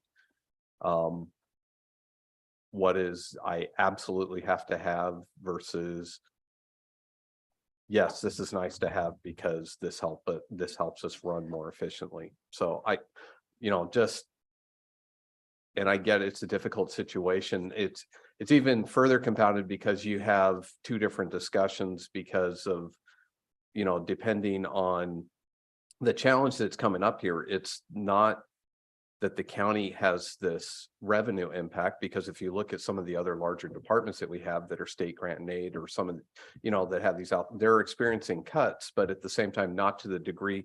It's the general fund, it's the discretionary fund where we're seeing the strain. And how do we balance that? And I do recognize that the sheriff's office in particular relies on the general fund. It's one of those departments that doesn't have gas tax, Medicaid, you know, all this funding coming from the state that is addressing program areas or program needs. So it's a challenge because just like Denny was saying, we've got 30 million in discretionary, and half of that, maybe a little more than half of that, is already being directed to the sheriff's office. Yeah. So I don't want to think of this as just the sheriff's department, but if we wanted to add the 3 positions that he has people for, can we cut another position at another department, or do you have to cut a position within that department? Well, I usually like to initiate cuts within that department, but it's I'm open just to saying, if I can look discussion. at a broader scope and be If- like, okay, if I want to be, what's more important to have patrol on, Right. you know, our highways or internally somewhere else? Yeah, and that's ultimately a decision that can be made on that discretionary allocation, that if that you wanted to apply further cuts to all the other departments to backfill the sheriff's office, it can be done. It's something that I struggle with, you know, especially I see other jurisdictions. I know in particular, before I came to the county working at the city level, you know, the constant battles between, you know, funding the police department versus other program areas. Yeah. You know, that's a challenge as well, because the other thing is if you look at the discretionary allocation table, and if you pull some of that out, and I'm just going to use, you know, a round number, and if you want to increase the sheriff's office with that backfill for 400,000, and if you're gonna cut 400,000 from one of the other lines, you know, that could impact several departments, or it could result in, you know, it just ends up in cutting services in other areas. Yeah. You know, it's hard because when you look at, you know, like Health and Human Services, you know, that 2.2 million, that's veterans, public health, that's, you know, those specific program areas. A $400,000 hit there would be significant, and HHS isn't able to backfill with their other restricted funds. Right, and there's such a small portion of what we do with them Right. anyway that, So that would be the hard part, is when you look at the discretion allocation numbers, if you start taking funds out of there, then now we'll end up with having to make cuts in possibly 5 or 6 departments to backfill the sheriff's office. And that's one of the challenges that we go through all the time. right? Are we, and I'm not picking on a department, but like, transit, transportation, we put $500,000 in there. Yeah. Is that required? It is, because we actually use that for match towards the funds that we get, all the federal and state funds. We do have a match requirement associated with that. And so we pay for the transit provider, and it's also used for matching funds to then pursue and get all that additional grant funds. Yeah. Yeah. It's Okay. kind of the same way at a much smaller scale. It's kind of like when Brad talks about support enforcement, that if you cut discretionary, you know, because he gets 1/3 of discretionary and he gets 2/3 it's federal. Okay. And so if you reduce that number, it reduces the other number as well. Compounds, okay. Right. Kind of goes back to what Denny was saying, our growth for income got outpaced by basically inflation over the last 2 years, and hard to find and hire good people and what we had to pay to do that. I saw the same thing on the farm. I mean, we're up 40% on payroll just to have a basic, Yeah. you know, person to shake some dirt off some trees. So Yeah. this is- And the other part, you know, with the increase that came out of that last collective bargaining agreement had the desired effect. Sheriffs filling positions, you know, and that's what's further, you know, we don't necessarily have a lot of vacancies. You know, I think there's some basic turnover that happens with any organization, but it had the desired effect as far as getting people to apply and filling positions. right, but that was budgeted for. So I don't understand, I guess it's the increase that got us. It's not how Yeah. many positions, because that was all budgeted for last year. Well, it lessened it because again, we use beginning balances a lot. So if leading up to that, prior to that contract, we were experiencing a lot of vacancies and a lot of vacancy savings, we would have compounded beginning balances that over the years, you're going to gradually erode whatever cost savings that you had. And so you'd see those beginning balances because the other revenues weren't keeping pace with Right. the actual You personnel costs. basically took unfilled positions, paid for positions, and now that when you eroded it away, by the time you got to the finish line where everybody wanted that job at that price. Yeah. You didn't have the money to hire 'em. Yeah, so here we are. Yes. You know, at this point, I don't think anybody knows the budget better than the sheriff at this point. And I don't know, maybe this is not appropriate, but I would say if I were to say, Sheriff, you're hearing our discussion and our concerns. Obviously, our job is to be able to make this work. And so if we said to you, okay, you know your budget, where can you cut? Where can you trim every last bit of anything that doesn't need to be here and go kind of like what we've been doing as commissioners? You know, we're not putting in for mileage. We're not putting in for food. We're not putting in for travel. We have a healthy budget because we have made a decision as a board or individually to say, we're not going to spend this money. Yeah. And so now we say to you, you know, kind of find it in Yeah. here and where can you cut? So a couple things on the restructure conversation, that was the perfect storm on timing. We had a captain that retired at the end of May after the budget cycle had already conducted. We had results from a management 360 review that said, based off of your office, your size, everything we've got, we would recommend you having this management structure. So what we did was we took that retirement of that captain and we reduced our management actually by one management staff. So it gives the appearance and the feel that we're management heavy because of the titles that I've chosen to call people, but we're actually reduced our management overall by one. And with that restructure, it actually saved our office roughly $77,000, even with the increase in pay that was pushed on through, including my pay. So on paper, when you look at the compensation for salary, it looks like there's a huge pay raise, which obviously that is part of the conversation. Ken and I both talked, and I can tell you that based off the conversations of the compensation committee, my impression was that the conversation was 6,000 more than the highest paid employee. I can tell you that the restructure was not meant specifically to now turn around and circumvent the committee process and then bump my salary up significantly. It truly was a restructure of taking my existing staff based off the workload that they're doing, call them the appropriate titles and pay them the appropriate dollar amount for the work that we do.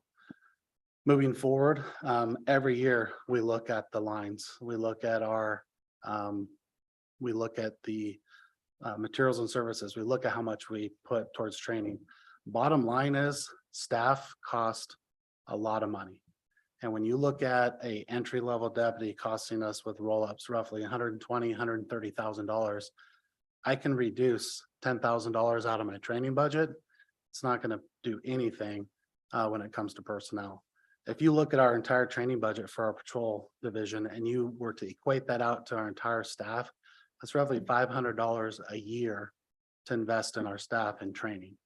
And at the time that we're in with the state of Oregon, all the new laws, all the new regulations, all the new requirements that we have and all these new laws that we have to train on, $500 an employee does not go very far. So I appreciate the position because I'm in the same boat as you guys. I don't know what else to do. The pay rate that was approved by the board and the contract negotiations that we went through 3 years ago, that gave us that 31.5% pay raise, as Ken has mentioned, it had the desired effect. We got people now that want to come to work here. We have people that are working here that don't want to leave. And through other processes and other grants, we've been able to increase our staff slightly. But over time, we made adjustments on the patrol division. This year, if you were to look at that budget, those adjustments worked. We have a full staff in the patrol budget. We've made the appropriate salary projection increases of the 5.75 with an ending balance roughly of $400-some thousand. The problem is that we didn't adjust the jail at all for the last 3 years. And so now we're having to move money back to the jail to offset that increase. And so it's a big picture problem that I don't have an answer to either. I know Commissioner Bershauer and I have talked about, what do other counties do? Do they do levies? Do they do taxing districts? None of those are easy and none of those are necessarily the right answer. But at the end of the day, the only way for us at this particular point to save money within a budget is to reduce staff. Where can you, as the sheriff, personally, we've talked about how we've really tightened our belts here. Where can you do that? Is it travel? Is it, where can there be that, a little bit here and a little bit there can add up? Yeah, well, so as we're sitting here, my undersheriff texted me and said, I'll self-demote if it means that it saves his position. So we can do that.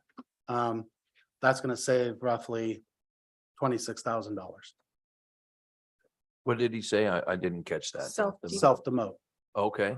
Take So- a demotion to become a captain again to save $18,000, $17,000 in the budget, if it means saving a position. And when you look at it, we have 3 positions that we're trying to fill at $428,000. That $26,000, although it's a good feeling, and I appreciate him stepping up and willing to do that. I'm willing to do the same thing. I've said it every year that I come here. I don't do this job for the money. Yes, this is my career. I've done this my entire life. I don't do it because I get paid a lot of money. I could go out and make a lot more money to being a consultant and with a lot less stress. I love where I work. I love the people that I work with.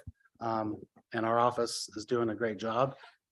It's just the mere fact that we have such a large staff and such a large personnel, and the pay that we pay our staff is very well. And they do a good job. And the only way that we can, pinch numbers, we could do that. And I don't have a problem doing that and making that recommendation. It's only going to give us, a few pennies when it comes to what we need to make up the difference. Well, I guess we've had these discussions about other revenue, unfortunately, those levies are failing in other counties. So it's, like you said, it's not easy. There's no easy fix, and it's certainly not going to happen for this budget cycle where we have an option like that. So I guess my dilemma is that this budget as proposed includes a 5.75% anticipated increase based on the bargaining contract that's likely, to happen. Even if we removed the administration from the extension of receiving those and, kept your salary the same, so 150,000 or so, and didn't approve any add backs, we'd still be at a zero ending balance. Not necessarily, because what is in the budget is 5.75 for every single staff member. So what you see here is a 5.75 salary increase for every deputy, every detective, every sergeant, every captain, undersheriff, and myself. Right, but the 5.75, for the sheriff for your position would be roughly 10,000. So if you factor in, the 1 to 6 or 7 people that are not part of the union, you're maybe $60,000-$70,000 savings, but it's not going to add up to an entire sheriff's deputy. No, because you'll have, The numbers are higher than that, because if you look at all the sergeants, I don't know how many sergeants there are there'd total. be 6 sergeants, 2 captains. Actually, the captain line in here is wrong. Okay, so we might be adding up to a deputy, the total cost roll-ups of a deputy. If, my question is, if we were to ask the sheriff to forego the extension of the contract to non-bargaining employees, That, see, the hard part that I'm struggling with that discussion, because that's usually a discussion that we hold when we have a ratified contract. And the concern that I have about the reason I can't really say, making a decision at this point on that is, as I mentioned before, that negotiation is on its way to binding arbitration. And so the potential,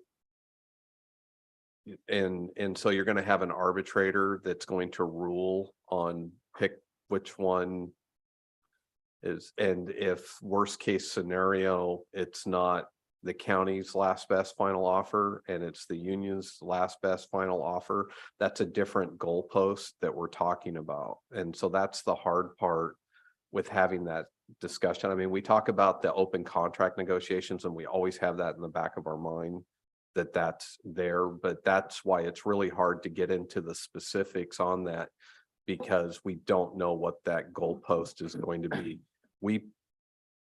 The sheriff, when they built this budget, they built in what we had in our final offer that was submitted to Herb.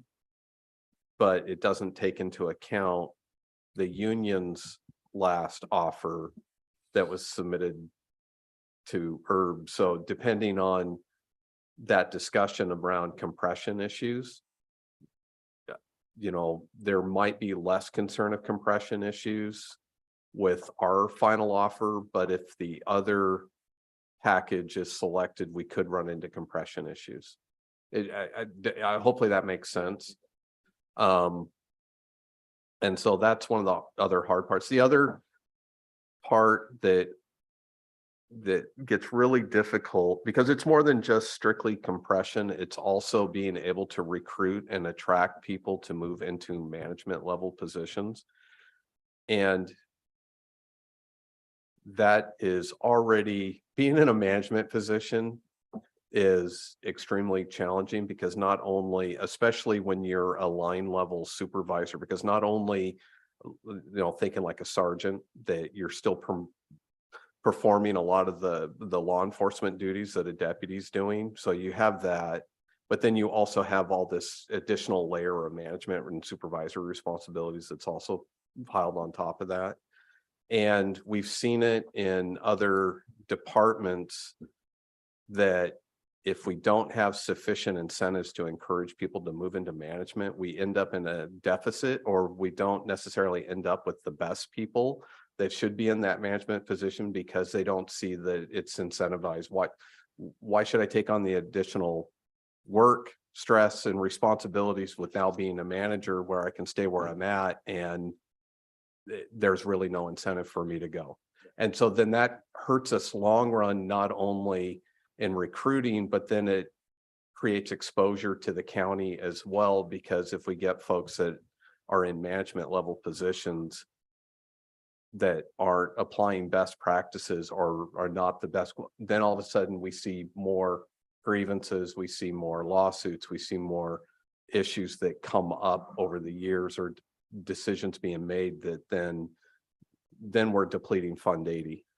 And so that's, If you look at the delta though, between the average deputy right now and the administrative positions, and I'm talking about, you know, the sergeants and the undersheriff, it's close to $60,000 of a base salary delta. That's pretty significant. You mean as far as what the percentage is? Yeah, if you between look the- at your, if you know, if you average the deputies, patrol deputies, you know, versus some of the administrative staff in terms of base salary, it's a significant delta. It's roughly 15% between a top step deputy and a top step sergeant. So the hard part with just looking at the numbers in the budget is that we have steps anywhere from 2, 3 for deputies all the way up to top step. So what I traditionally look at is if you're going to promote into a supervisor position, you're traditionally going to be your 6, 7, 8 year employee. So you're going to be closer to the top. And so our top steps deputies are at 93,258, and our top step sergeant is 109,946. So when they go from a top step deputy to a supervisor, their first year as a supervisor, it's a 5% pay raise, with all the additional responsibilities and liability. And as Ken is mentioning, you know, it's hard enough for me to get people who are working in our office to put in for these promotions, because sometimes they look at the risks of being in a management position, and it doesn't, the risk 5%. outweigh the benefit of promoting up. So right now, it would be a roughly 15, maybe 16%. So if you were to hold the supervisors, let's just say sergeants, for example, which we've done before, that has happened back in 2001, which put them to, because they used to be closer to 20% in between the top steps. They were closer to the 16 or 17 now, because they did take one pay freeze one year. And so if you were to do that and not apply the entire 5.75, that would put them closer to, well, that's 10, just about 11% in between the two. So you're not quite up on a compression, but you're a lot closer than what I would want them to be. And, you know, and when you look at it, I mean, I've got 6 sergeants on our patrol division, for example. On our jail division, we have, I believe, the same amount, maybe 5 sergeants in our jail. And what they do, 5 sergeants. And so that is a sergeant in patrol, is a sergeant in detectives. And more of an administrative sergeant who's taken on our body camera policy. And then 4 sergeants, 1 assigned to each team. So they are on the front lines, boots on the ground, working calls, taking calls for service, taking cases. The detective sergeant is working active cases. So these are not just administrative staff sitting in the office. The only administrative staff that just literally sit in the office are myself, the undersheriff, the captain, and the lieutenant at times. The rest of the sergeants are on the floor working in the field or doing active training. So when it comes to policy, you have a small amount of people in the office. The majority of them are actually working in the field with right next to our deputies. They're pulling shifts when we're short. I've got a lieutenant who's going to be working the city contract in a month because we're short on a city contract position because we haven't backfilled yet. We've got administrative sergeants who have been working night shift on to cover shifts for the patrol division. I've got an admin sergeant who will go up and work in court security in the jail because we're short on staff in the jail. They're out there working, and it's I think it's a conversation that at some point we're going to have to determine what we're going to do as an overall county for public safety, and it's a hard conversation to have during deliberations when it comes to moving forward. As I had said, I've got 1 staff member who's already willing to take a pay cut. If that means you give me a salary of $1 more than my highest paid, I don't care what you guys do with that. And that would make me feel just fine. It'd probably make my staff feel fine. But at the end of the day, it's not going to bring positions in because it's a few $1,000s. I agree. And it's like the second time you brought it up. And I just want to be super clear. I sat in the audience last year when the sheriff was here, when you guys were discussing the $1 or 6,000. He sat there and basically said the same things, like, I don't do this for the money. He did not get up here and be like, I want it 6,000 more. It was the budget committee that said, we want to do it 6,000 more. He would have been just happy with the $1. I just want to make sure that's super clear. Yeah, I agree. And every single person in your department does excellent work. My goal is to keep them all. Yeah. And the numbers, I just don't see how the numbers are working out to support all of those goals. I mean, if we approve the general fund requests, we've depleted the general fund, the discretionary fund, down to $675,000, basically. And what that's gonna mean for all of you that are returning is next year is gonna be ugly. And you are going to have to make decisions that you don't want to make. Because between now and then, we are being warned constantly every day that we are on the verge of a recession. We have banks that are failing. We have people, I've been watching the McMinnville Fire, District merger thing. There's a lot of people who are saying no because they are on the edge. That means that property tax collections are going to be down. It's not, the projection going forward over the next couple of years is not good. And I just don't want to kick the can down and then have a catastrophic decision next year.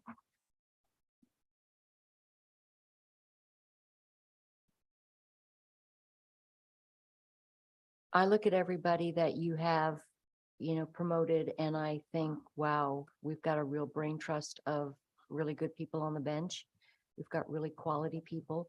I've pointed that out to them personally, and we've heard really good things about them. And that is not the issue.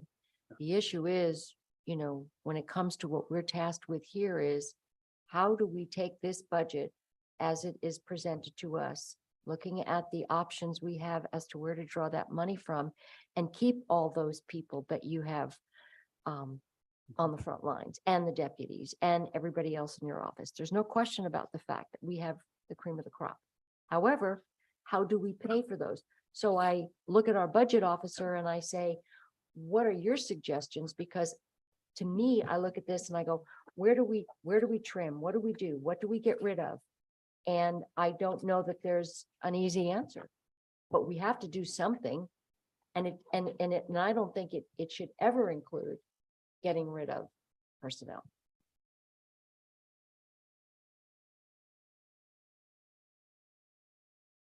So I'm, once again, Well, it's not fair, but it's kind of now, you've heard where we're at.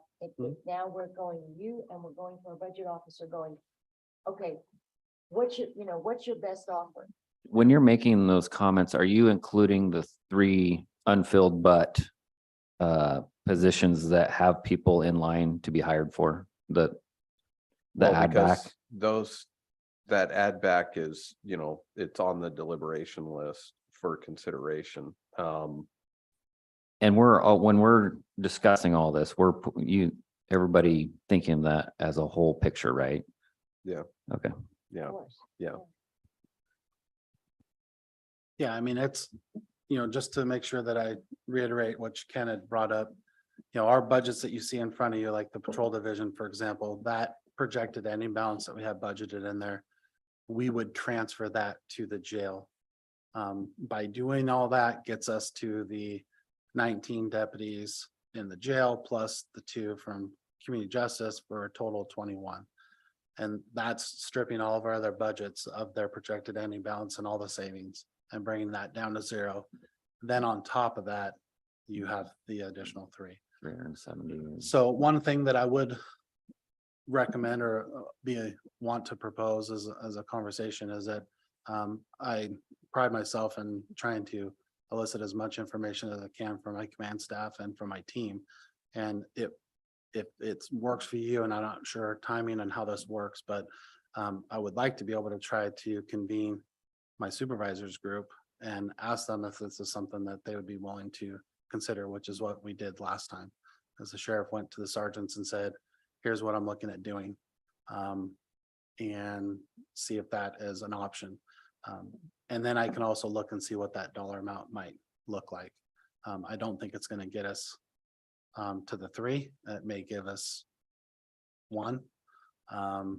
Well, because as far as process goes and where we're at.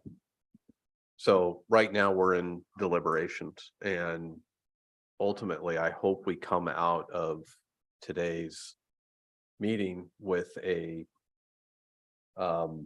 we'll have to go through the full list of deliberations and make some decisions there, but ultimately come up with, once we have those decisions, and then that this group would approve a budget going forward, considering all the various add back requests and everything. I'm not saying approve the budget and all the add backs, but I'm saying and just thinking of process. And so if one of the outcomes, I'm going to just say, if we were to go through this and if the add back request was denied, it was not approved, and we proceed with the budget as presented without the add back request being presented, then the sheriff would have to, go and convene the group and look for cost saving measures and maybe find another means. And then, because you're going to have to work within that, because if the add back request is denied, then, well, I have to go figure out what this cut's going to mean. But it would still be subject to, we still have a public hearing scheduled for June and final budget adoption for June as well.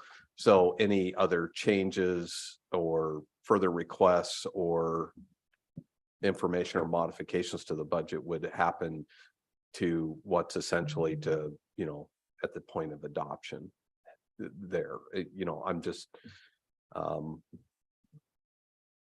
not trying to necessarily kick the can down the road, because that's not the intent. It's just trying to describe where we're at for process today, because I know that these are some very difficult questions, and how do we get through the list of the compensation committee recommendations and then through the next list of deliberation items to get this budget to a place to where the committee feels confident that, we're approving this to move forward to the next step in the process. And quick question, and this is oversimplified. I'm fully aware because I stay here for 3 days out of the year, and I know you guys, you guys watch over this. If you know, if you went back to departments aside from the sheriff's department, that budget, they are the majority. There's only about $11 million of allocated funds left that goes to the other departments. If you said, I need 5.5% cut from the allocated funds to, because we got to cover some things, is that catastrophic across the board? If everybody looked, I mean, is that a big number? It'd be pitchforks and Okay. torches at the sheriff. Well, That's what I said. It could be just way oversimplified. No, it's a legitimate question. I mean, because that would be part of it. It might be two steps. It might be the sheriff going and having the conversation like he described, and the other part is me going back to departments and being prepared for the torches and pitchforks. But, you know, because I think it'll vary from department to department, as you saw there. You know, there's some departments, you know, because the DA's office has an add back request. So what does, instead of not getting the add back request, what's an additional 5% cut going to look like? What is that impact going to look like for juvenile probation, juvenile detention as well? That's one that, and they also have open contract negotiations and possible personnel costs coming down. And some ending balances got transferred to jail from Right. that also. And, you know, and I'll just say this here, that think about how best to, you know, some of the challenges that we've had, it's, you know, that with that last contract with Teamsters, that has had an impact, not just on the budget, but that's also had an impact to other departments in the county as well. I don't think we've had a contract negotiation yet with our other labor unions that hasn't brought up 31.5%.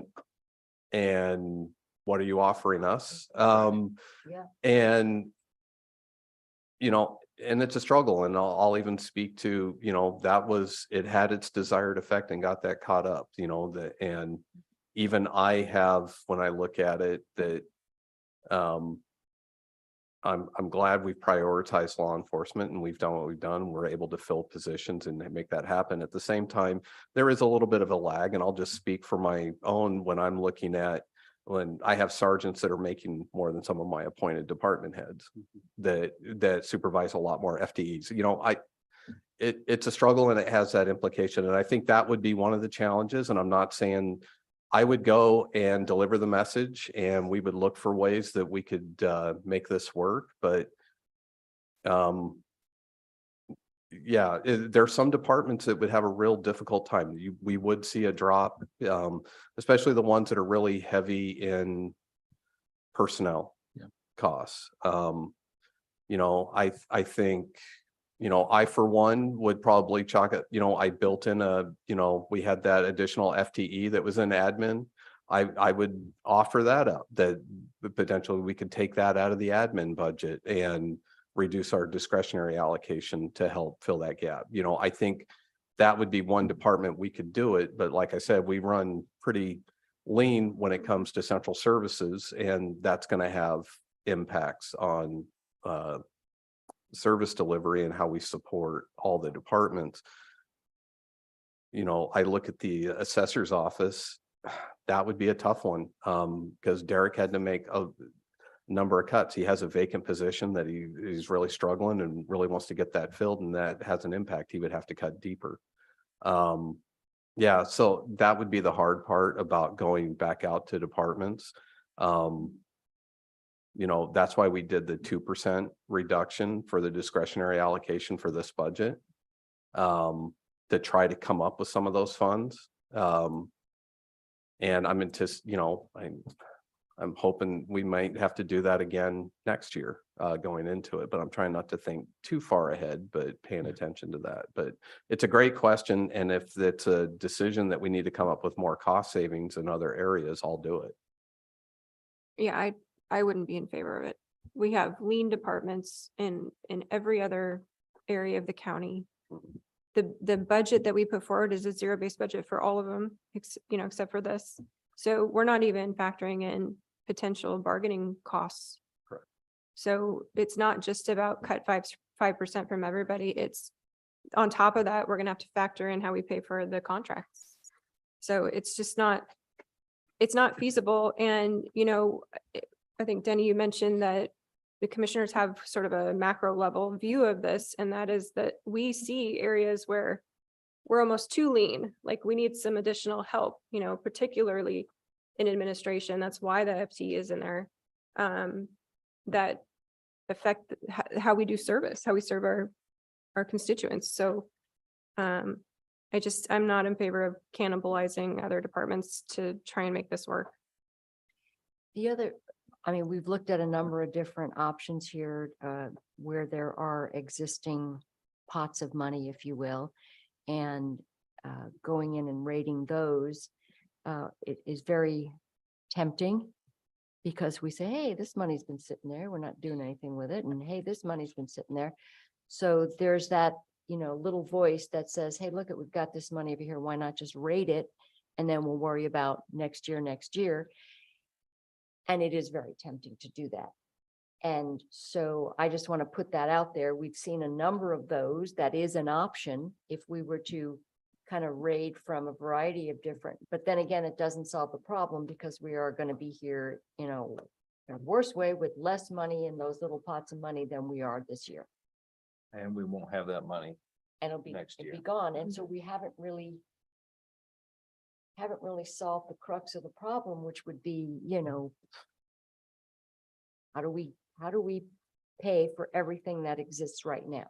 Correct. And that's the thing, is that, and as we're sitting here, I've got command staff that are sitting in both divisions, listening to this and saying, we will do what we can and make it work if we need to make it work. Between the two divisions, I don't want to say any one of them is more important than the other. The jail definitely is in a position where we would be able to absorb a loss of a position a little bit more. I'm hesitant to say that, because the same reviews that we've had for the last 5 years and the multiple reviews that come in and reviewed our facility, they've indicated that we needed more staff. And so that's why we brought on more staff. And so these 3 positions that we would be eliminating are the 3 that we've added based off their recommendation. And my concern is that you're creating more of a liability. We do have a vacant sergeant's position in the jail right now that has not been filled, and we have not been able to fill that for the last 2 go rounds. That may be a position that we just choose to not fill. Traditionally, and when we reduce positions like that, we eliminate the FET or the FTE out of the budget.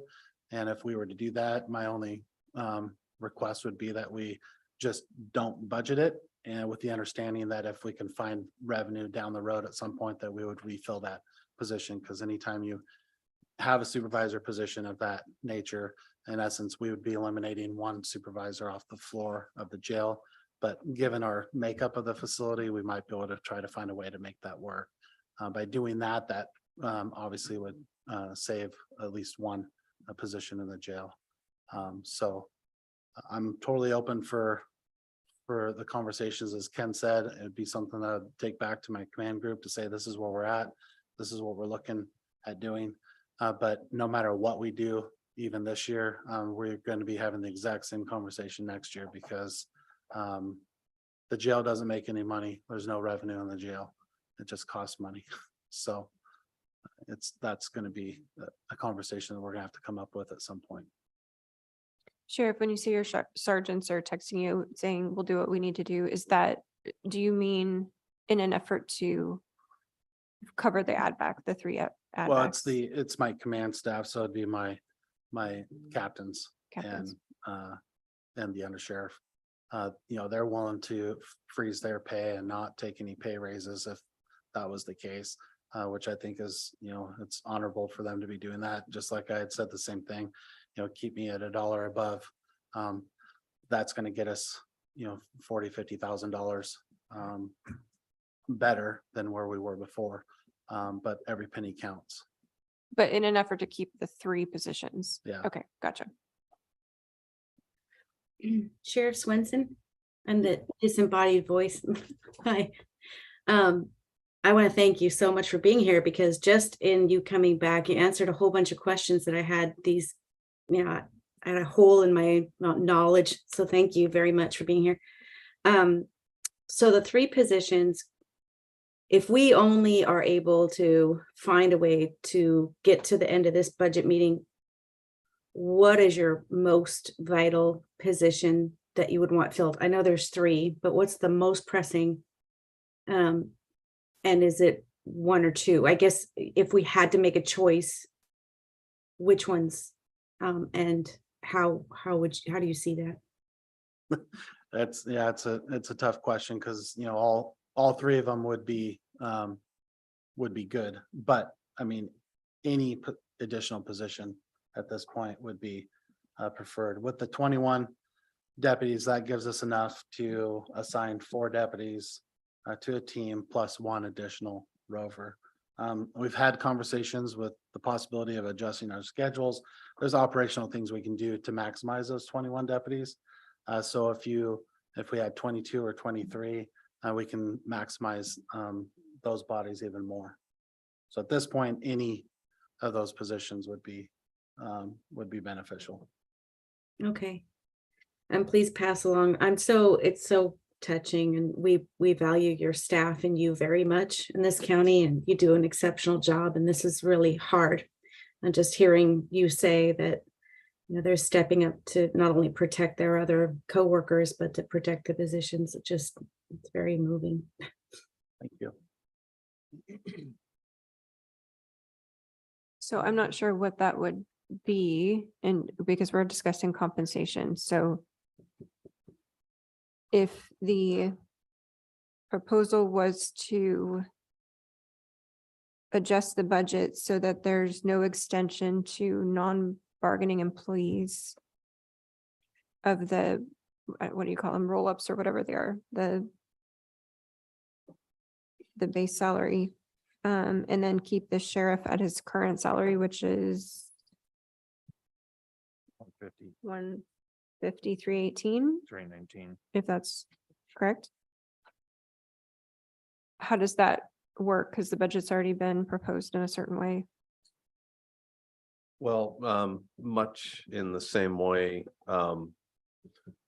like the assessor, he built into his budget what he was going to be asking for. Just adjust it. And so it was approved as being less. So what'll happen is we'll go in and modify that line to represent what the committee approves, and then whatever cost savings comes out of that line would get applied elsewhere in the budget. So that revised amount would come out of there and then be plugged in elsewhere. Or it could just stay where it's at but Just not spend it. and we just wouldn't spend it. So there's 2 different approaches to that. But then the sheriff has the opportunity to go back and have his discussion. Right?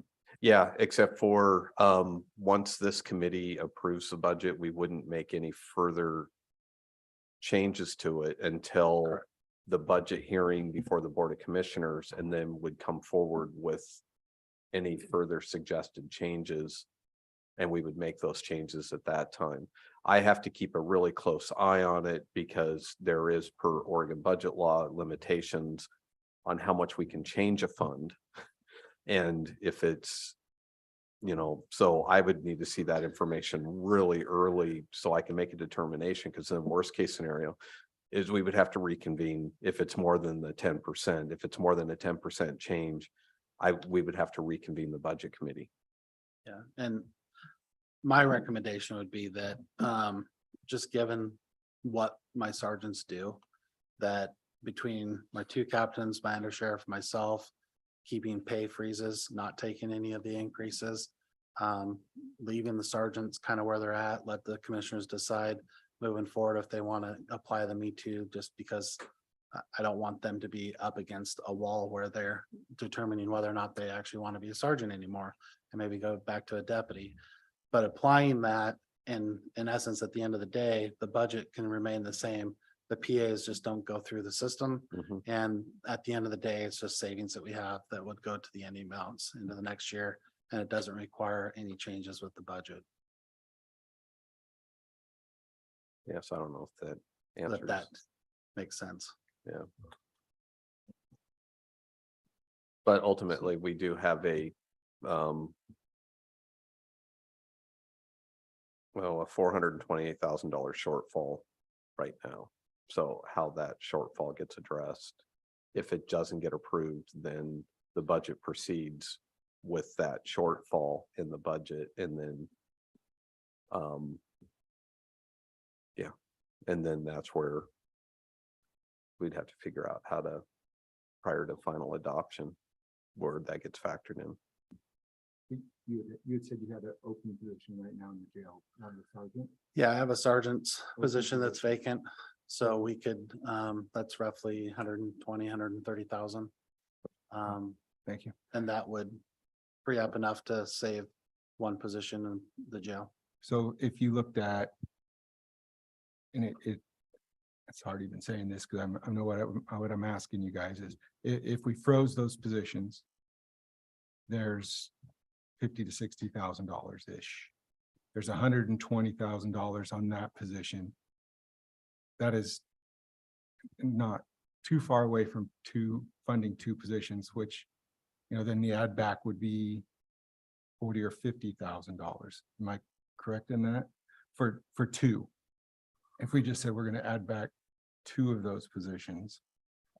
It'd be I mean- 200 and something. 120, 50, 80. I guess that was kind of the question I was asking, like, if we take two positions, like if we were to approve two lower positions, it would create more bodies. And so maybe that's a good idea. Well, I don't think we can create new positions. I think we have to go with what the sheriff has proposed in terms of what those three positions are. Yeah, so the three positions, the 428,704, that's roughly 142,000 per position. And I would have to go back and look and see what that's budgeted at, because sometimes we budget at a top step, not knowing if we're going to bring in entry level. If you bring in entry level, you're saving roughly 50,000 right off the top. I would have to go back and look and see what those three positions were budgeted for. But yeah, if you were to remove that supervisor, or at least not fill that supervisor, and just use that money to pay for a deputy, you'll have enough to pay for the deputy, plus a little extra. So you may be closer to only needing to try to find a way to fund maybe 1.5 positions.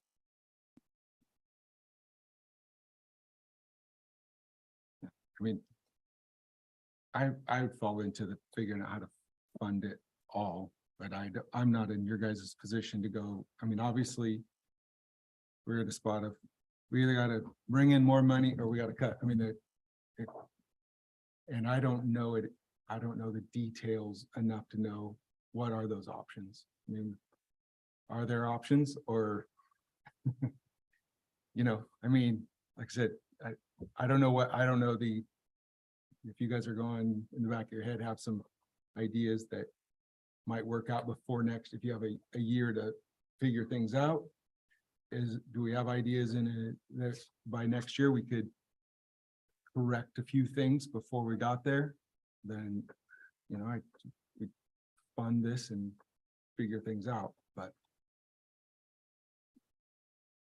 I can't think of anything, and that's why I keep looking at Ken, because somebody needs to pull a rabbit out of a hat. And so far, there are no rabbits.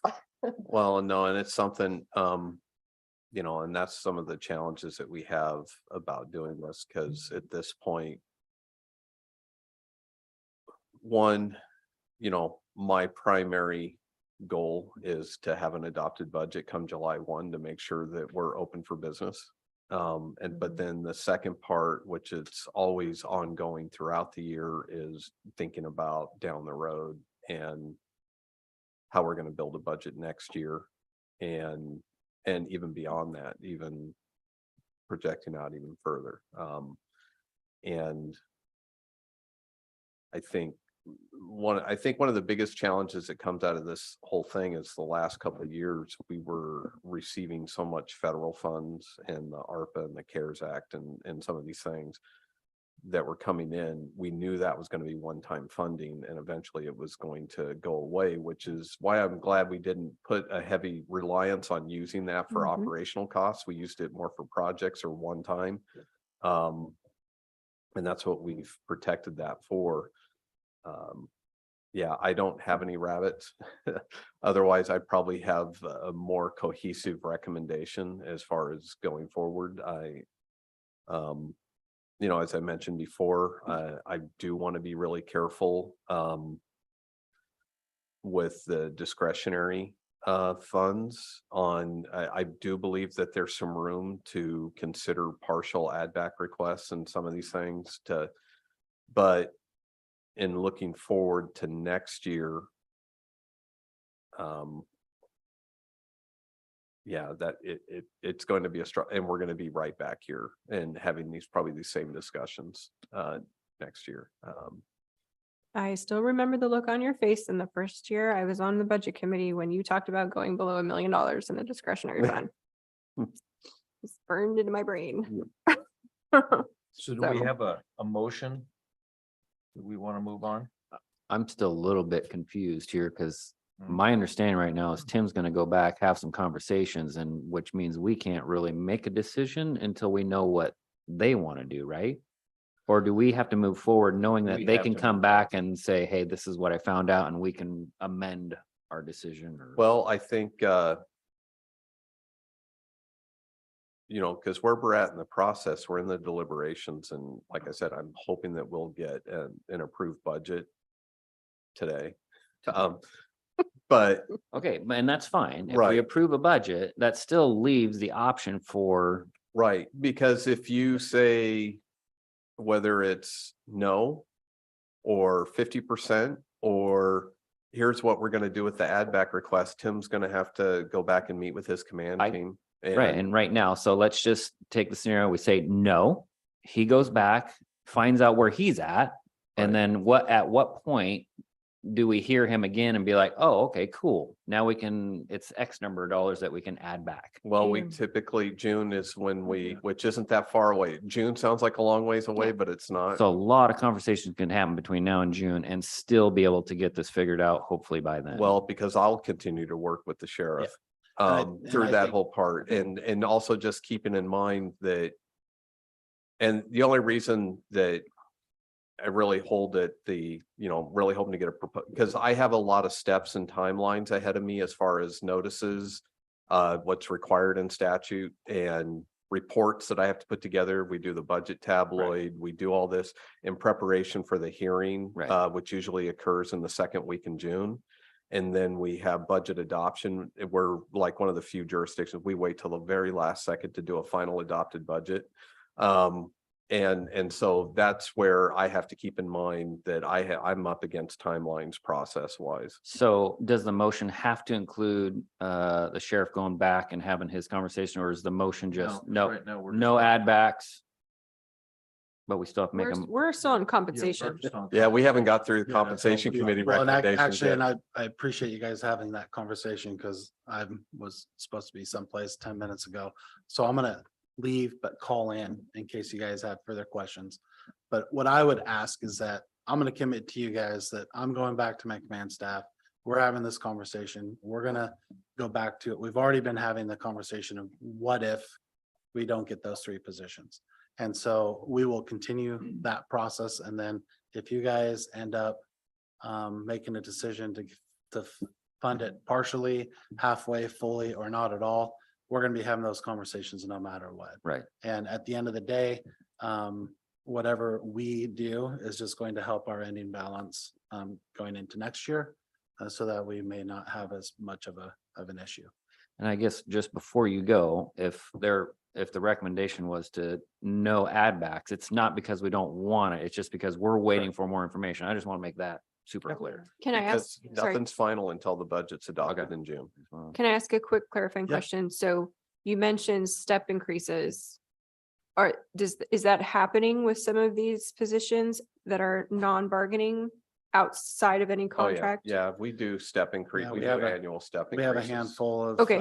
sergeants that are like a 6 or 7, so their annual step, they'll go up. They get step 5%. increases until they Yeah. top out. which Okay, is so all that's accounted- factored yep, into all this. Factored in there. It is. Okay, okay.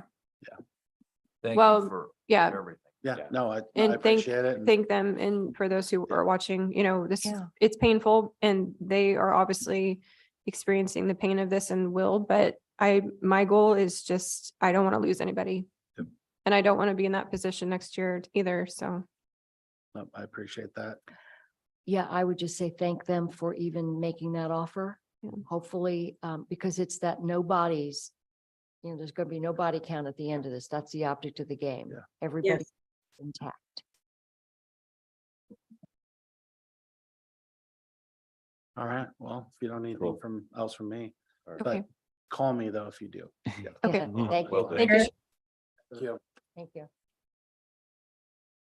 Okay, so you need a motion on the So, sheriff's. yes, we need a motion salary. on the salary. So I would make a motion. And my motion is to hold it steady at where it's at. Remove the line that says 6,000 or more and simply make it $1. Okay, so just to clarify, so the sheriff is currently making a base annual salary of 150,318.96. Your motion is to keep it, To retain it at 153.19. Change the verbiage instead of it being raised automatically $6,000 above the next employee, Okay, the highest. a paid lot of employee. this becomes automatic, so I don't think you can make a motion to say that he's gonna stay at 150 because there's gonna be something else that determines. And we know that. Okay, We know that. okay. We know that we don't get to control it. Okay. But we're not gonna raise it only to have it go another percentage. Which is going I'm to just do saying anyway. the conversation should be I don't that think it's we need $1, to not do that. 6,000, because Okay, his base salary is gonna get changed based on $1 above whoever the next highest paid one is based on the bylaws, right? That we have no control over. Well, it's by statute, yes. You could make a motion to say change it to statute. comply with the statute.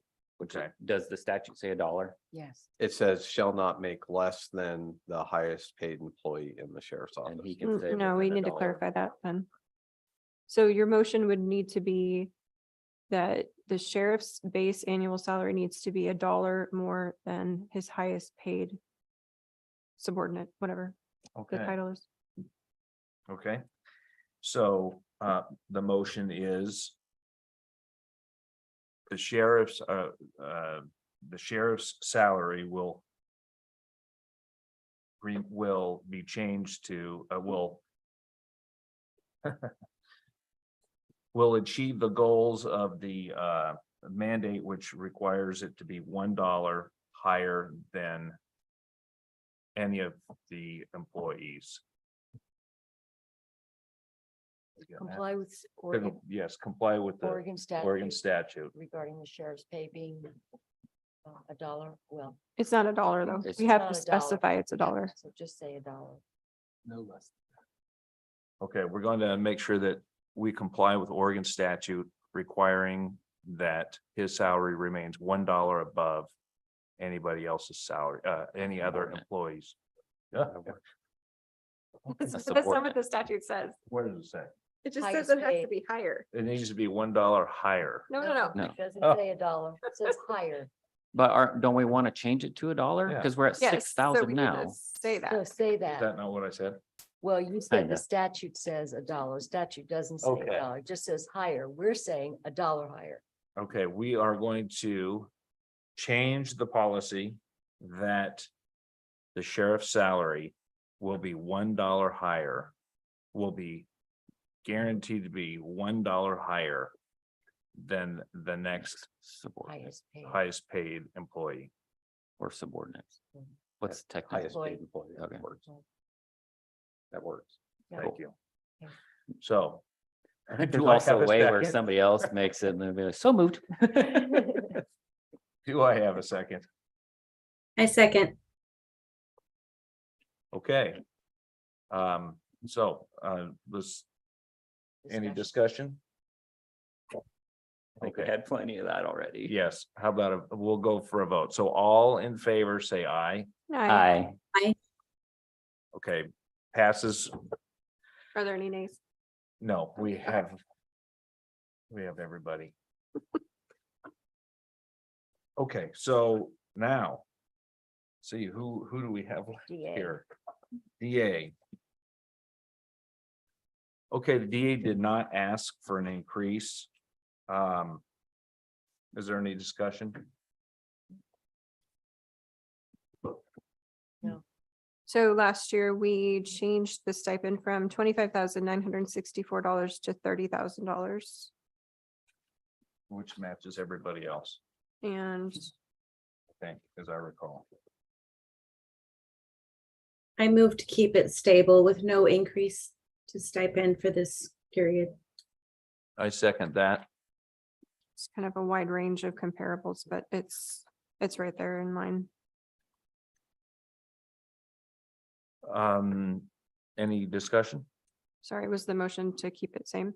Yes. Okay. Yep, it was. Doreen did. Doreen, And I Jason She second. made the motion, you seconded. Yes. Okay. So we'll call it for a vote. All in favor that we keep it the same, say aye. Aye. Right, it has passed. Oh, And just one more, the treasurer. okay. Chair, I move that we uphold the compensation committee recommendation and I see no increase to the treasurer's salary. Second. Okay, all in favor? Aye. Aye. Okay, that takes care of the items for the compensation committee. So now we're gonna go to the other spreadsheet, which is the legal size document. And my apologies if that print was really small. So first item is the sheriff is the add back request for $428,704. The one thing in here, I'm gonna share screen because it might be a little easier for me to do this. The I hi- get it, but Oh, I think I need to use the facility. We're gonna take a recess for 15 minutes, okay. Okay, thank you. 10 minutes, excuse me. 10 is good.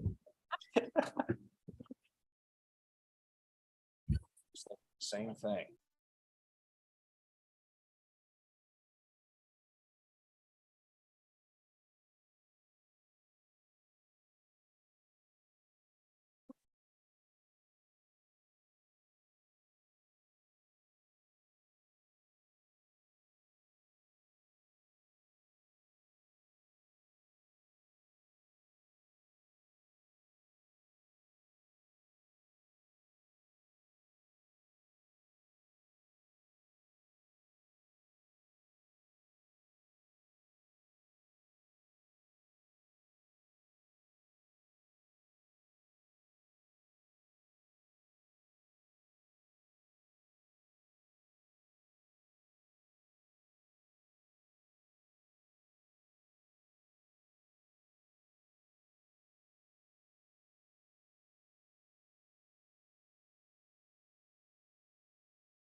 Yeah,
you can just put.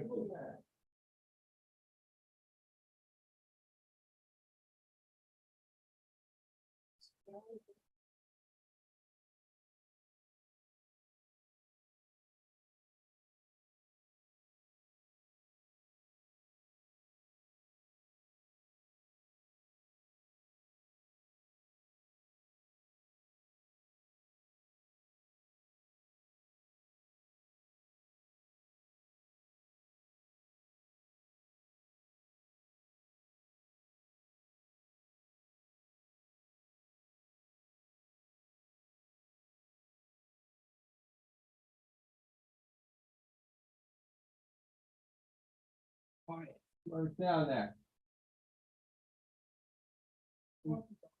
Somebody, you, Brock, come in. What? Catch this. Fucking bullshit. Put that downstairs in the bathroom.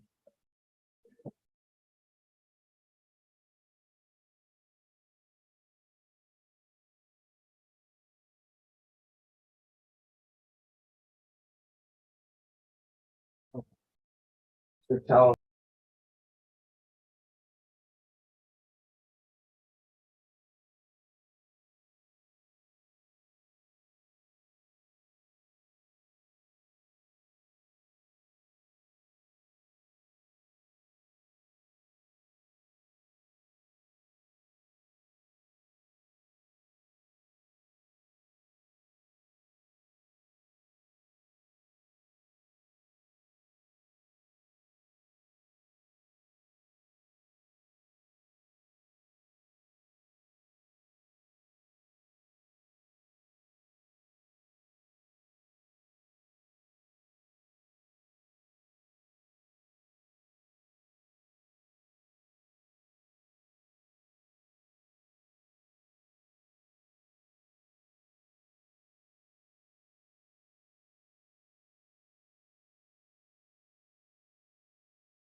All right, I'm gonna call to order the meeting. So we're gonna continue on with our deliberations. So I'm gonna turn on my microphone. And then I'll share screen here and just really quickly.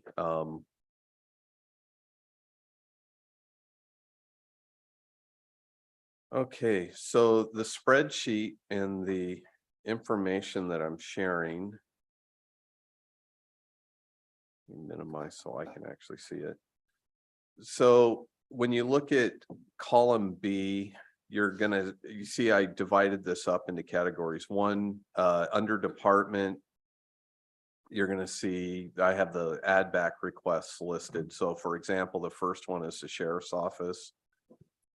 And then when you get to column D, you're gonna see the amount requested. In column E, I did enter in an amount if it's a general fund request. So that's how this reads. Now, when you get further off to the left side of the document, if it's approved or the amount's approved, that's going to be the first action. And then the second part is which fund are we going to access to pay for this add back request? If it's a general fund request, it'll be a general fund. But as an example, like last year, Parks had the request for the open space master planning effort for 100,000. But I recommended and the committee approved that would come out of the O&C reserve. And so I would enter this over here. I say that because when you scroll down to if you, of course, you don't have the spreadsheet, you're going to see dollar amounts that I've entered under the general fund. We have the $1.2 million that is currently in the ending balance in 1002. I did add the retirement reserve here just in case. So we have the 2.4 million in the retirement reserve. Landfill license reserve, we have $580,712 available there. O&C reserve, we have $556,258. I had video lottery here because as part of the ending balance, if there's anything you want to consider with that, it's available. I'm probably going to recommend, because like I said, when we went over economic development, that's kind of a blank canvas right now with the program shift and direction with that. So I'd be kind of hesitant to recommend any additional funds coming out of that because there's a lot of uncertainty about what we're going to need for that program long term as we're pending a manager. And then the last one, or the last two, we have the ARPA. I talked about the $187,000 that we did receive from the feds. That it's not, we can use it for any allowable use. There's not restrictions like under ARPA. So as an example, if there's a number of projects on here or add back requests that'd be eligible to use this. It's one-time funding. We spend that 187,000. It's spent. I would like to spend it, on something, and because I have to report on it and to Treasury, and we need to use those funds within the timeline. And what is the timeline? 2025? Yes. Okay. And then the last one is, I have $250,000 that we've budgeted into a contingency line in Fund 110. So there's 250,000 there. There's, and you can kind of consider that as being in addition to the 1.2 million. If we need to reduce that contingency, we can, and it's available, but it is something that I would like to preserve because we may need to access that during the fiscal year. We haven't gotten into contingency funds very much over the last several fiscal years, but based on the number of requests, we have 4 CBAs that are being negotiated. There's a lot of open questions right now that we may need to utilize that 250,000 to address issues that may come up during the next fiscal year. So that's how I just quickly wanted to show that's what's on the spreadsheet. I'm gonna track on here the decisions that are made on each of these actions and enter in the dollar amount. So if there's questions about, well, we've approved this, it costs this, which fund is that coming out of? I'll be able to track that. I'll be tracking that on my laptop. The one part is that I didn't talk about is once you. So you have the department requests, and then you have the community requests. These were all the items that we talked about on Monday night. That's in your folder. That's here for your consideration and to take action on. And then the last item is the personnel requests. Those can be, these are all the various reclassifications that were brought forward. This doesn't have a dollar amount attached to it because all the departments already factored this into their budgets. So the budgets that were presented reflect the reclassifications being requested. If they're not approved, then we would go in and update those amounts and then the difference, but most of the reclasses are pretty small as far as economic impact. See, and that's what my next thing was gonna be, at least for next year. Can we at least put the difference that it's going up for each of the personnel requests? I could do that for next year. I know probably yeah. tough to do it for this year, but I'd just be nice to see it right. next Right, to it. and there's memos in here explaining, and I think you heard during the presentations this week. Typically with most reclasses, they move to the new range plus one step. So I would say as a rule of thumb, in most cases, you're looking at a 5% increase. With the change, it could be a little bit more for those individual positions. And most of it's because they've taken on more responsibility. Yes. Okay. Or there's plans to increase the responsibilities. In some cases, like in finance, we talked about that with the admin ones. We are paying employees out of class pay because we've already assigned that work and because the work needed to happen. And yeah, I'll wait till we get to that agenda item, to that portion of it. And probably the easiest way to do this is to start at the top and go through the department requests, kind of line by line, and then and I'll try. I was gonna go for the easy stuff first, which Well, personnel requests seem pretty easy. Yeah, those ones are easy. We can do that. No, well, we're gonna start at the top, Okay. work our way down. All right, Okay, so Chair. let's just, Sorry, Chair. let's start with sheriff. Are we tabling this? Is that what we want to do? Would be denying it, right? Well, Is it? I do not, for me, I want to see what Tim comes back with. So I would want to leave it with no, not approving the add backs. So that would be not to approve. Yeah. That'd be a motion. okay, so do we have an official motion? Hang on. Oh, Right. Oh, Just got here we it. go. In terms of these funds on the right, I am mentally kind of blocking some of them out because I don't think it's wise for us to use some of them. Mhm. One of them would be contingency. I really don't think we should touch our contingency. Agreed. The other one is retirement reserve. I don't think we should touch that. And the reason I say that is because we have, like Ken said, 4 of the 5 bargaining contracts Are open. looming out there. We have no idea what that's gonna mean. So I kind of mentally am just taking that off the table. And we also don't know what PERS is going to do in the future either. That Right. continues to go up. And then video lottery, I really want to reserve that for whatever the economic development director does with the strategic plan and perhaps, small business grants or whatever we do in the future. So I really would prefer we don't touch that for backfilling budget items.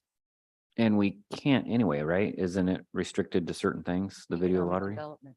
Economic development. Okay. Yeah, we couldn't use it to, Which I don't think we can use it for anything, right? So maybe that one's just all the way off. Can you give us a quick idea on these items? Which ones could be impacted by the ARPA funds? Which ones would be allowable? I think it's anything. Is it anything? well, technically, because you could use it for revenue replacement. Yeah. You could use it for funding a one-time project. You could use it, it is pretty discretionary in nature on what you could use it for. The hard part would be, you could take that 187,000 as an example and apply it to the sheriff's add back requests and reduce that. That'll solve the budget issue, a portion of that for this year.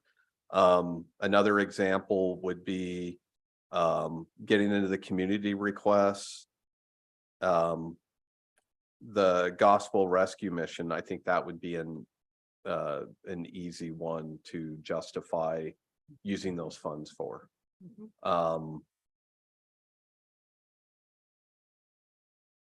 So Yeah, I think those are the easy ones. The community requests, the one thing that I will say when I look at those, because part of me would also want to be careful because the intent of ARPA funds that those had come out for was pandemic response or, so like funding a Vietnam War Memorial Fund, that request with these types of funds, it just doesn't Smell right. it doesn't, that's, Mhm. straight face test, Yeah. kind of, is that really what these funds were intended for, even though they're discretionary in nature? Something like that, I would probably recommend, and we can do this line by line, but like a request like that, if that were approved, I would recommend using like ONC or landfill license reserve. I think the amount is small enough that and it's a one-time project that it would qualify under that. So that 187,000, I could see the gospel rescue mission just because of the nature of that operation and what they're doing.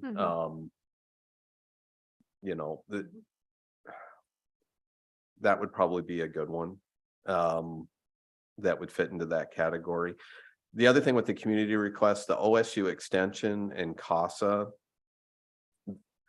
they've actually, one is an increase to an annual allocation. And then the OSU extension is also requesting an annual allocation of funds. So it's different. This isn't a one-time project. They're asking for 20,000 for next year.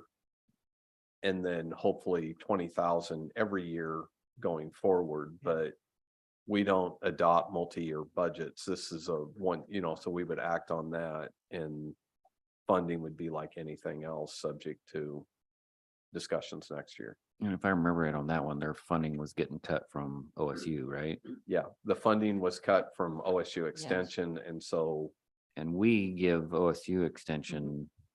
they're a taxing district. they're a taxing district. So they have their own. In fact, we'll be working on their budget here in a couple weeks, next week. Can we go line by line and Yeah. make suggestions and then have you kind of check our work on the appropriateness of where we suggest it come from? Sure. And just knowing that the sheriff's office budget is a big one, you could always skip that one and come back. I know we've had a lot of discussion on that. If it's the interest, kind of a compromise, because I know Kit, you were wanting to get the low hanging fruit out of the way. Well, actually, to me, that's actually low hanging right now. Okay. I say, Well, the only thing I'll say in response to that though is he offered a solution that could potentially cover half. He's not going to cover the full thing. So the question is then, do we fund the other half, or Or do we not? And then we're, we're cutting positions on paper, but not actual individuals. I would suggest that because my suggestions are going to be along the lines of the mission with part of that 187. And then also saying to the sheriff, based on your intent to, work with us to try to figure this out, that we will match. So in other words, let's say we gave 50,000 to the mission and we had another 125 left and we've got that ARPA money. We could use it, correct? You could. And we were to say, okay, we've got $125,000 we're going to throw at this. Now you figure out the rest and remain whole. Nobody loses their job and you do what you need to do to cut the fat from every other part of your budget. And based on that, it'll be a matching grant. There's 125 grand. What can you do on your end to match that? That brings us close. I can appreciate that, but I guess I'm at the point where I want to know, because it's not a no from me. Absolutely will not be a no. I believe it will be some funding, but I would want to see exactly what he's got first before I would make any decision on it or know where I'm at, a match or what that dollar amount is. Because I mean, that's basically what he offered. He's going back, he's going to go figure it out and, let him come back with that dollar amount. If I'm understanding correctly, that when he does come back with that before June, that we can adjust that accordingly to make it whole in the end. Well, because I would just say ultimately, whatever's decided here on this amount, whether it's zero, a partial, or the full amount, the sheriff's going to have to go and work on his budget anyways. And he's going to have to do that work. He's either going to have to make the cuts and then he'll be coming back and we'll be reviewing those changes in June prior to adoption. That work's going to happen no matter what. I mean, ultimately, whatever decision is made here, zero, a portion, or all of it, if, whatever he's approved, he's going to have to do that work. Right. I Okay. will say that if you have a number that you're starting with, it makes it a lot easier. Easier get to- that goal. Okay. I like that.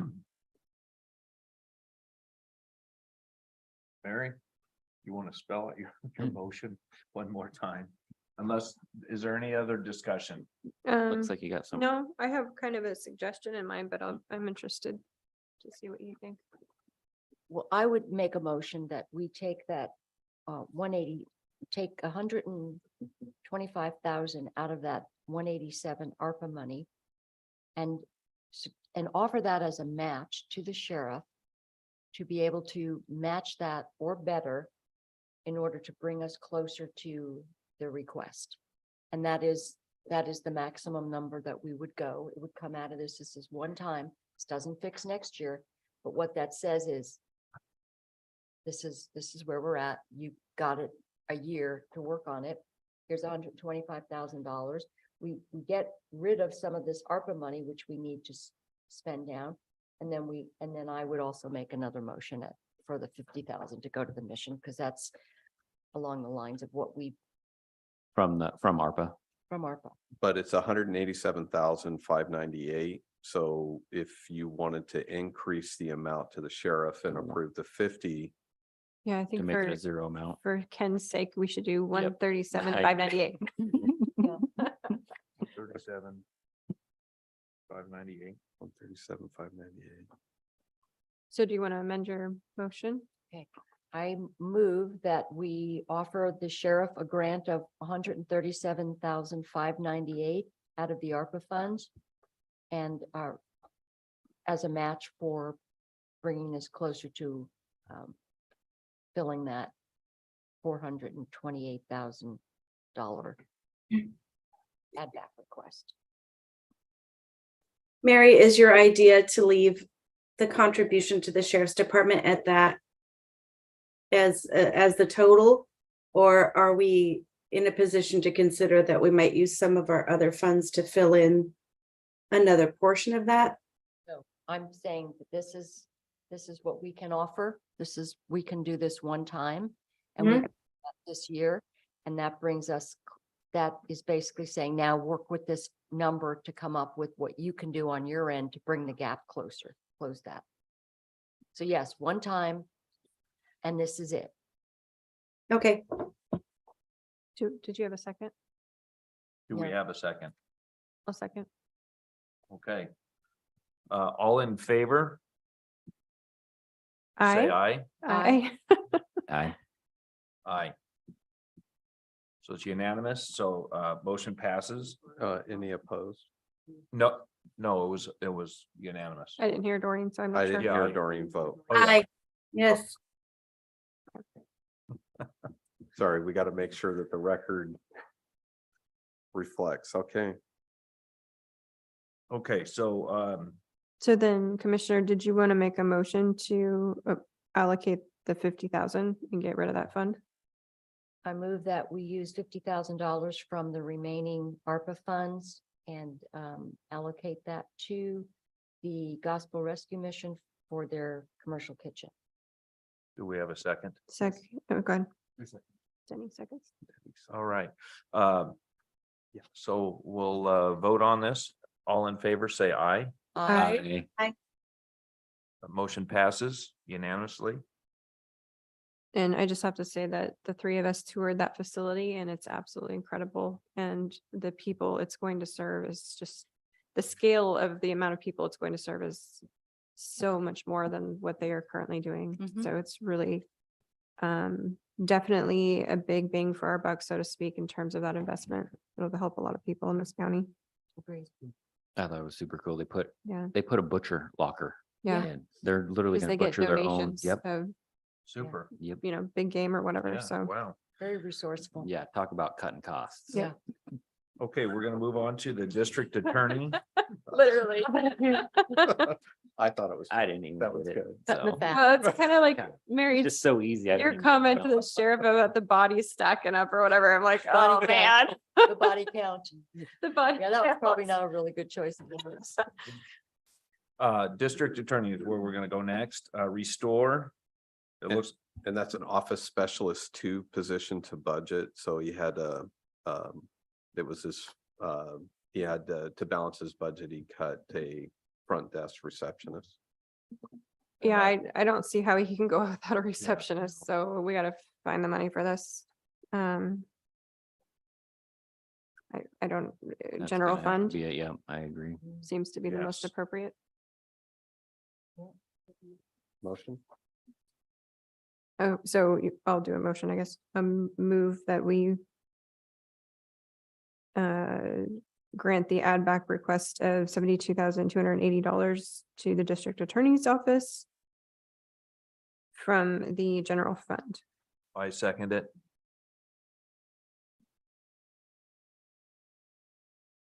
All in favor, say aye. Aye. I Okay, motion passes unanimously. Okay, now we're going to the parks. One-time request to purchase, maintain a vehicle, including trucks and outfitted bed. I know when we spoke to them, we were talking to them about doing a used vehicle. They thought that was a reasonable suggestion, so maybe we could find 37.5, which is half of what this is. Is that realistic? what I was thinking. I don't know if they can realistically find a truck for that. Well, the trucks that you bought 2 years ago are actually more expensive Yeah. used than Yeah, when that- you bought them. I just bought a utility bed for $12,000 and had to go to Texas to get it. That is just the bed for the back of the truck, Yeah. just to put it in perspective. We're in the same boat. We've been looking and. Yeah. The used market is Insane. harder, and then, everybody's on new ones, you're paying over MSRP if it's in the lot, you're gonna pay on a Ford, you're gonna pay $20,000 over MSRP right now on any Super Duty, so. If they can find, if they have something for that, I just don't know. I don't know what they have and what they don't have. I think- Is it a real need and to do their job? Yeah. Because the one thought that I would put, if this were approved, and I put it under other for funding, because I don't think it can come out of general fund. It could come from another one. The other part would be as if the amounts approved, you know, they heard loud and clear about looking for alternatives. And so if this was approved without necessarily setting a lower amount, but I would work with Mark and Travis to make sure that they're turning over stone and looking for the best, you know, because it was conveyed that even though Mhm. this might be available, it'll treat it like a not to exceed. Right. And they could go and find something hopefully less than. Well, and I have to remind myself that we're always complaining about not having the staffing for parks. We have the staffer, we need the vehicle, so, I don't know. It's just, Well, let me modify my, well, before you do a yes. motion, so this is what I would consider like a capital purchase. Mhm. So what fund, between landfill and ONC, what's more appropriate? I think either one would be just fine. Okay, Either one is an option. Because that's discretionary. This is a one-time expense. But isn't there video lottery funds that go to parks? Yeah, they get 20,000. Oh, and they already got that. yeah. it's Yeah, they already get there. that as part of their allocation. it, They use okay. that 20,000 for operational costs. Okay, so I mean, just pick one, you could use economic development fund pick a button. possibly. Okay. I understand you putting it at the 76, but I'm pretty sure you can get a dang nice used pickup for around 50 with a little bit of. You're gonna work on that. No, but it's also okay if you want to put a lower dollar amount, that you can do that as well. What happens if they can't? Then they end up having to come back, or they're just. They have to wait a whole year. Then they gotta buy I a would- used escort and use the trunk. Yeah. Yeah, Yes. I would rather give them the option of having the wiggle room, I guess, rather than having to revisit it later. And then when they come back and say, hey, we found a truck for 50,000, then we'll all celebrate together. Can we take that out of economic development? I mean, is video lottery pushing it? Yeah, I don't know that I want to take funds out of that, though. I want to keep those for a strategic plan. Yeah, I mean, Well, we've got, you could, because we are already doing the allocation annually to parks in recognition of, you know, especially Rogers Landing in particular is one that pulls a lot of people. That's the second busiest boat launch. So there's a lot of people that come in from out of county. You know, that's the reason why they were getting an allocation much in the same way. You know, because Newburgh businesses and, you know, benefit from the amount of traffic that comes down into Rogers Landing. So. Where's the first, if that's the second? Right. Where is the first, do you know? You know, I think it's one of them up on either on the Columbia or St. John's. You mean? I'm thinking of the ones up in the metro area on the Okay. Willamette, maybe below the Yeah. locks Got is it. probably number one. Might be Rogers lower. Landing, though, you Oh my go gosh. there on a 95-degree day on a Mhm. Better be Saturday. there early. Yeah, Yeah. We just don't go. So which fund would we like to use? Guys, I would pick one of the two, frankly, the ONC or landfill. okay. So I'll make a motion that we will approve at $76. Or $76,000, excuse me. No, we're buying Hot Wheels trucks. Well, you know, I actually wrote it down as $76. even Tonka trucks. So I make a motion that we will approve it at $76,000 using the funds out of ONC reserve. Do I have a second? Second. Okay, all in favor, say aye. Aye. Aye. Anybody opposed? Okay, motion passes. You know, if you picked landfill, we wouldn't actually go below 500,000. If I would have picked. yeah, Landfill, that Well- makes me crazy. It's okay. It's the That's, same amount of money. It's okay. I think most importantly is the motion to approve, but if there is, you know, we could move those funds if we had to, either one, landfill license or ONC. Do we want to change that or? It No, doesn't matter. okay. It's- Very good. It's the same amount, so. So the sheriff, add back to restore Marine Patrol personnel is $63,000. See, and this one. Was that an actual add back request? Yeah, Yes. It was, I mean, Okay. I have the form. Because this one, I just want to clarify that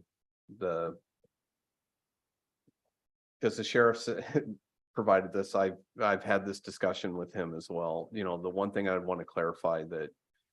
So.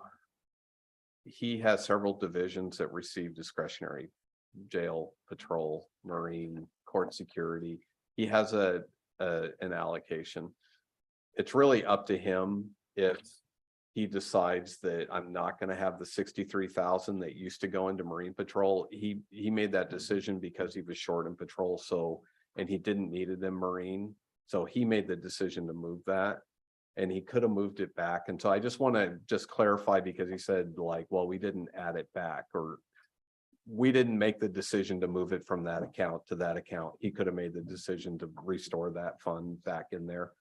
So you have to kind of look at his discretionary allocation. He has a bucket of funds, and how he spreads that out to the divisions is really his choice when he's building the budget. So, Ultimately, the scenario is the same, whether it's but it's Short still three over he's here and short- 63,000 short, and so really it's 491,000 short. I will say this, I've been on that river many, many times with my boat and my wife and friends, and then we see them flying by us, and I see that they are searching for bodies. Old man fish shaking his fist down.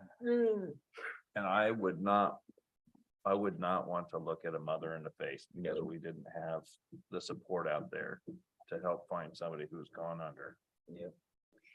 A couple of things about that.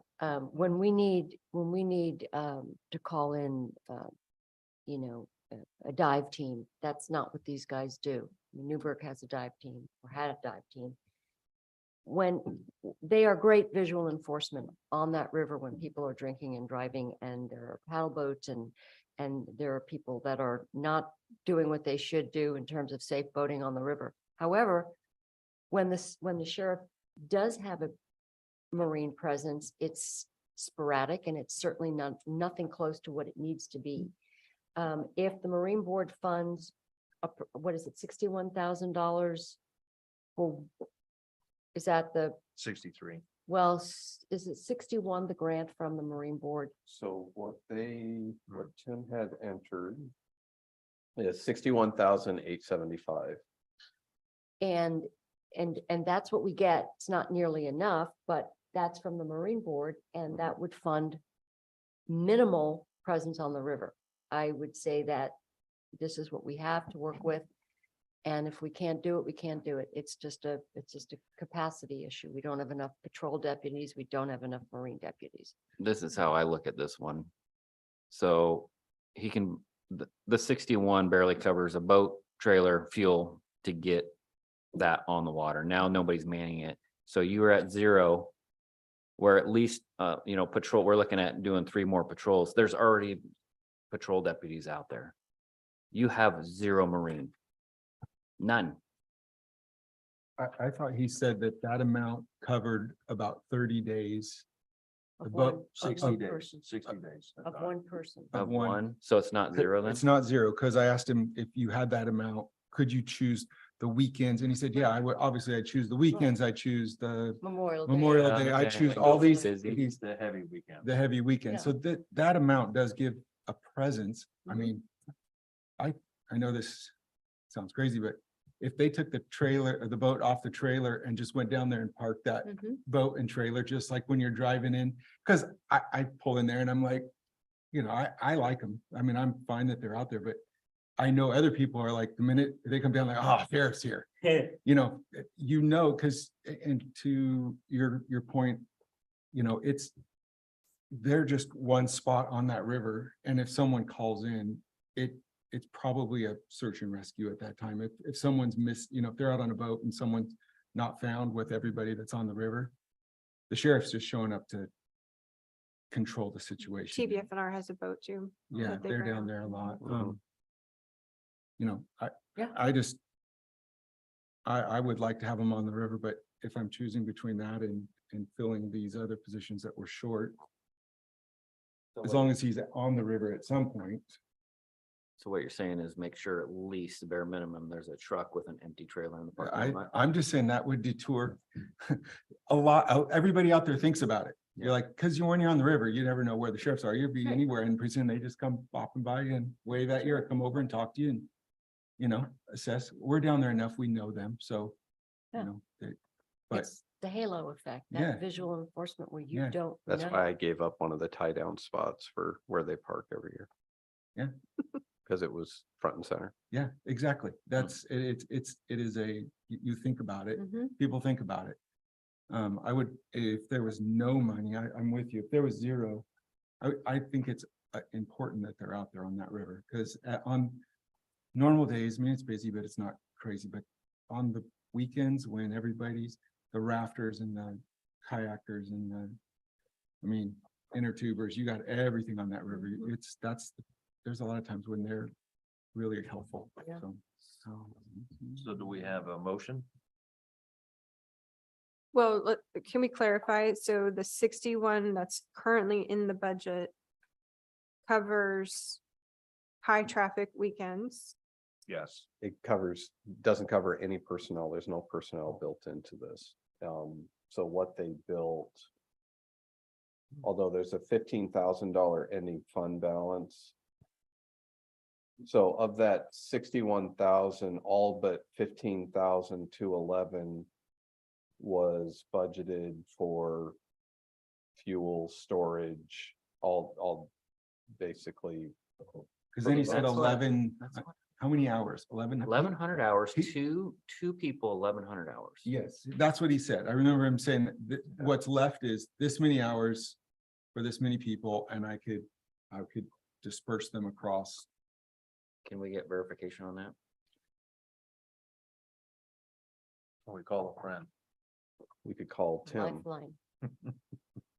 You know, because one thought, and I'm just gonna throw this out here as a recommendation for all the same arguments that I just said about the economic development allocation that we give to parks, and most of that is directly related to Rogers Landing.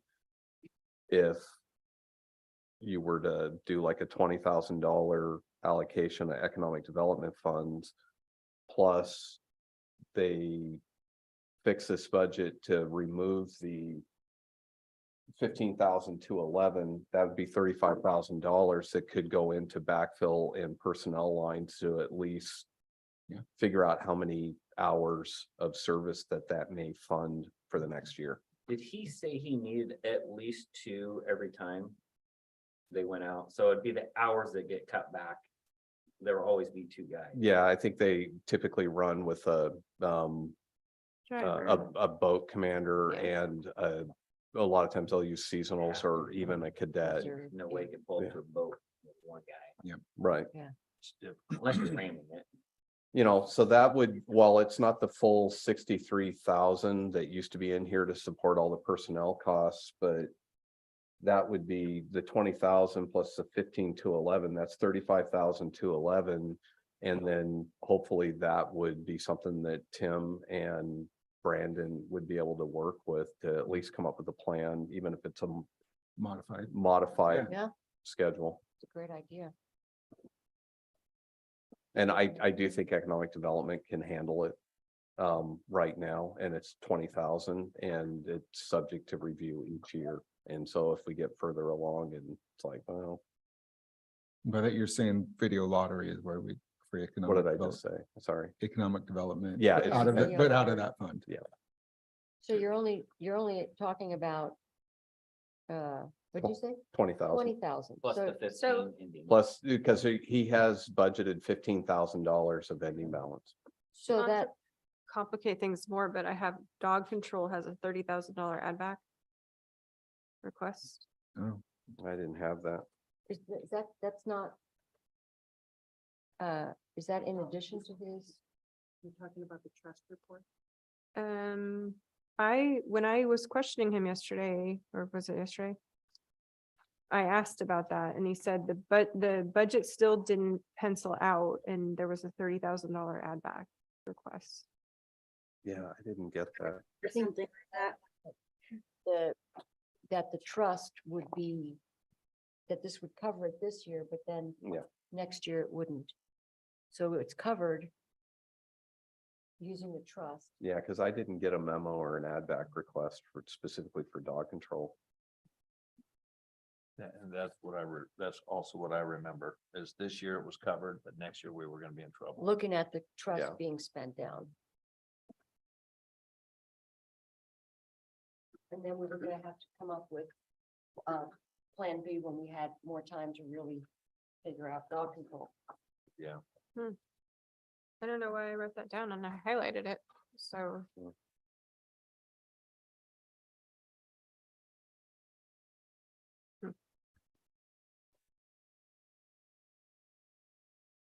Okay, so are you looking for a motion Looking for a motion, to allocate? 20,000. I move that we allocate $20,000 from video lottery to the add back request by the sheriff for Marine Patrol personnel. Second, All right, all those in favor say aye. Aye. Aye. It looks like it passes, no. Yep, Okay. everybody. So that takes care of the department requests. So now we'll go down to the community requests. The first one is from CASA. And they're requesting to increase the annual allocation from 6,000 to 7,500. So it's a $1,500 increase. I think in light of they do great work. In light of the fact that we do give them an annual allocation, I would recommend that this year, given our circumstances, we leave that as it is without the additional. Is that, so basically this is for the additional, this is the 1,500. Right, the 6,000 is already built into Right. Fund 1039. I would say that this year we just go with the 6,000. Anybody else on that? I second that idea. Okay, all in favor, say aye. Aye. Aye. Motion passes. Unanimously. Okay, so the next one is a request from OSU Extension Service. This is for the Northwest, the NWREC. I'll just. Regional, North Willamette regional Regional inf- Extension. extension.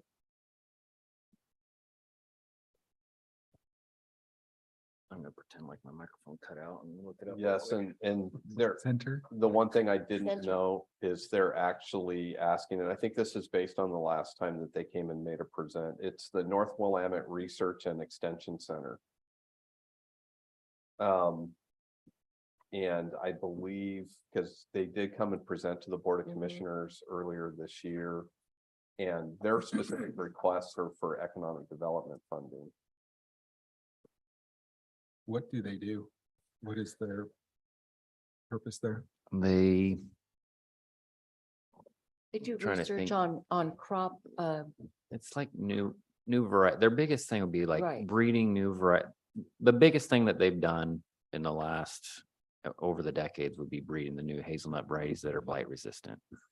The second biggest thing they do is they test a lot of new varieties or test old varieties that maybe are grown in a different climate, like olives from California. They're like, let's see if Northwest can grow olives. So they'll grow olives.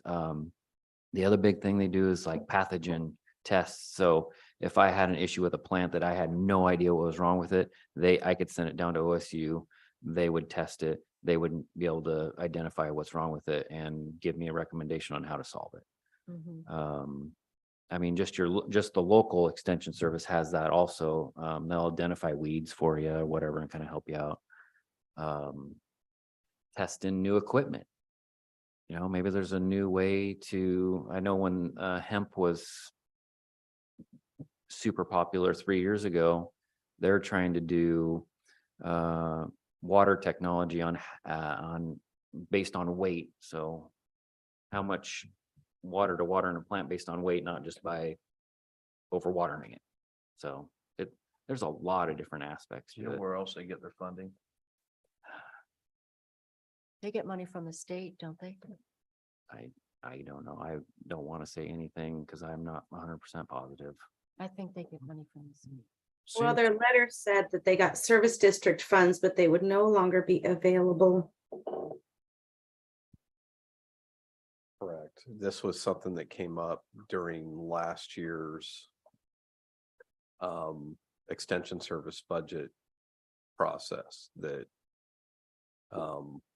OSU Extension was short funds to continue to fund at the same level. And based on those discussions, they were asked to come and speak to the county. Are there extension offices in most counties? Or is this the only OSU extension office? Oh, yeah. Yeah, I think every county has. one. Every Every county. county has it. Yeah. Okay. This is like the central place where they go. So like our extension, they're 4-H is based out of there for the Mhm. kids. Again, if you had your home garden, you had a pest or a bug or something, you could take it in there. They'd tell you what's wrong with it, or maybe, some mold is eating your plant. They'll identify it for you, test it. The grander services are at the Willamette Research Station. And that's where they're testing all the they're growing different kinds of Christmas trees, see which one is best for our area. Blueberry plants, over the years, they planted out a whole bunch of different varieties of blueberry plants, see what production is, how to care for it. Maybe there's different fertilizers, different ground that they can plant. They get rid of all that technical stuff. So that the theory is when the farmers are ready, they're like, we're handing you the program. Here's the variety you should plant. Here's how many plants per acre you should do. Here's the fertilizer you should do based on your soil qualities. And so they Right. do a lot of that research in the beginning. So what's your feel on this, Kit? I mean, I'm a farmer at heart and everything you I can mean, do to help research and new variety. I mean, just the hazelnut thing alone with them breeding that, the new McDonald's, Webster.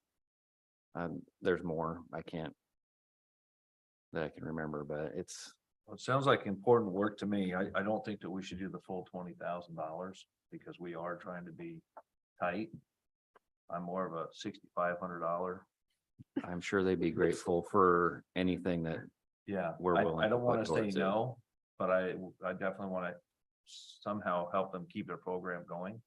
Clearly an economic impact in the Willamette Valley. yes, I mean, absolutely. If we're looking at That- what it provides to, and goes out worldwide. And we're chipping away at Commissioner Bershauer's Economic Development Video Lottery Fund. But it does fit. And they do great work. I think we'll be okay. so the people that are more involved. I really do. Looking at Economic Development Fund. I feel pretty good with with what we have built in here to sustain a program. What I don't like about this is that OSU defunded that, mhm. or, Mhm. and wherever that ended up coming down. But the state has now put that on the counties, or at least. Yep. NRAC has now put that on us to, hey, well, if we just got defunded from the state, it's now on the counties to fund this. And that's what I don't like about What they do. it. Yeah, no, I know. We It's- heard it from. And it's community direct. no shots against NRAC, Mhm. nothing, because I appreciate what those guys do. I've utilized some of the stuff that they've done before, and it's just how it got there. I do not like that. Commissioner Bershauer. I'm fine with an amount. I just want to make sure that the expectation is not that it's every year. Yeah. Oh, Yeah. Agreed. Yeah. It'll be subject to annual. Then we can, So which amount are you? Which okay is with? dangerous, because once you do it one year, I mean, if I was NREC, I'd be coming back every year, and So just remember 1 year, we're gonna have to be like, sorry, go back to the state and figure out why they're not funding you anymore. Yeah, Well- and having been involved with the budget process, you know, this year was a little unique that we didn't have anybody showing up, but usually we do see the same organizations each year. This is the first year that no one was here Monday. Right. Mhm. You have Which a was motion? fortunate. Because the weather was too nice. So, Do you have a motion? so I have a motion. I recommend that we fund them at $6,500 this year. I second that. Okay, I'll bring it to a vote. All those, Out of what fund? Video Uh, lottery? yes. Oh. So all those in favor, say aye. Aye. I, Aye. Okay, motion passes. Chair Yes. and Ken. Mhm. So I got an email from Nicole Montesano. She's listening. And she said that she wrote down the same thing about dog control in her notes. That the sheriff said he doesn't believe we can do both the licensing and the beds this year. Okay. The funds won't support both the licensing and the new kennel cost. And then these are her notes, but it says this budget, we threw it together just to get it in the books. And need to have that conversation. We may not be able to do it this year, but we definitely won't be able to do it next year. So I think maybe we should call him. And get some clarification on what he's asking for. If there's an add back request. I'm trying to go back to the memo that was sent to us. Yeah, it doesn't have a number. I just wrote, per the discussion. He said it verbally, so it wasn't in any of the memos. It's not on there. Like a 2-year-old wrote it. I don't know why it looks like that, but.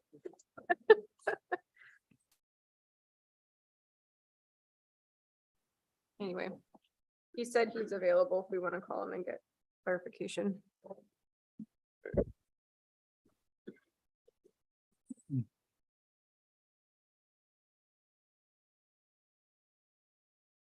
Well, do we want to keep working through the list? We could Yes, let's do easily that. come back to the dog control. We'll do that. So we are on to commercial kitchen at Women's and Children's Facility, No, the we- Yam this- Hill We already County. did that. Oh, we did, excuse me. The next one before. is the You're right. Vietnam War Memorial Fund. One, excuse me. Yep.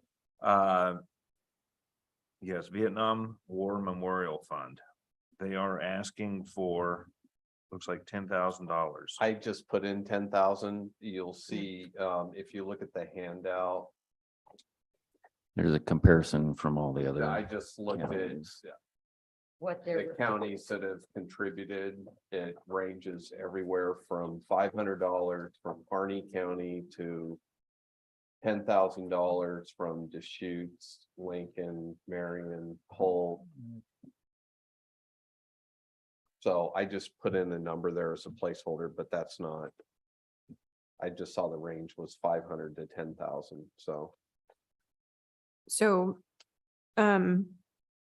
this organization has asked us multiple times. Yeah.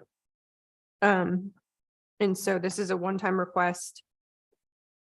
I'm gonna propose that we do what Washington County did, which was 1,000.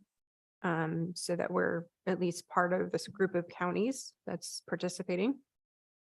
And maybe from the ONC account, but that we limit it to 1,000. I'll second that.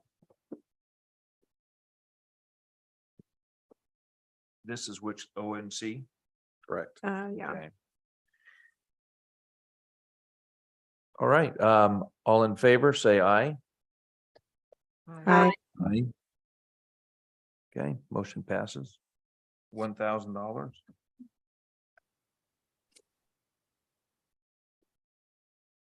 And then the last one under community requests is from American Legion Post 75. Admittedly, this is another one where I struggled on how much they were actually asking for. Is this where they wanted a roof? Well, Placed? they just had a new roof on the building, cost 3,600. And they're wanting to move forward on restoring the building so they can once again be able to do more for veterans in the West Valley. Outreach is going on. I asked that you help raise 250,000. So there's not really a specific request in here. We've had conversations and I've asked this gentleman to, it's really, it would be wonderful if we had the money. It's an old building. It needs to be rehabbed.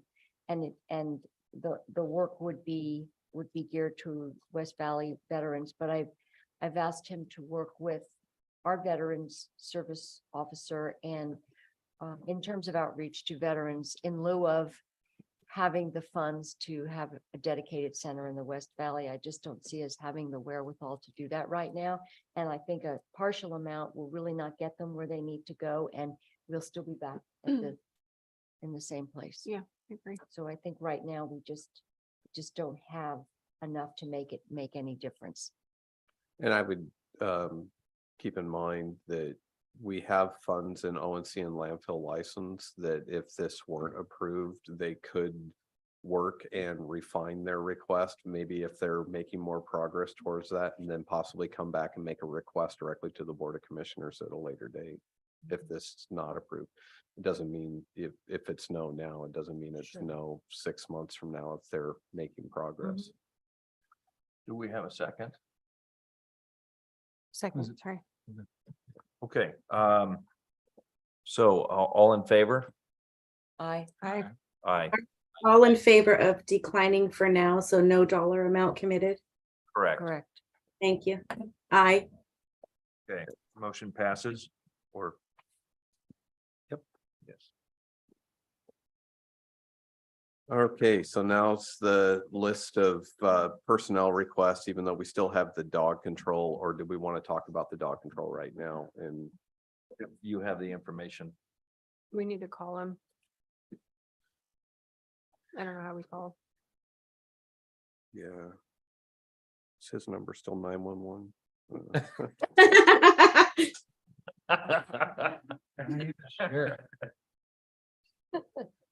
We have a budget emergency. And help.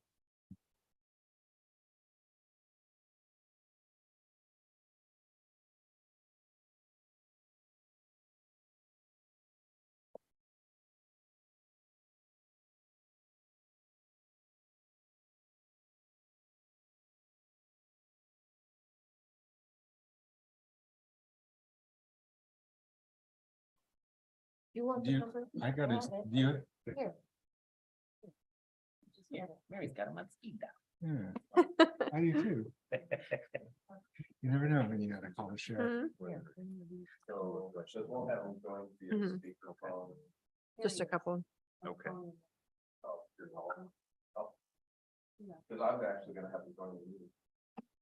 Oh, whatever you, oh. Put them up to the mic. you Why are could we- Put it on. Chair, up to. Tim, are you there?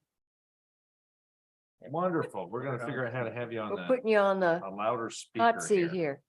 Loudspeaker, you're on the All air. right, you're live. The caller number 4. First time, long time Okay. listener, first Could you- Could you put? Okay, so we are, Long time listener. Listeners go to the head of the line. we're looking at the dog control budget. I had in my notes that there was roughly a $30,000 add back request. And then Nicole Montesano, she emailed me and let me know that that was also consistent with her notes. So we're just not sure what the actual numbers are. So I don't know if Ken received the email I sent him last night with updated numbers. Because we went back and ran the dog control numbers again. Does he have that, or did he send that out to you guys? Yes, I see that it's unread. It's unread. Answer We'll is get no. there. Okay, so I can briefly Slacker. explain what that email is. So when I went back, met with our budgeting team, what we did in that dog control budget that I should have remembered yesterday, and of course it spaced my mind. We held that 103,000 of that trust whole because we didn't quite know what our next steps were going to be with dog control. But by applying the contract with Homeward Bound and applying all that revenue, we can make it through next fiscal year, but it would only leave roughly 12,000 or 13,000 left of the trust. And we would basically barely break even. So we would have to come up with a game plan sometime next year on what we're going to do with dog control moving forward. But with the budget numbers that are in there, based off the email I just sent to Ken, we can rearrange those numbers and make it work for one more year. Okay. If that makes sense. I think the $30,000 conversation that may have been thought of as a request, which I wasn't intending it to be a request of any additional funds. That's just what we possibly could do for one kennel if we were to eliminate a contract with Homeward Bound. On a need to. And that 30,000 is what it would cost to go to Newburgh. Gotcha. Okay. So I think that's where the 30,000 came from. Okay. Does that make sense? Does everyone? Yes. Yes. Okay. Any further questions? So he's going to amend his budget based on the email that he's presented. Okay. You're telling or asking? I'm asking. Yes. Okay. Yeah, so the numbers I sent to Ken in that spreadsheet, I think we sent it in the appropriate version that they would need for Mike. And if he wants me to, I can forward that on to Mike Barnhart and it would be the No, appropriate changes to the appropriate budget lines. I've got it. Okay. Ken has it. Okay, perfect. Yep, no, that would be, our recommendation would be to change it to that. Gets us through 23-24, but it does nothing for 24-25. Okay. All right. Thank you very much for the clarification. All right, not a All right. problem. Take care. Bye. So, So that doesn't require any action. yeah. Because that'll be when we get to the finish line, it'll be one of the edits. I'm glad he brought this up because I completely missed that email. Okay. So are we moving on to personnel? Yes. Yes, so I suggest that if there is any of these that we have questions on, Bershauer's got a couple of questions on that, we go for those first, so I'm gonna let you tell us which ones those might be.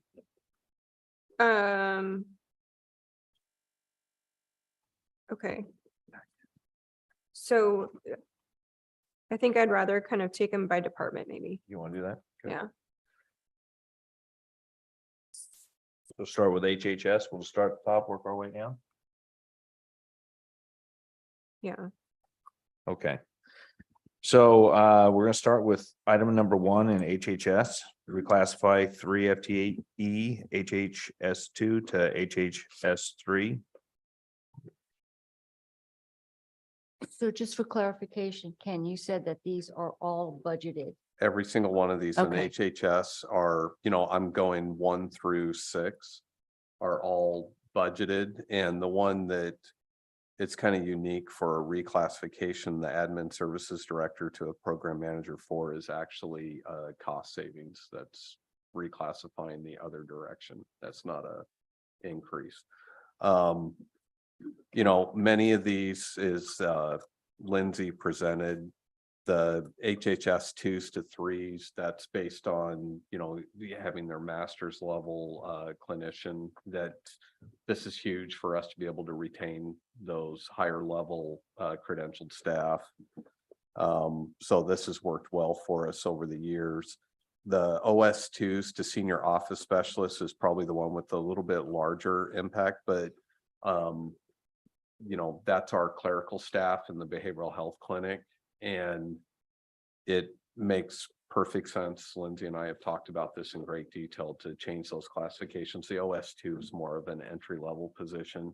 And the work, the clerical work that the staff are doing over in the clinic are, you know, definitely above and beyond the OS2 classification. So I'm happy to answer questions. You can also, if you wanted to approve these as a batch for all of HHS, you can do that by motion. But if there's anything that you have a particular question on, I can help.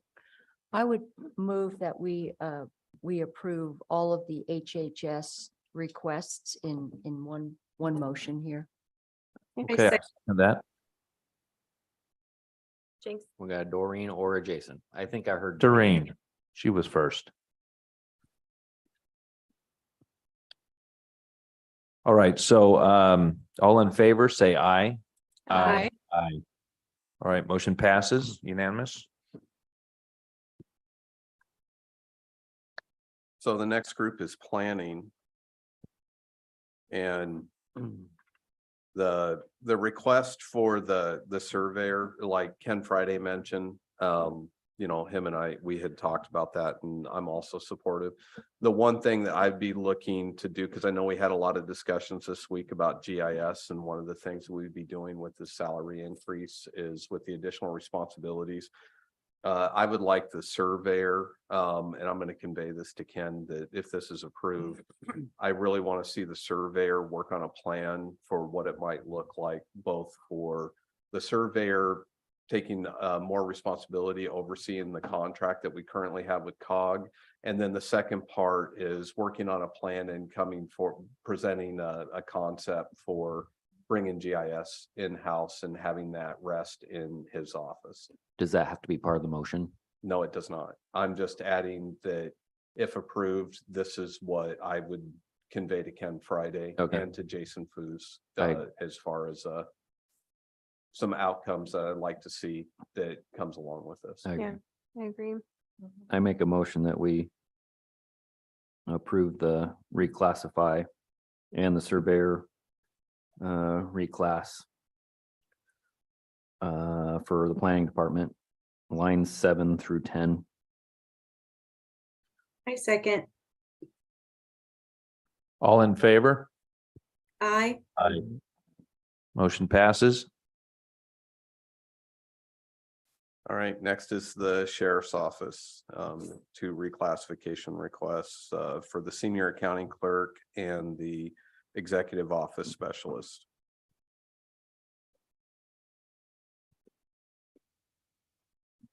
I move to approve both lines 11 and 12 for the sheriff to reclassify these positions. I have I'll second So- that. and we can Go to Discussion. discussion. Oh, discussion. Do we discuss? it after the Yeah. second? Okay, Yeah, no, it, doesn't matter. the motion and second could be on there. This one I struggle with. Admittedly, it's not often that when I look at reclassification requests and looking at the memo that was submitted. You know, and it's not an editorial remark or anything about the work that's being done. And I didn't mean to put that away. I just struggle with the request because with the current budget situation, and even though I know the potential economic impact may not be as great,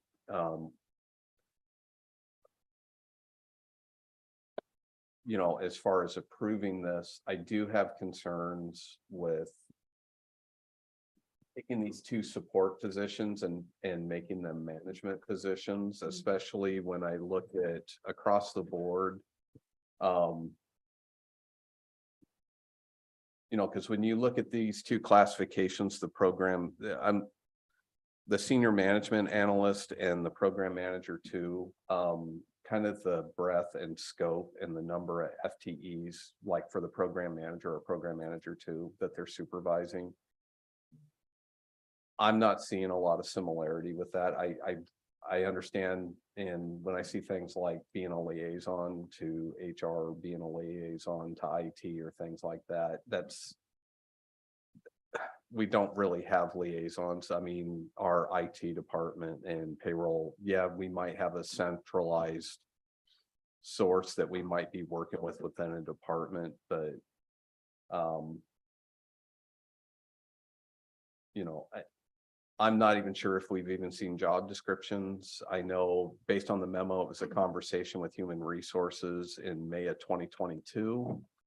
Unlike some of the other reclassifications that you have that are proposed, there's been weeks, if not months, of discussions and actively engaging with HR and doing that comp study. I just worry because of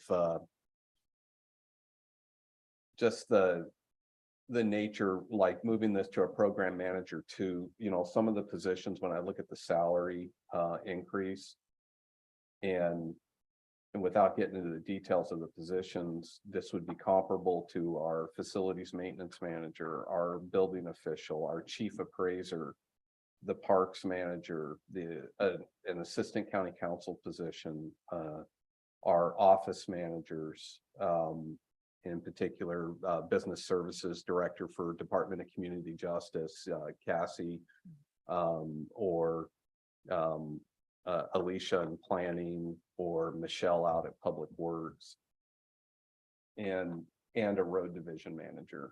You know, it's just when I look at this program manager too, and I know that position right now is currently a support role to the sheriff, and you know, and I don't take this lightly, you know, I just struggle with the justification and this move and the potential downstream effects that it has for other classifications that are doing similar or comparable work that are in lower classifications in other departments, that this could potentially start a chain reaction for this. Is this in the budget? Has this been budgeted? It has been budgeted. Well, I think that might speak to some of the things that can be cut or addressed. And Right. if this is, I would say this is where we can begin. You have a rough dollar amount?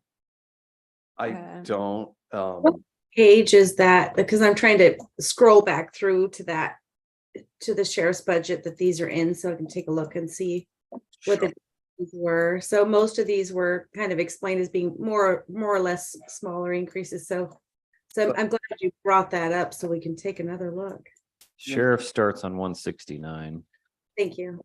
And I there don't is a believe the- 5-year cost projection and salary and roll-ups that's provided on the memo that's in your file. You know, but that being said, this is one of those where I probably have less concerns about the potential economic impact. I know that's a big issue. This is one of the few where I just question the justification around the move. And it's not often that I do this, but like I said before, I have concerns because these are existing classifications that we use in other departments. And a lot of the other program manager twos and a lot of the positions I just listed right there that would be in the same compensation. They have very different certification requirements, expectations. They're managing divisions. It's very public facing. They're interacting. The new economic development manager position is another one that I built that as a program manager too. That's someone that's going out and is going to be working with businesses as an example. The parks manager is overseeing maintenance of the park system, facilitating a parks board, actually, running that division. The road division manager, that is Mark Lago's right hand, who oversees all the heavy equipment operators and medium equipment operators that are going out and maintaining the road system at, all hours of the night, 7 days a week, depending on weather events and things like that. And then the building official, that's another one that's in there. So I just have concerns with what's being requested. And then also the other position, the senior accounting tech, or is it the Senior management analyst.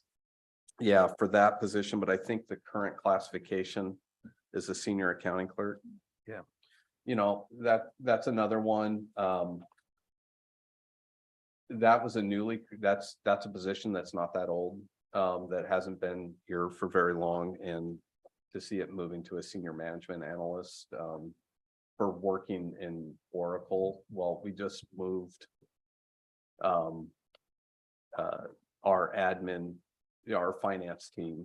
This would still be above that, but then really it's our admin team that is going to be training and working with this person. So it's not a reflection of the individuals that are in it. This is one of the few reclassification requests that I've looked at in a number of years where I'm like, I struggle with. Okay. So I did receive an email from the sheriff that says that the total cost to both divisions is an increase of 6,400, but that's just in year one. Correct. So I don't know what the projection looks like going forward. But it sounds like it's not necessarily the economics, although we do have concerns about that in that budget, but it's the impact to other departments. And honestly, these issues kind of feel like it's down in the weeds a bit for me. This is not something that commissioners study all the time. So it's hard to really understand where all those crossovers are. Right. So, I'm inclined to, sort of heed the concern of our county administrator and keep these the same. So I know we've got a motion and we have a second. Do we follow that through? You can, yes, Or I Okay. can withdraw. or whoever made the motion can withdraw the motion. Would you like to withdraw your motion, Doreen? I think was it me? Yes, I'd like to withdraw my motion. Thank you. Okay. So, Commissioner Bershauer, would you like to make a motion? Yeah, I can, I'll move that is it deny technically? Deny the two reclassification requests by the sheriff on lines 11 and 12. I'll second that. All in favor, say aye. Aye. Aye. Okay, motion passes. And I will say, because this isn't often that we do this, that I'll connect with HR and with the sheriff and figure out if there's another path forward. Because I do want to recognize that if there are duties that are being assigned to these two employees that could be presenting an out of class issue, that we can talk about that further. But again, I think based on what's been proposed, that's why I stand by my concerns. So, but we'll circle back and continue to work with the department like we always do.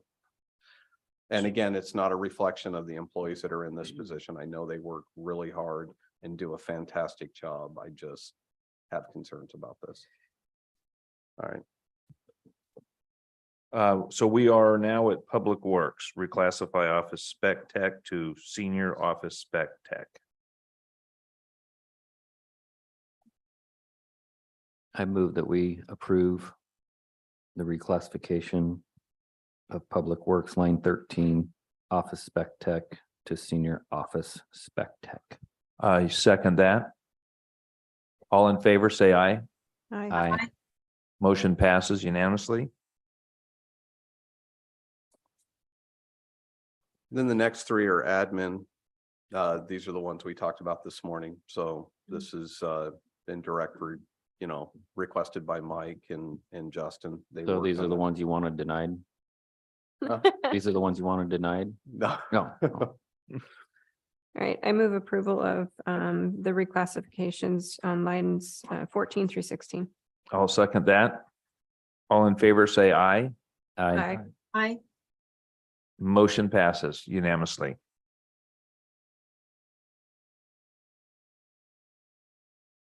And that is the end of the deliberation list. The one thing I'd make note, I have it on the deliberation, all other requests not listed, as we were going through the budget presentations, anytime a department said they needed to correct this or fix this, that'll be documented as part of the budget. It's not on the deliberation list, but it was documented that making those changes to when you approve the total budget. So. And you'll bring that back up when we get to that point as a reminder or? Yeah. Okay.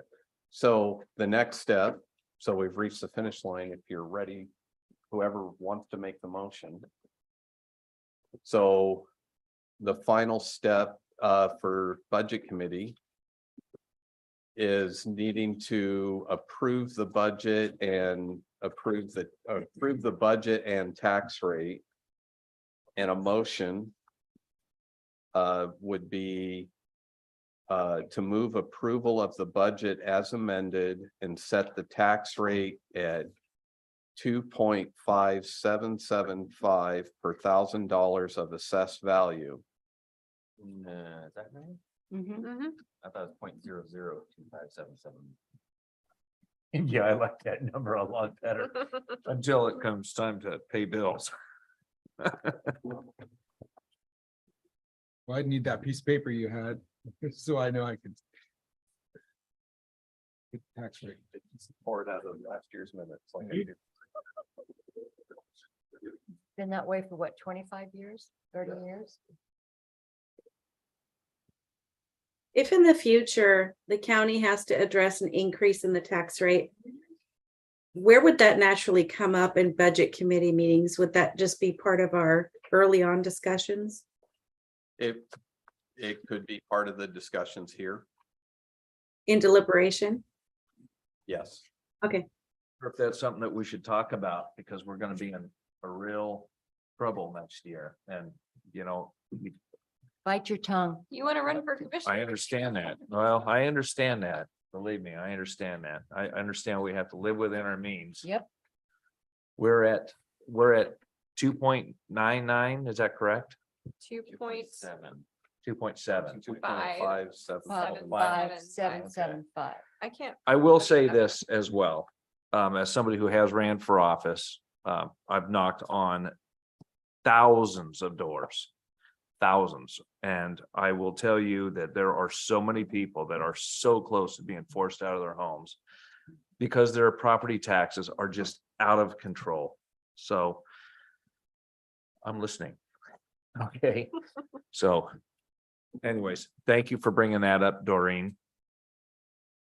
well, I'm just curious how it works if it ever comes up.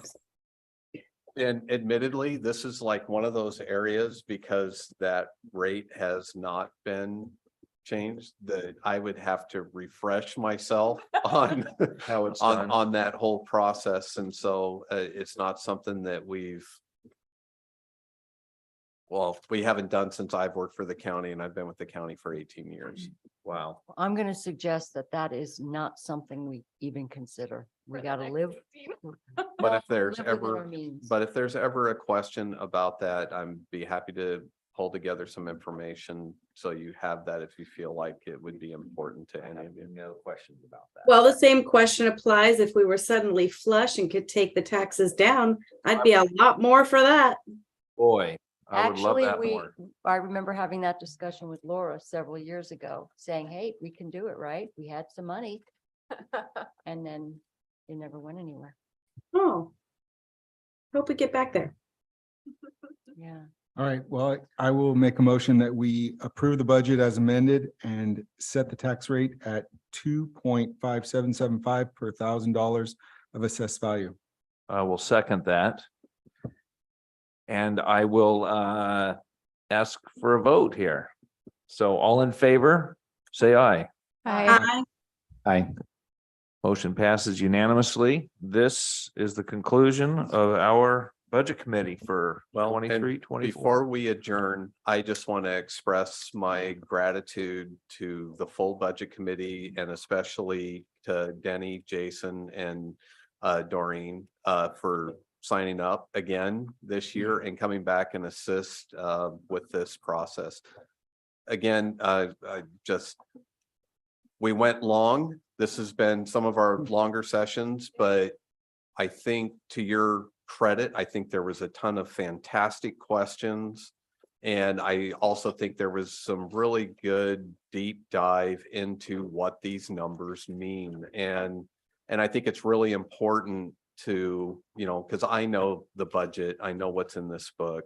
The budget team, we pour over this, and for the general public or anybody watching this, they see a lot of numbers, a lot of GL codes, and don't, it's a big hill to climb to get into this. And I think you all did an outstanding job. And I just want to express my appreciation because as the county's budget officer, this is one of my primary missions here with the county is to make sure that we have that we get an adopted budget and we're open for business on July 1. And we're one step closer to doing that. Thanks to you. Thank you. And we want to thank you too, Thank Ken. you. You did a Absolutely. Great job, Justin. And of course, Nicole and Carolina, the unsung heroes. And this is perhaps, this budget committee is the questions, starting with our new commissioner all the way down, just really spectacular, private sector lens. And Yeah. I appreciate that. Hard work. Thank you for giving up your time. Well, I would like to say that I'm absolutely honored to be part of this group and thank you for letting me be part of this group. I just can't believe how incredible all of you guys are and ladies. You second that statement? Yes. I agree. Thank you all. Next time we might have more money for parks. I got a partial of a pickup though, right? Or a full pickup. So this You get a meeting, pickup out of it. this meeting is officially adjourned. Thank you. Thank you all. Hi, everyone.